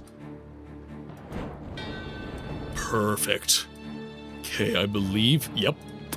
Perfection! Got the steel bar. Yes, yep, absolutely. SOA Migos is... Before I had my community, SOA Migos was where every Siege of Avalon fan gathered. But to speak to the obscurity of the community, almost nobody knew about it. Right? I'm a big fan of this game, and I did not know about it. It's a German site, because most of the fans of this game that I have met are German. And in North America, where I reside, nobody talked about it, nobody told me it existed, so I was just sat there being like, where do I go? How do I find content on this game? What classes can you pick? So you've got Mage, Fighter, and Scout. Essentially ranged melee and magic. And what's nice about Siege of Avalon is there's overlap. So you can basically do a build that permits you to do whatever you want. So I could be a hybrid, I could be a mage, rogue, but it's not explicitly detailed. It's what you are in this game is all about choices. It's all about choices. So however you spec out your character, that is you. So if I go high strength and high constitution, I'm a fighter. If I do high coordination, high perception, high mysticism, I am a mage. If I do high coordination, high perception, high combat, and high stealth, I am a rogue. And if I do any variations on that, I am me. SOA Amigos used to send me a happy birthday email every year, like 2015 or so. That was the only reason I knew of them. Yeah, I never ever knew about them. And Argot Surin, welcome in, welcome in. Wait, what happened? I was lurking and came back, and here... Welcome. You are a victim of a raid lurk. PlayAnyGoodBooksLately. Nice to meet you too. Nice to meet you too, Argot. Since you didn't hear the introduction, I'll just give you a new one. Welcome to the game library, my friend, where we give a voice to the voiceless games. My name is Martin, I'm a variety streamer, and I focus on story-driven games that are obscured from the mainstream conversations around gaming. And the voice to those games is me. I do a little bit of voice acting in stream to make these games more compelling, more interesting, and easier to consume for the public.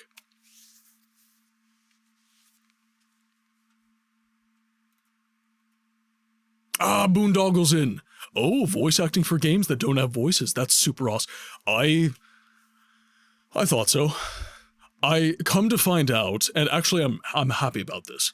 I found out a lot of streamers actually do voice acting in their streams. They just don't say they do. So at first I had a bit of a deflation moment where I was like, of this bitch. I had a bit of a deflation moment where I was like, oh man, I thought I was unique. But now it kind of relieves me because I know that I'm not alone. And that's been nice. That's been nice, because there's other creators I can talk to. I'm going to follow you and watch you and worship the ground you walk on. Thank you. Thank you. But now it's not so isolating. Now there's other creators that I can stream with, and I can collaborate with and enjoy these games and do cool things. Oh man, Pokemon games for sure need that voice acting. So I agree, but I play games that are obscured from the mainstream conversations around gaming. Pokemon, it is not. I love Pokemon. One of my first gaming experiences was Pokemon on, I've got a little Game Boy Pocket right here. My buddy gifted me a Game Boy Pocket, and I got a copy of Pokemon Silver that I've since played so much that I wore the sticker off the damn thing. So I've been playing Pokemon since it was black and white. I've been playing Pokemon since it was black and white.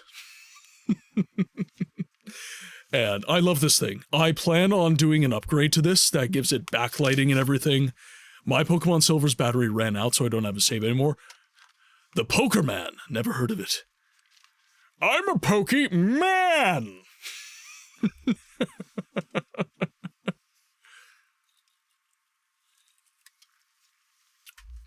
Muffin, that is just an excuse to get the battery replaced and get a new save. Get a new save. Ah! Don't touch me. All that conversation, and I still do not have enough mana. Don't Pokemon! Pokemon is hardly an RPG. Don't change my mind. It's technically, it is a JRPG. Technically. This looks like a game I would play. Siege of Avalon, Steam, GOG. Steam or GOG. Please play this game. Play this game. It is so important that this game gets out to more people. It is so underrated, so underknown.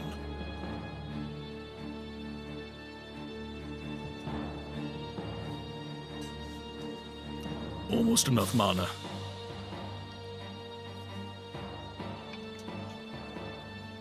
Okay, now. Oh, incredible story. Incredible world, incredible story.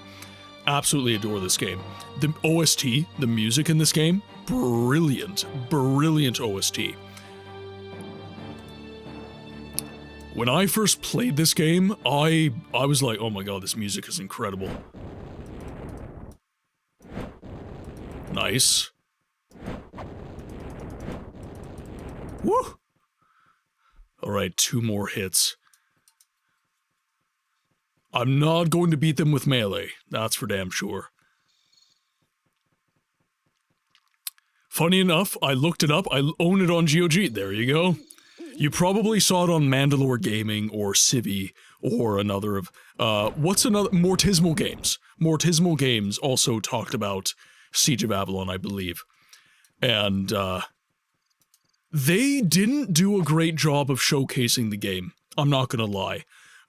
They talked about, unfortunately, when you have videos where it's like, 10 games that you haven't played and you should probably play them, those videos tend to be very quick, glazing over the content of the game, and what you really need is this. You need a stream, you need long-form content that talks about this game a lot. Yeah, it's on sale all the time, guys. It's so, like, when people are not playing these old games, they have no excuse. They're available, and really the only thing that limits gameplay for these games is support for modern hardware, and Siege of Avalon has that. A lot of these games have it, actually. And GOG, I will say, does a better job than Steam getting, what am I trying to say? Getting the game into an accessible and available state. Accessible and available state. No. Do not get your games for free. You need to support the companies who put these games out into the public sphere. You need to support GOG and Steam for even having these games on their platforms. Because if they do not see any money for it, they will take it off the platform. They will take it off the platform. So I will fight against that a little bit. I will.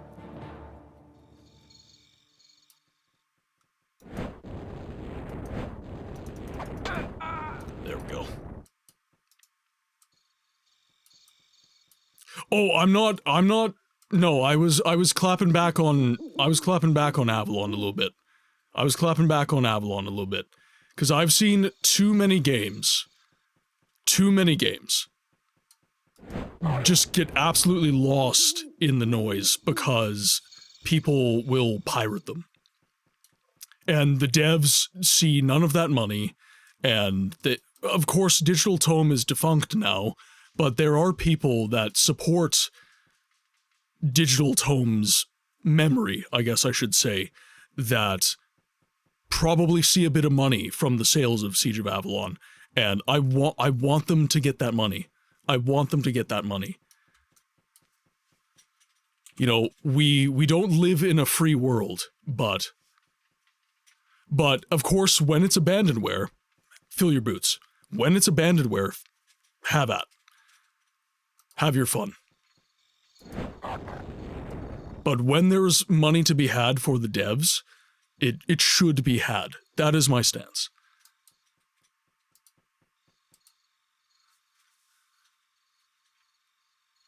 It was nice to meet everyone, but I gotta head out. Sorry to raid and run. I do own this game on GOG, though. Still to know how. Doesn't matter how, it matters that you do.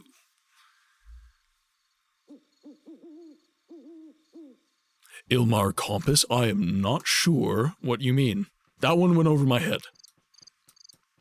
No, so Avalon is right. Chapter 1, I believe, even in the original release of the game, it was released as a demo. It was released for free. Oh, I'm not aware of that. Definitely not aware of that.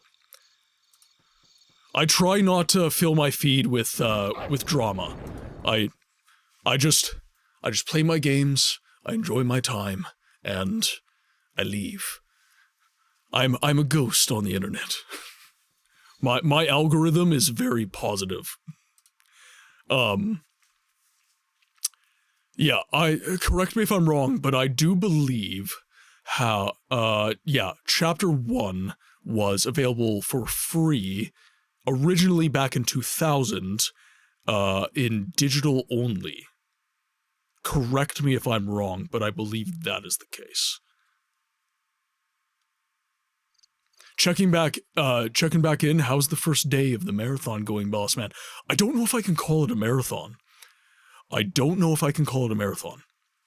Because I'm not handing the torch to someone else. Yes, hello, I'm very sorry to bother you, but do you mind saving your damn game? Just did.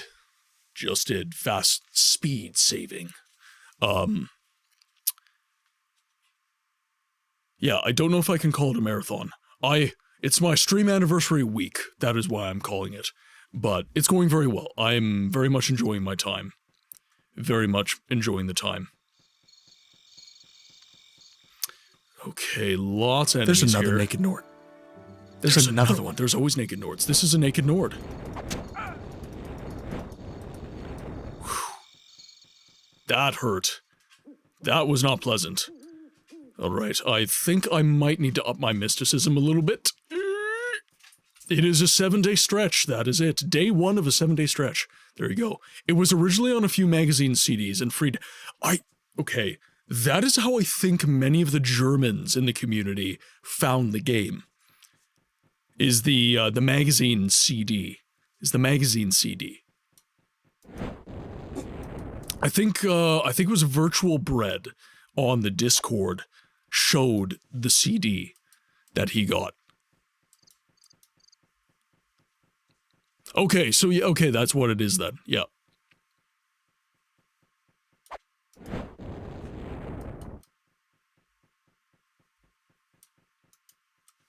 I think I can Don't get hit, though. Woo! Woo! Please. Oh, thank God. I'm very squishy right now. Very squishy. So I gotta make sure I don't die in these fights. Alright, let's replenish some of our mana.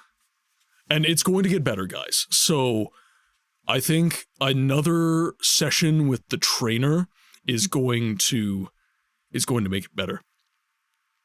Yeah, we worked with a German studio to translate it to German. Also did Spanish and maybe Polish. I don't think anyone from those places has dropped into the stream. Many Germans, I think maybe a couple Polish people, and I had a fellow Canadian. I had a fellow Canadian that had played this game. I don't remember where my friend who introduced me to Siege of Avalon found it. I'm not sure of that. Kirks is Polish. There you go. But did you know about the game? Did you know about the game? Apparently so. Random Features in the chat is one of the original developers of the game. He is one of the OG devs. OG devs. So it sounds like... Yeah, he said maybe Polish in chat.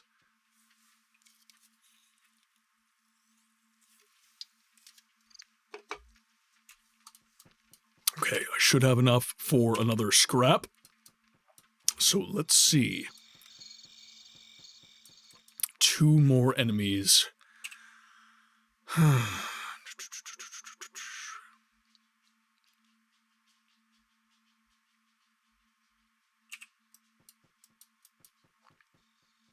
I'll take it.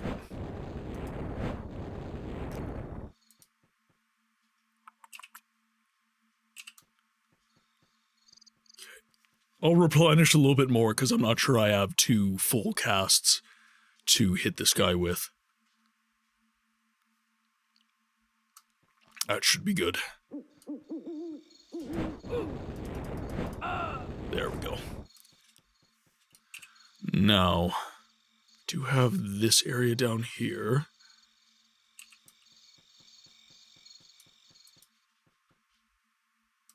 Enemy there. So what, this is village 3. So this, I believe, is where my brother is. Yeah, I really would like to work on a project like that. Something like Obsidian did with Pillars of Eternity. Oh, Kirks, do you do game dev? Do you do game development? Apologies if I misread that. It sounded like you did some game dev. Oh, okay, so it's aspirant. Gotcha. Hey man, you gotta start. Like I said, a live-action movie from this game would make millions. I think that the story is good enough. I do. And I would love to see a production. Ads are dropping soon, guys.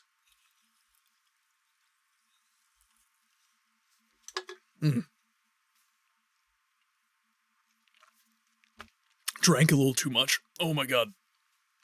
I wasn't expecting to take such a large chug. That was my mistake. I wasn't focusing. I have an opportunity to choose college. Oh, okay. So you're looking at college studies. Oh, well, the movie would cost millions. Depends on the production, right? Depends on the production. But if you're doing like a small scale project, you could do a pretty modest film rather cheaply, I would say. But if you're looking at doing like a larger production that has higher production value, then it would be a higher ask. And especially if you have actors that, you know, obviously want to make their money and everything.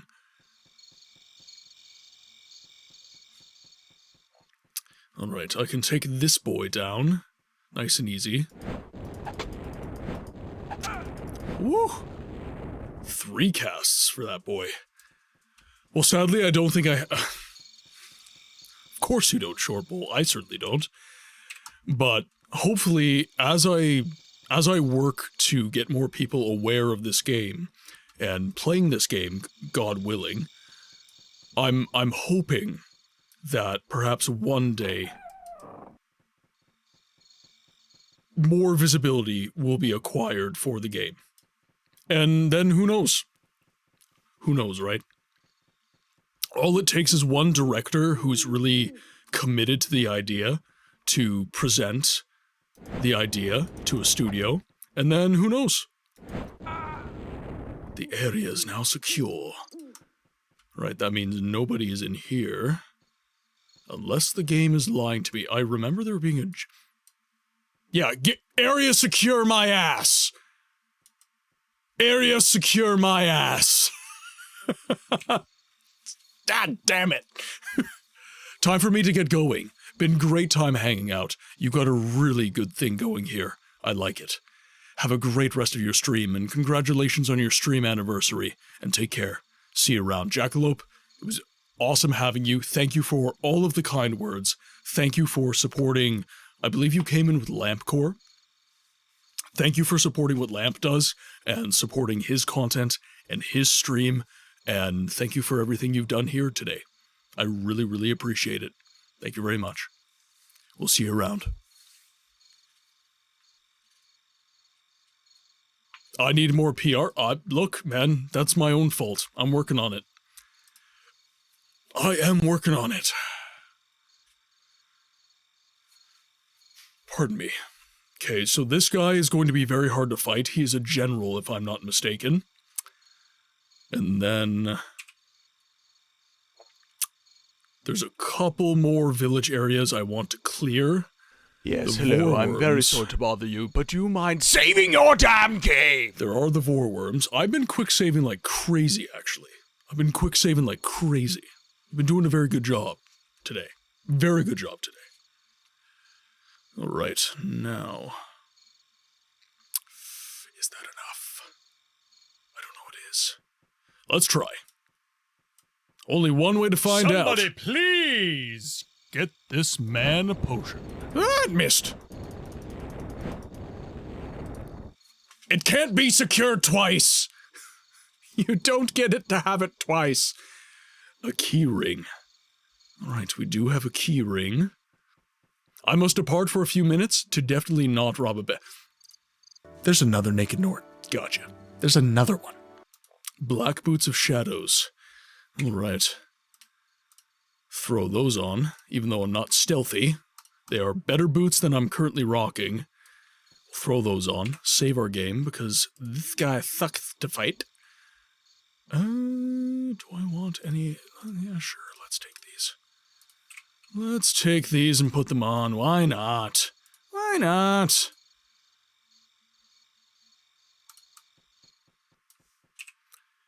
When in Rome, do as the Romans do.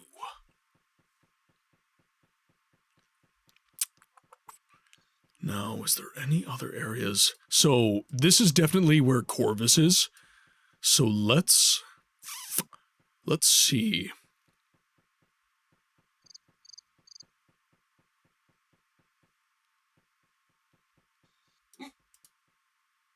The stairway down is blocked by a large rock.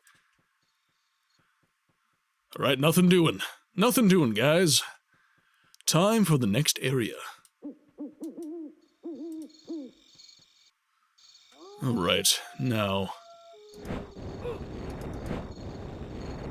this is Village 4, and this is... I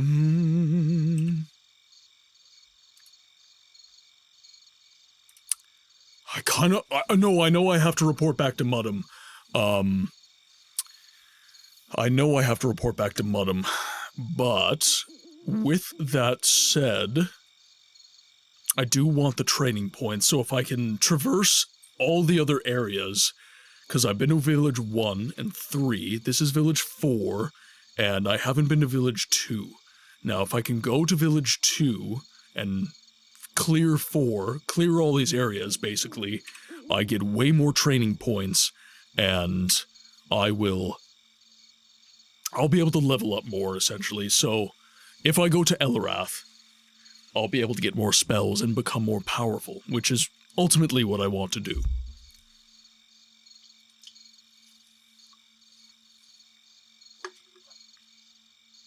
I'm not sure what you mean, don't use what?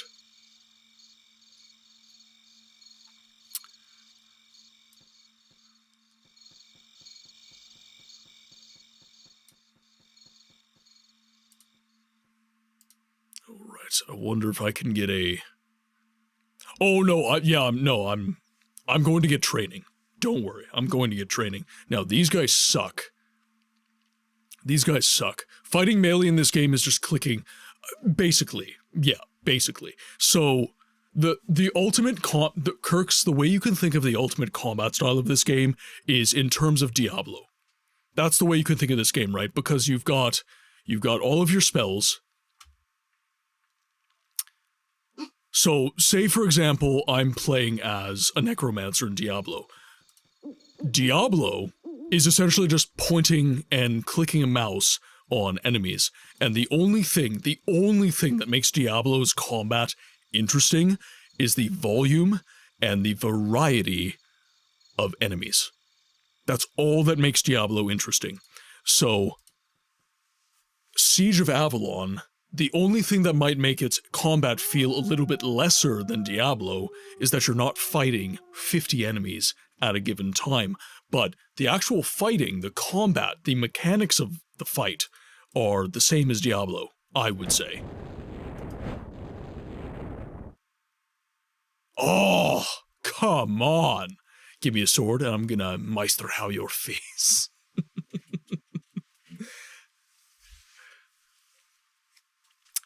Now, that is one area where perhaps Diablo does a little bit better. There is quite a few more weapons in Diablo, but I still think the weapon variety is... That was me trying to get the drop on these guys, but I need to be closer because I'm a baby mage. I'm just a baby. Oh shit, not good, not good, nicht so gut. Nicht so gut. Shit. Alright, let's load my game. No, that's quick save.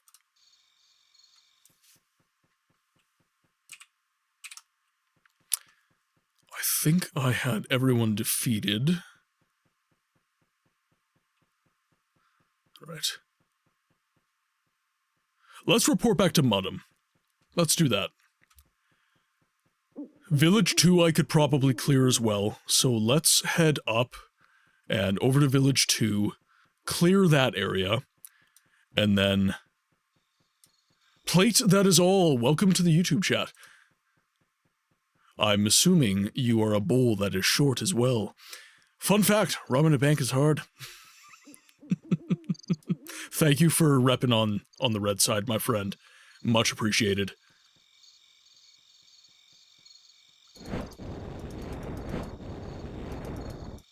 Whew. Nope, that's not good. Missed that first hit, and I'm paying for it.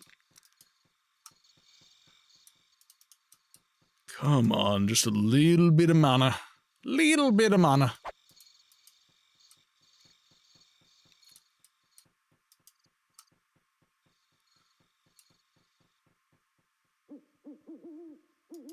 Whew. Oh my god, lost! Come to me through fire and war.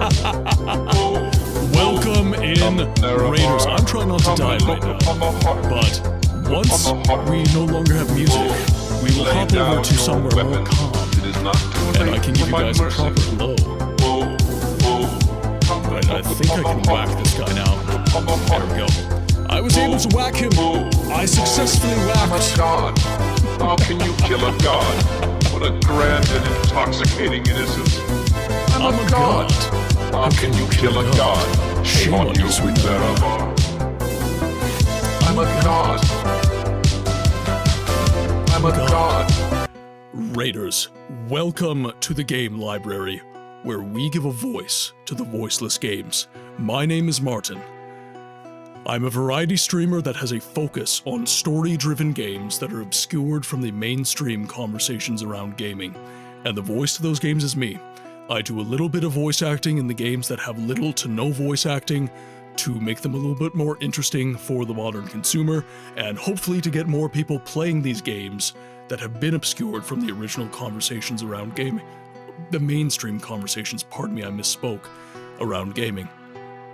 Lost, thank you so much for the raid. Thank you so much for the Streamiversary raid. This is the start of 7 straight days of non-stop streaming for me. I obviously have to stop to work, but we're going to be streaming a lot more than usual for an entire week. And I'm going to be doing collaborations for the first time as well, which is very exciting for me. Now, raiders, if you have to raid and run, please get your food, get your water, get your sleep, do your self-care. Make sure to take care of yourselves. Lost has no doubt been streaming for a long time, and you've been hanging out with her. So make sure to take care of yourselves, guys. But if you plan on hanging out, we are playing probably the most voiceless game that I've ever played, Siege of Avalon. So, if you are hanging out, I much appreciate your presence. Now, let's get back to gaming. And, what are you playing? Mass Effect. Good. I love that game. Absolutely love Mass Effect. What, you're still in the first game, right? You're still in the first game? I would say that the second game is probably my favorite. And I'm very interested to see what you say about Mass Effect 3 when you get around to playing it, because there's divergent opinions on the ending. I will just put it that way. Yes, you're still playing on the first. Have you romanced Liara yet? It seemed in my lurk in your stream that you were planning on romancing Dr. Tassoni.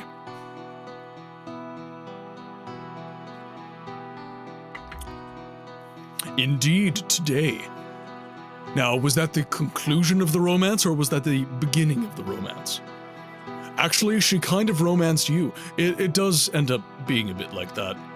Liara is, awkwardly forward, I would say. She doesn't know that she's flirting, but she's flirting.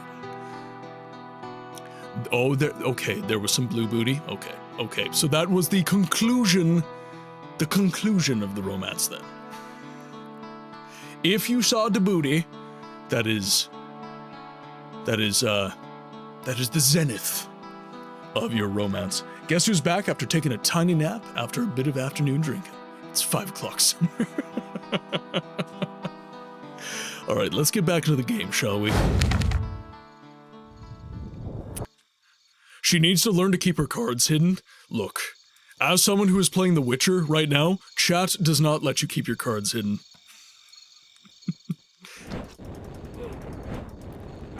Whew. You take a lot of hits. I don't like you. Yeah, The Witcher 1 is all about the cards. All about the cards. If you know, you know. All right, let's head back to Avalon. And there we are, Village 1. So we are currently sitting pretty at 46 training points. So I think that it is a good idea to see how many trainers I can find and basically use all of their training. Come on, there we go. Witcher 1 no card challenge. Now that is a challenge, actually. Witcher 1 no cards. That is a unorthodox way to play the game, let me put it that way. Because, my god, I've never seen so much poontang thrown at a single man as I have in The Witcher 1 with Geralt of Rivia. It is insane. It is absolutely insane. And I hear the books are worse. The books are worse! I haven't read all the books, but the books are worse!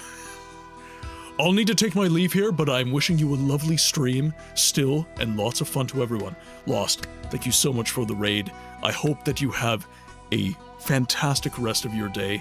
Don't work too hard, and we will see you on the next one. I promise to take care of the community. Thank you for trusting them with me.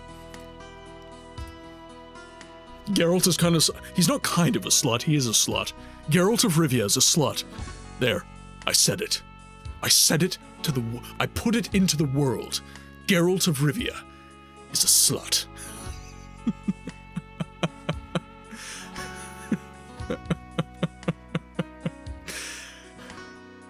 In The Witcher 1, there's one sex scene you... Oh god. Need to have? That's a strong stance to take. Need to have.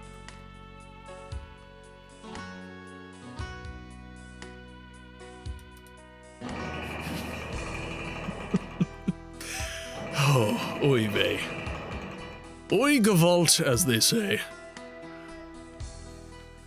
I would not even need. Pretty sure you can avoid them all. You can avoid them all. I think Kirks is just saying that this is the one that's actually, like, legitimately adds to the game. Because most of them don't. Most of them are literally just, like, side things that you have throughout gameplay. That's literally chat during The Witcher. It's like, it's been 5 minutes. Can we get a card?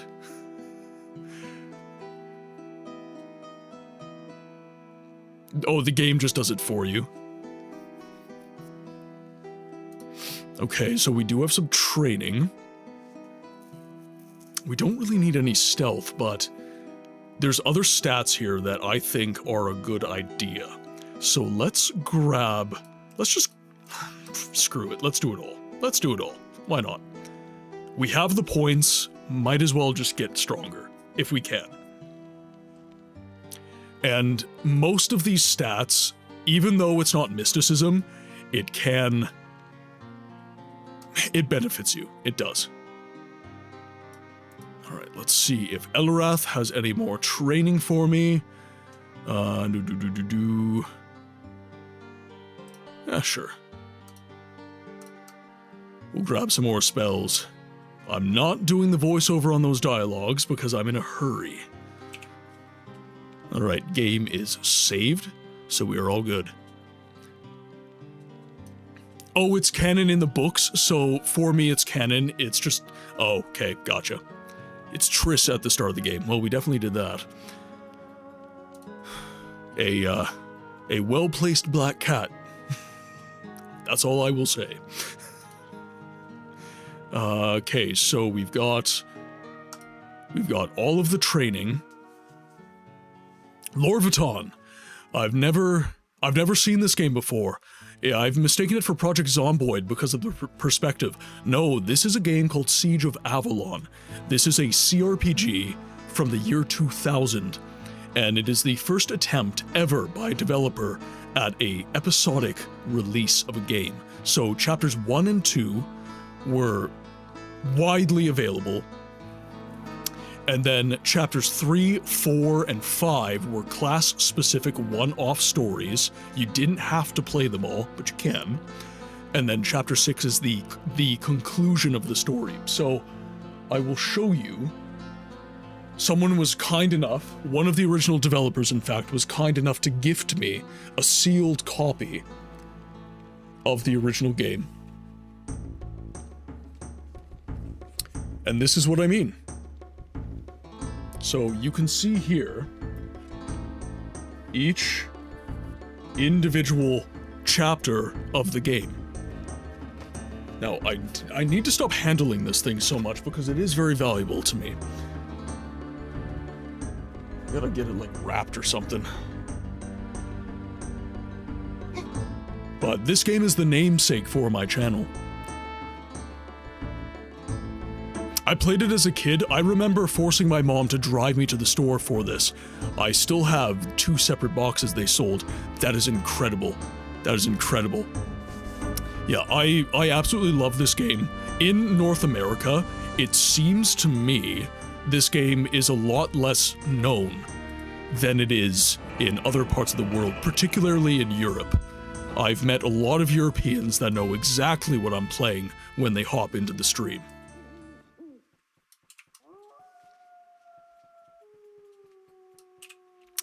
Okay, let's head back to Village 2.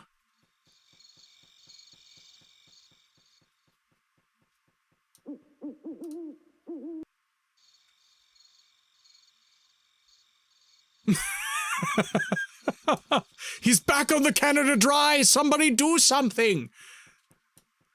You can't stop me. It has Canada in the title. It's patriotism. Okay, there is a little...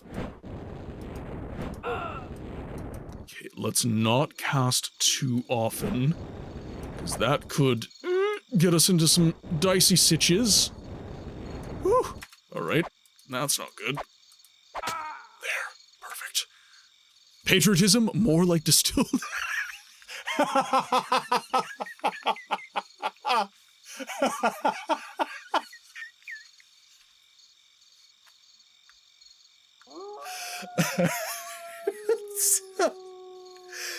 I wasn't ready for that. Holy shit. Whew. Okay, I'm okay. It's fine. We're fine. Oh my god. Oh my god.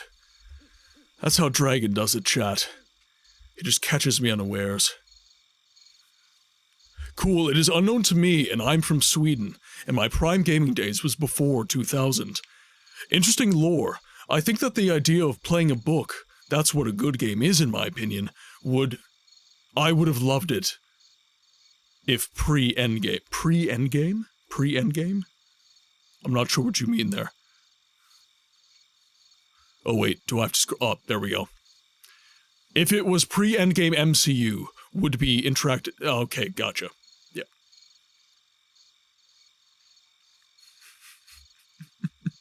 Everything Dragon says is in Dagothra's voice.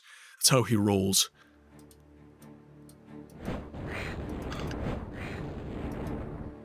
Oh, shit.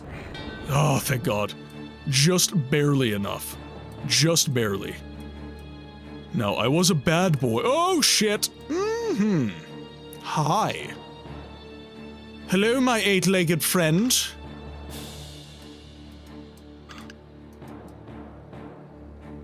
I mean you no harm. Just kidding. Die. I need more mana. Disco Elysium is basically playing a book, so this is what inspired the name of my channel, is Siege of Avalon's approach to games. Games as a method of storytelling. The advertisement phrase from this game is played, past tense, any good books lately. It's a euphemism that people used it was read any good books lately. You know, what have you been reading? What media have you been consuming? And Digital Tome, Siege of Avalon, took this and they turned it into played any good books lately, and because I didn't want to just rip directly from that, my channel is called Play Any Good Books Lately, present tense. I was just thinking about Planescape Torment when you said a game that plays like a book. Planescape Torment's excellent as well. This entire genre of games is amazing.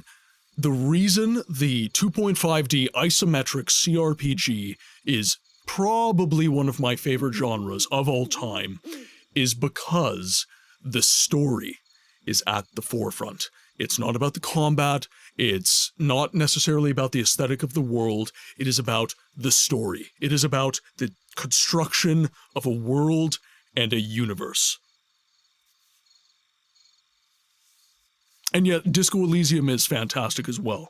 Disco Elysium is one of the few games out today that is supporting the old idea of a CRPG. There's games like New Arc Line that interest me as well. Solasta, Crown of the Magisters, that interests me as well.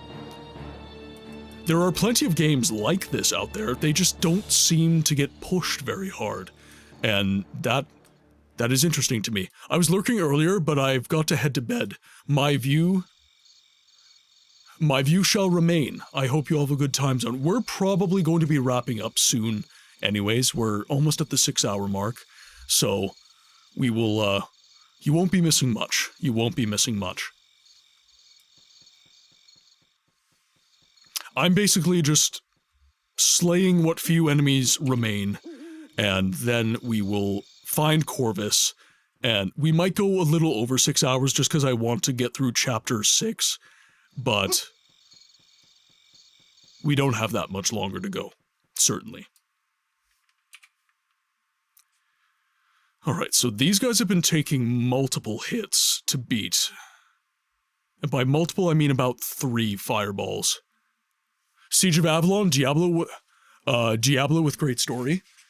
I mean, I hate to generalize it to that extent, but for people who haven't played Siege of Avalon, I need to simplify the explanation of the game.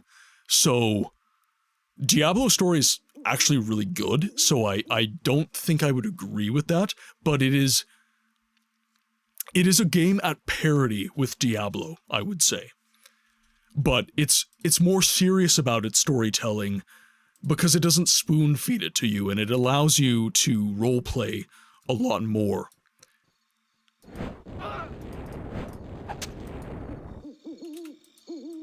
See if I can... Yep, perfect.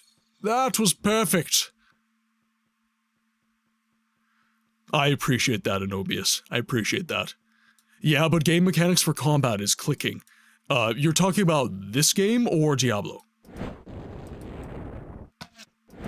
Because you just described Diablo's combat. Like, if you've played Diablo, it's very simplistic combat. Diablo 1 is a point-and-click combat system. And yes, you click the number keys for your spells, but I do that here too. This corner down here, you see the icon changing? That is me changing my spells, but because I don't have potions, the combat is more methodical, it's more slow. So yes, you are right in the sense that I'm not fighting a million enemies. That is a difference, 100%, but mechanically, the combat of Siege of Avalon is the mechanic of Diablo. They're one and the same. They're one and the same. It is the game around that mechanic between Diablo and Siege of Avalon that is different. That is a lot of enemies. Could you chase me? Oh yes, perfect. And also, from a story perspective as well, you are fresh off the boat, quite literally. You are an untrained, unproven soldier. So you are fighting enemies that are more seasoned than you, stronger than you, and you are becoming stronger as you go. And you will find in later chapters in Siege of Avalon, the combat and the amount of enemies that you fight become much more extreme. The stakes of combat in Siege of Avalon are much, much higher than they are in Diablo.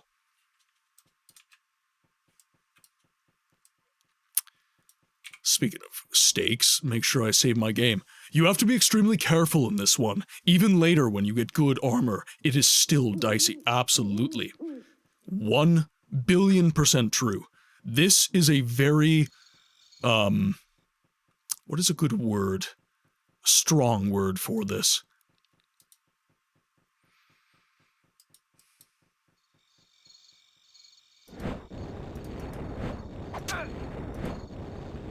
Not great. Okay, that is true if you are playing as a warrior, but I think I would hold my opinion on what I said about Diablo's combat, because as a warrior, it was point and click. The only thing you had to do as a warrior is make sure you had good armor, a good weapon, and potions. That's all you had to do. Diablo's combat was enjoyable, Baldur's Gate was complex and a bit annoying. Planescape's combat was just boring. All of them great games in their own ways. Lorviton, 100%. 100%. Actually, is it Lorviton or is it Eorviton? Is it an I or an L? I can't tell. Lowercase L or uppercase I? It's an L. Okay, perfect. I was not misspeaking. Good. Yes. It is true that I think that this game would have benefited from higher numbers of enemies, but then the balance would feel off. The whole leveling system would have to get revised, and then I feel like it's just too much like Diablo at that point. So the whole point of this leveling system is to make the early... Devs never do anything by accident. It might not hit, but everything is done on purpose. And the leveling system of this game is meant to make you feel a little bit weak in the early game. It's supposed to be a desperate struggle. It is supposed to be a slog to get through these early fights. It's supposed to be a situation where you just barely get through the fight with your health. That was the intention, I would say. Especially having played it as many times as I have, that is definitely what occurs every single time I play the game, regardless of what class I play. But the inventory system as well, you can wear nowhere near as much armor. So most games, it is head, chest, feet, maybe legs, and gauntlets. This game, I can wear headgear, I can wear a tabard, I can wear 3 layers of chest armor, I can wear an outer piece, I can have a shield, a weapon, I can have 2 leg garments, this is another leg garment, this is a belt. The inventory system compared to a game like Diablo is a lot more, complex and nuanced, so you can play around with armor ratings and stuff a lot better. Yeah, the EQ is great here. Yeah.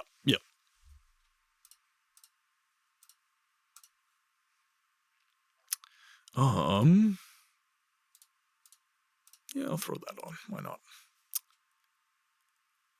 And then I'll throw girdle on. Even Baldur's Gate is worse than this. Yeah, exactly. And I think just aesthetically, just looking at the menu, this is gorgeous. Absolutely gorgeous. Absolutely gorgeous.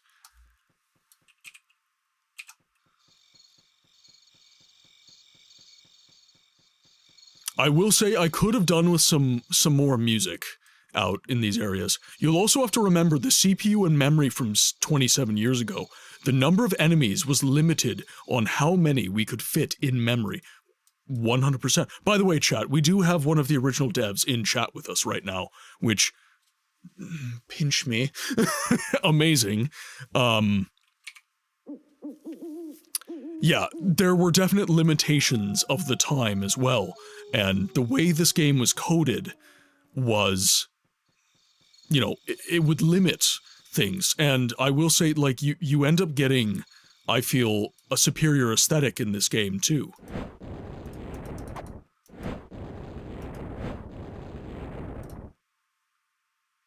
That is a mage robe. Why not?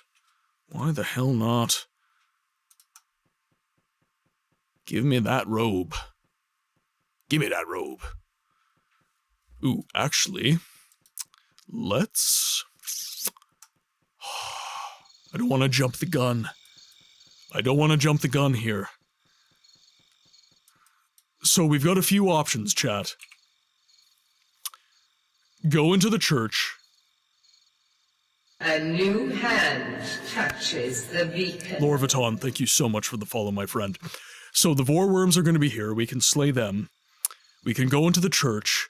I believe we can go into the church at this juncture. Actually, yeah, okay, we can. You can go into the church, and we can fight the enemies there, and we can uncover some more story. Or we can simply just rescue Corvus before the end of the episode. And for context, for those of you who don't know the story of the game, Corvus is our brother. You guys did miss quite a bit of exposition from the early story of the game. Actually, let's see what this does. Okay, restriction +2. Body length garment, favored by those who practice the mystical arts. You do have a brother in this game. I also have a brother IRL. It is true. Can confirm. Okay, I think I will up mysticism a little bit. Get mysticism up to 20, and that way we're going to grow our mana a lot faster.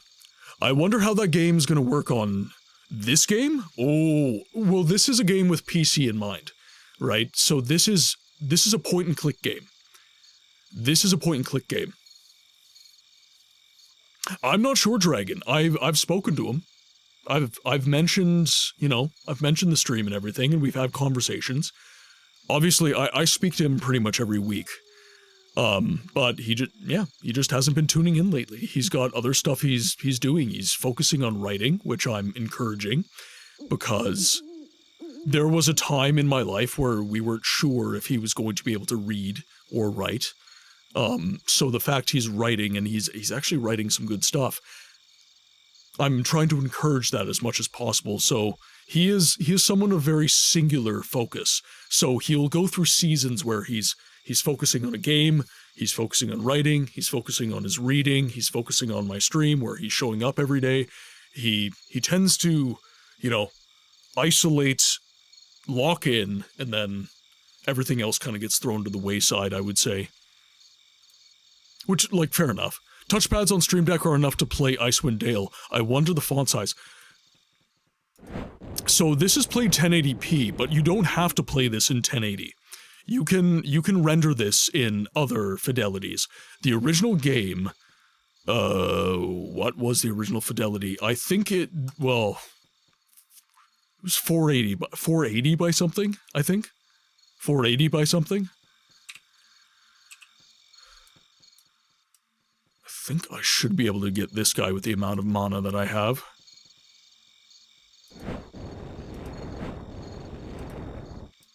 Stream Deck has 1280 by 800. Oh yeah, so I'm playing in 1920 by 1080 right now. I'm playing it in full HD. But if you want, here, let's save my game.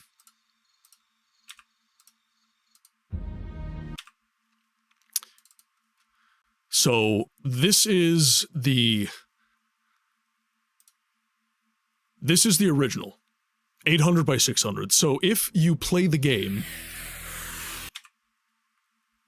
in its original scaling, now of course this is like because it's stretched out, because this is not the original fidelity, but the original way you would have seen this game is this.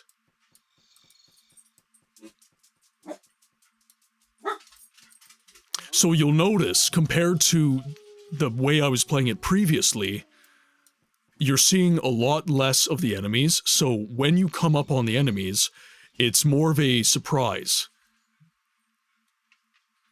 So, see?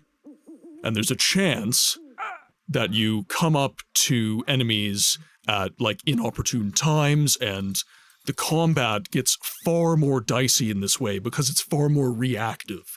So some might argue that this is the superior fidelity to play this game in.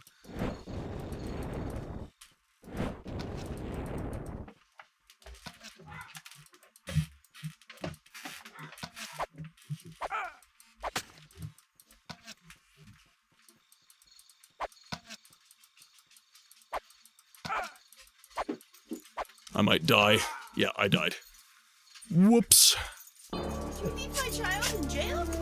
No. Yes? No. Yes? Oh, was he? Yes. Was he locked? Yes. Oh, I didn't know I locked it. Yeah, he had his food. How long's he been in there? I don't know, maybe like an hour? Not long. He left you! Alright, so we're gonna go back to Oh god, Harold's raiding me. Of the moon and star. One sec, let me get back into the game. Fire and war.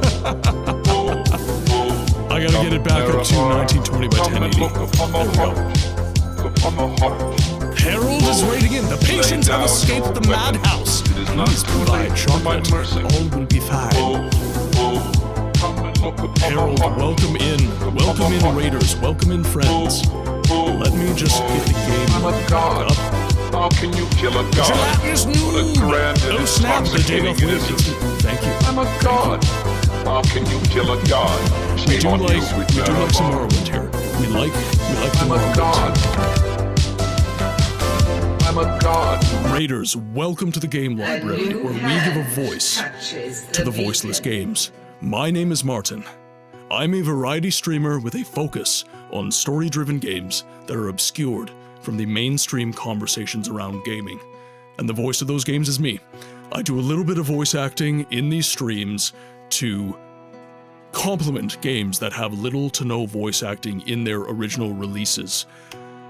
And hopefully that makes these games a little bit more interesting for modern viewers and inspires people to play these older games that are a little bit more obscured from the conversation. Today, we are playing my favorite CRPG of all time, The Siege of Avalon.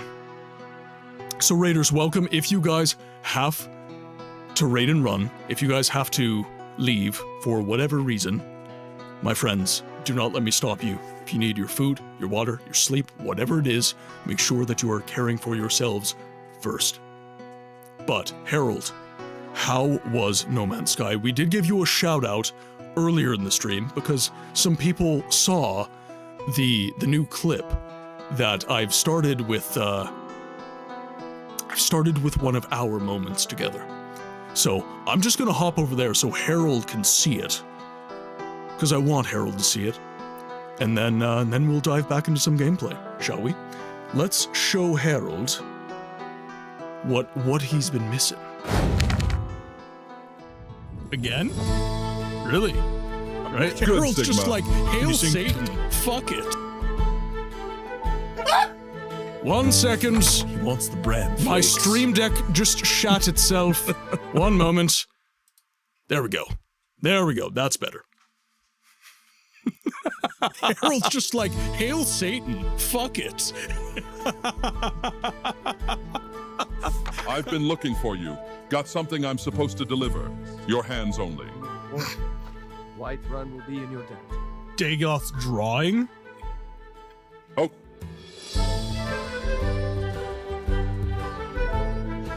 We had to do it live, Dev. We had to. We had no choice. We had no choice. That is so terrible. That is the worst thing. This is another Harold moment, and I'm totally doing it. I was drawn to you from the start. Harold is one of our main clippers, guys. I'm a weak man. I'm a weak man.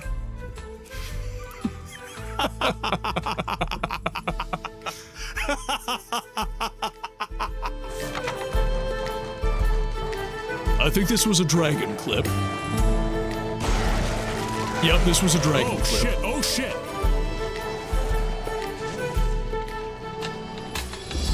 That is called thinking you have the upper hand and not actually having the upper hand. This is the first highlight reel that is 100% clips from you guys. They touch tips. They touch tips. You do not have a good friendship in Dwarven Kingdoms unless you touch tips. It's a cultural thing. I have a headless Elsa. Oh, what the fuck?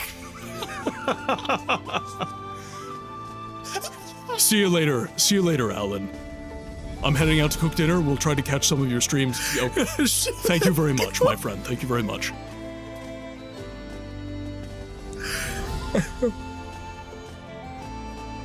I'm okay. I'm okay. A sweaty orangutan versus an oiled-up frost troll versus a nude bathtub Gerald. Place your bets, people.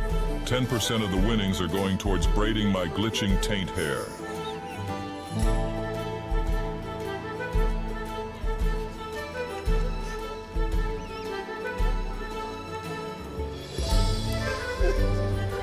Razman is the best. Yes, Razman is the best. Sorry, Chad, I have to show Harold this before he ultimately ends up lurking. Because he's got some stuff he needs to take care of it IRL, so I want to make sure he sees this.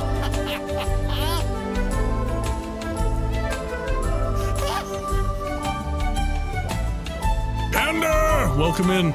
Welcome in. Yes, you got raided. You got raided.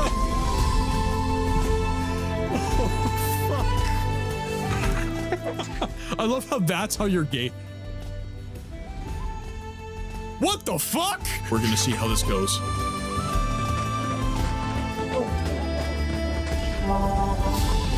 Alright, ran out of stamina and got kicked on the ground a whole bunch.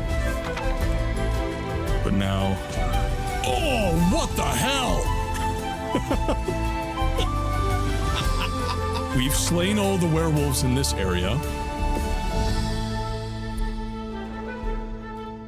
Ah, fuck! Okay. No, no, no. God damn you. Join the werewolf centipede. That was such a great siege. That was Arcanum, actually. That was Arcanum. Yeah, no, different game, different game. Same genre, though. Same genre. Harold's like, oh, y'all look alike.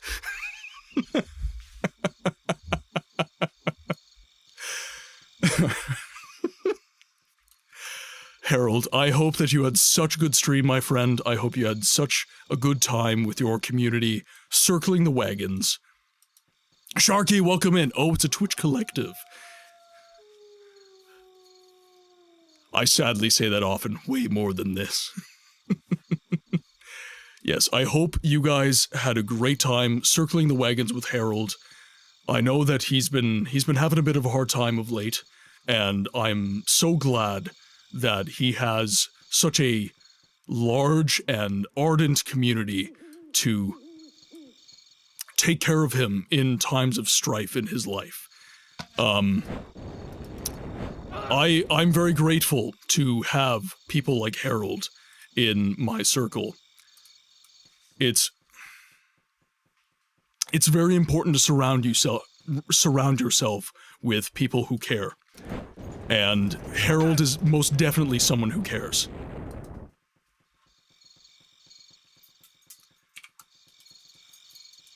Husband duties. Husband duties? Oh god, okay. I swear to God, if I struggle with this live, I'm going to scream. Okay, good.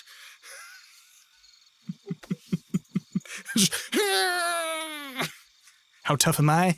You got a bottle of ketchup?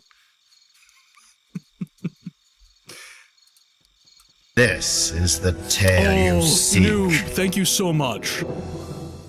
Right after getting raided in and following, thank you so much for the gifted sub, my friend. I have my principles, Lister. The clipper. You think you can buy me with promises of power and glory? Do you really think... Okay, I'll do it. I might be sending some ideas to the missus on how to make you look bad. That's what Dragon's here for, chat. He's to keep me on my toes. He's that moderator. This is the tale you seek. Thank you so much. Oh my god. We are 96 subs out of our goal of 110, guys. Thank you so much for the support. I have my principles, Lister. You think you can buy me with promises of power and glory? Do you really think... I really appreciate the love, man. I appreciate the love. This is the tale you seek. I definitely need mana. Come on, walk up to... I have my principles, Lister. Gotcha. You think you can buy me with promises of power and glory? Do you really think... Okay, I'll do it. We have a hood. Now we can finish our monk cosplay. This is the tale you seek. Now we have finished our monk cosplay. Nomine Padre, Spiritus Sancti. Am I right? I have my principles, Lister. You think you can buy me with promises of power and glory? Do you really think... Okay, I'll do it. That's all good, Harold. All good. We're going to be looking to end soon, probably. We're almost at the 6-hour mark, and I'm streaming every single day. until Saturday the 24th, so I'm gonna take my rest where I can get it. Tomorrow we're going to be streaming with Jet Black Sheep. It's my first collab stream. Hopefully I don't mess it up too bad. And, yeah, we're gonna see how it goes. Because I was playing some rounds of Mass Effect 3 multiplayer with him, and his game was crashing quite a bit. So, I don't know. My game was fine. I never crashed, so my stream is okay. But I'm worried about his. Yes, thank you so much for the gifted subs, noob. Like, the outpouring of support. Melly came in, dropped 20 gifted subs, and just bounced like a boss, just like dropped a bomb and went deuces. Eternal came in, 5 gifted subs. Noob's coming in, like 5 subs. Like, guys, you never have to. You never have to. Yes, we have some Morrowind Easter eggs. We have some Morrowind Easter eggs in the stream, most definitely. The other one, here, I'll show it to you. The other emote, which is this, that is to represent the Boots of Blinding Speed. That is the Boots of Blinding Speed. This is the Naked Nords from Morrowind. I couldn't really do a full emote of that, so I decided just to have their shivering torso and their leopard print speedos. I decided that was representative enough. Oh, the emotes. That was empty. Thank God. That would have been really shitty, cleaning soda off of my desk mid-stream. I'm actually lucky I haven't spilled more beverages during the stream. I'm gonna be real. Okay, so we have to find a sapphire ring, because I would like to close the arc with Pell and Lauren. There we go. Chainmail. Chainmail! I did, yes. I drank an entire can of distilled moose piss.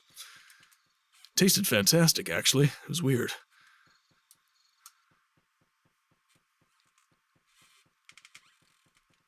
Maybe that's just my Canadian blood. I'm built different.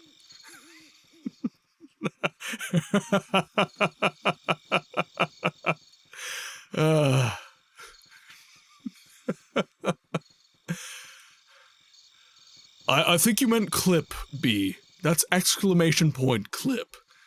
And it's 30 seconds, so you missed your moment. Ha! I win.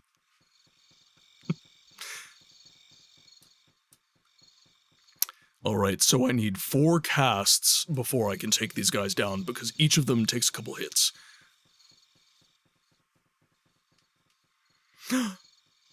We have a majestic Nicolas Cage in my chat.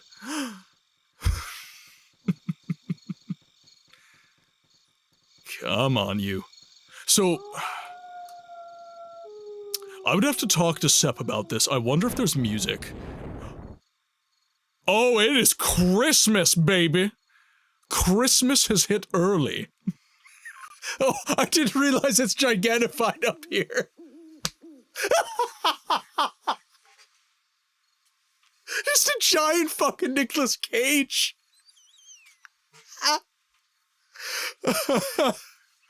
Oh my God.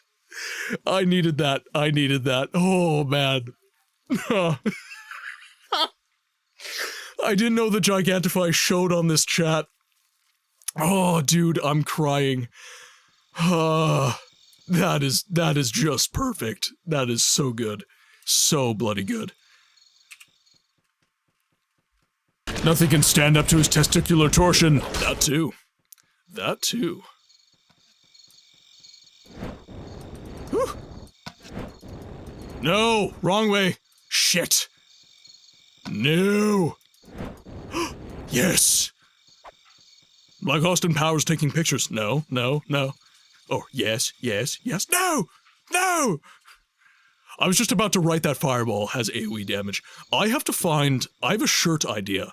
I do have a merch store, guys. Exclamation point merch. This is the tale you seek. If you are wanting some swag, if you like my logo, if you're wanting some swag, you can head over there. But I was thinking of a new merch idea. We play a lot of Daggerfall here as well, and I was thinking of doing a Fireball themed shirt. I don't have any themed designs. It's all my logo for the most part. So I was thinking of doing something a little bit more themed and collaboratively designed by the community. You and your damn I have my plushies. principles, Lister. You think you can buy me with promises of power and glory? Do you really think... Okay, I'll do it. Noob coming in. This is the tale you seek. I wasn't expecting that. Don't die, fuck. Oh, God. Oh, we have officially hit the 100 sub mark, guys. Thank you so much for all of the support. Although I am streaming for 7 days, so you don't have to blow your load in one stream. Oh, God. I never expect that redeem, and whenever it hits, I just... Oh, my God. Just past 6 hours? Oh, so I've streamed a little long. Alright. Let's save our game. Let's save our game, and we will head over here. Alright, friends. Let's close the game out. Alright, we're Marvelous. good to go. Thank you guys for the hype train. We are going to be ending right away, though. So, thank you, like, God. The support, guys. The support has just been insane today. Thank you so much for everything it is that you do. And by the way, own sucks, so this probably isn't all of them. This probably isn't all of them. This is probably just a small percentage of the actual realized subs. So, guys, thank you so much for your contributions to the stream today. Before I leave you, I will just like to say,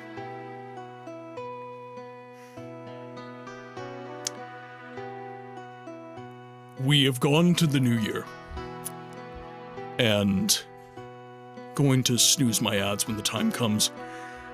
We're well into the new year now, and all I have felt is love and gratitude and just genuine appreciation for how far this channel has come. And today marks 1 year that my channel has existed. I've pushed really hard. It's been a hard year. It's been really difficult to get to the point that I have, but it is due to all of you that I've gotten there. And this 7-stream streak, marathon, whatever you want to call it, series, where I'm collaborating with other... Miss Nana! Fire and war. Miss Nana. I met Miss Nana through Successfully Lost. All of these raids, guys, thank you so bloody much. Nana raid! Jodel Diplomat, welcome to the game library, my friend. See who else is hopping in. Tim Tam, welcome in. Grand and intoxicating innocence. I'm a god. Old Brew, welcome in. How can you kill a god? Shame on Hello, you. beautiful Raiders, yes. Miss Nana, welcome in. Welcome in, Raiders. I'm a god. Miss Nana and Raiders, welcome to the game library where we give a voice to the voiceless games. My name is Martin, and I'm a variety streamer that has a focus on story-driven games that are obscured from the mainstream conversations around gaming. Now, you've just caught us ending, actually, but we were playing one of the most voiceless games, Siege of Avalon. Now, what do I mean when I say a voiceless game? It is a game that is under-recognized, underappreciated, and if I have my druthers, little to no voice acting because I like to voice act. I provide voice acting in these games that have little to no voice acting to make them a little bit more compelling for the viewer. And Siege of Avalon is one of my favorite stories. It's one of my favorite things to read and to act out. So, my friends, welcome in. And it is so great to have you. I met Miss Nana through Successfully Lost. Successfully Lost was playing, I believe, Mass Effect Legendary Edition, and Miss Nana raided in.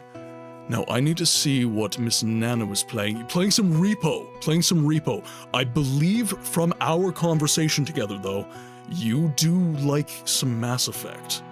I also like some Mass Effect. Mass Effect is one of my favorite RPGs of all time. I adore early BioWare RPGs. Knights of the Old Republic, Dragon Age Origins, Mass Effect. Other than 3, with that ending, though, Mass Effect was flawless. Andromeda, jury's still out for me, but I love me some Mass Effect. So, if you too love Mass Effect, you are in good company. I too am one of you. Oh, I see a Tally, I see a Garrus. Alright. I see you. Alright, I do have to snooze ads. So, my friends, I was just doing a bit of appreciation to you guys. This is my stream anniversary, day 1. So I am streaming from today to the 24th, so Saturday to Saturday, because, oddly enough, I created my channel on the 17th, but I did not stream until the 23rd. That was my first live date. So I've decided that I'm just going to make it a continuity. I'm just going to play with the community from the 17th all the way to the 24th. And I will be collaborating with many of the friends that I've made along the way. So tomorrow I'm streaming Mass Effect 3 multiplayer. This might interest you, Nana. Mass Effect 3 multiplayer with Jet Black Sheep. Then I'm going to be streaming some more Siege of Avalon by myself. Then I will be streaming with Necrovarius, play Generation Zero. Then I'll be playing some Peak with Squishy-ish. Then I will be playing some Warhammer 40k Dark Tide with B Technician. And then, for Friday, I will be playing Halo with Eternal Arcade and Harold the Hatter. And then Saturday, to close it all out, one of my newest friends in the content creation space, Mrs. Audibel PT. I will be playing Sanctum 2 and Battle Block Theater. And the whole point of this celebration is to celebrate the community. It's to celebrate the journey. There is no this without all of you. You guys have supported this all the way through. You guys took a chance on the stream. You spend your money here. You spend your time here. And time, make no mistake, is your most valuable commodity. And you choose to spend it with me. And I do not take that lightly. I do not take that lightly. I appreciate each and every one of you for all of your contributions to the content that I create and the atmosphere that I'm trying to build in this community. I'm trying to build a safe space that I needed when I didn't have anywhere to go. I'm trying to make the space that old Martin needed. Old books, if you will, needed. And you guys are a part of that. You guys make this community what it is. So thank you. And with that said, let us spread the love. I will snooze. I can wait. We can snooze ads a little bit later. That's fine. Let's find somewhere to raid. So let's see who is streaming right now. Which one of my buddies is playing right now?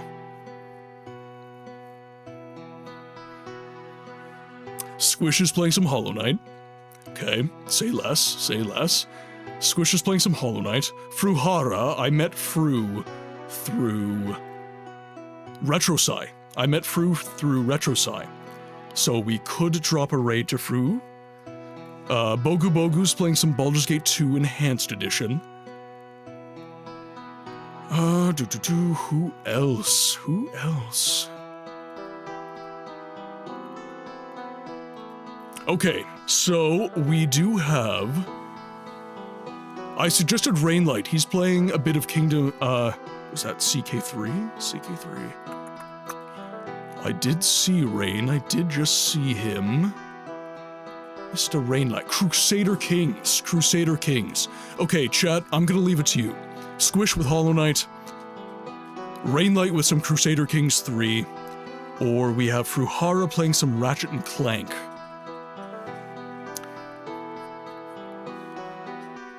It seems like chat wants some Crusader Kings. Although I do see some Badumpies. Some Badumpies. I have raided Squish recently. It's been a while since I've raided Rainlight. I love them both. They're both amazing. They're both great peeps.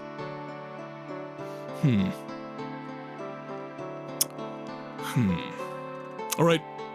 We haven't raided Rain in a while, so we're going to raid Rain. I would appreciate if you all joined me for the raid, guys. As us small creators, we need the boost. We do. So, I've been getting lots of raids today. Tons and tons of raids today, and Taz Jijanez. I probably absolutely botched that. Hi and bye. Hello and goodbye. Thank you so much for joining Nana on the raid. I look so forward to spending some more time with your community. Thank you so much for trusting me with your community for the short time that we got to interact. So, heading over to Rainlight. Heading over to Rainlight. Raid has started. First message is for those of you who have subscribed. Second message is for those of you who have followed. My friends, it has been the pleasure of a lifetime getting to stream to you all again today. I will be back again tomorrow for some Mass Effect 3 multiplayer with Mr. Jet Black Sheep. But until then, I ask that you be well. I'll see you on the next one.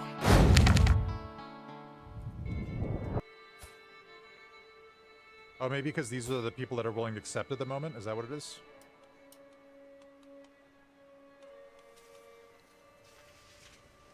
Band of the Horn.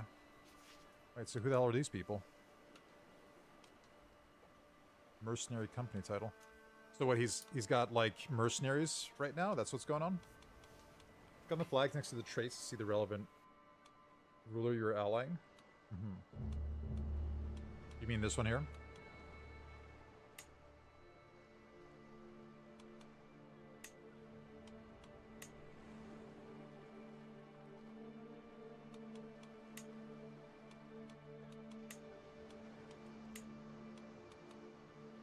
I mean, 837's not bad, but these are mercenaries, so like what does that even mean?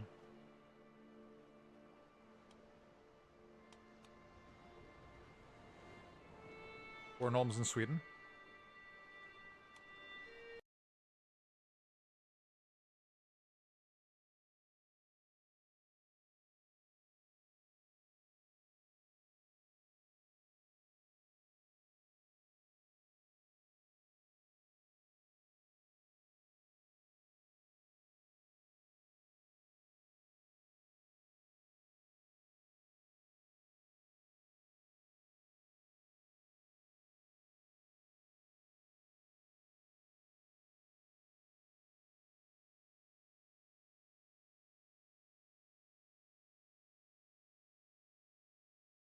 He was the best guy around. What about the people he murdered? What murder?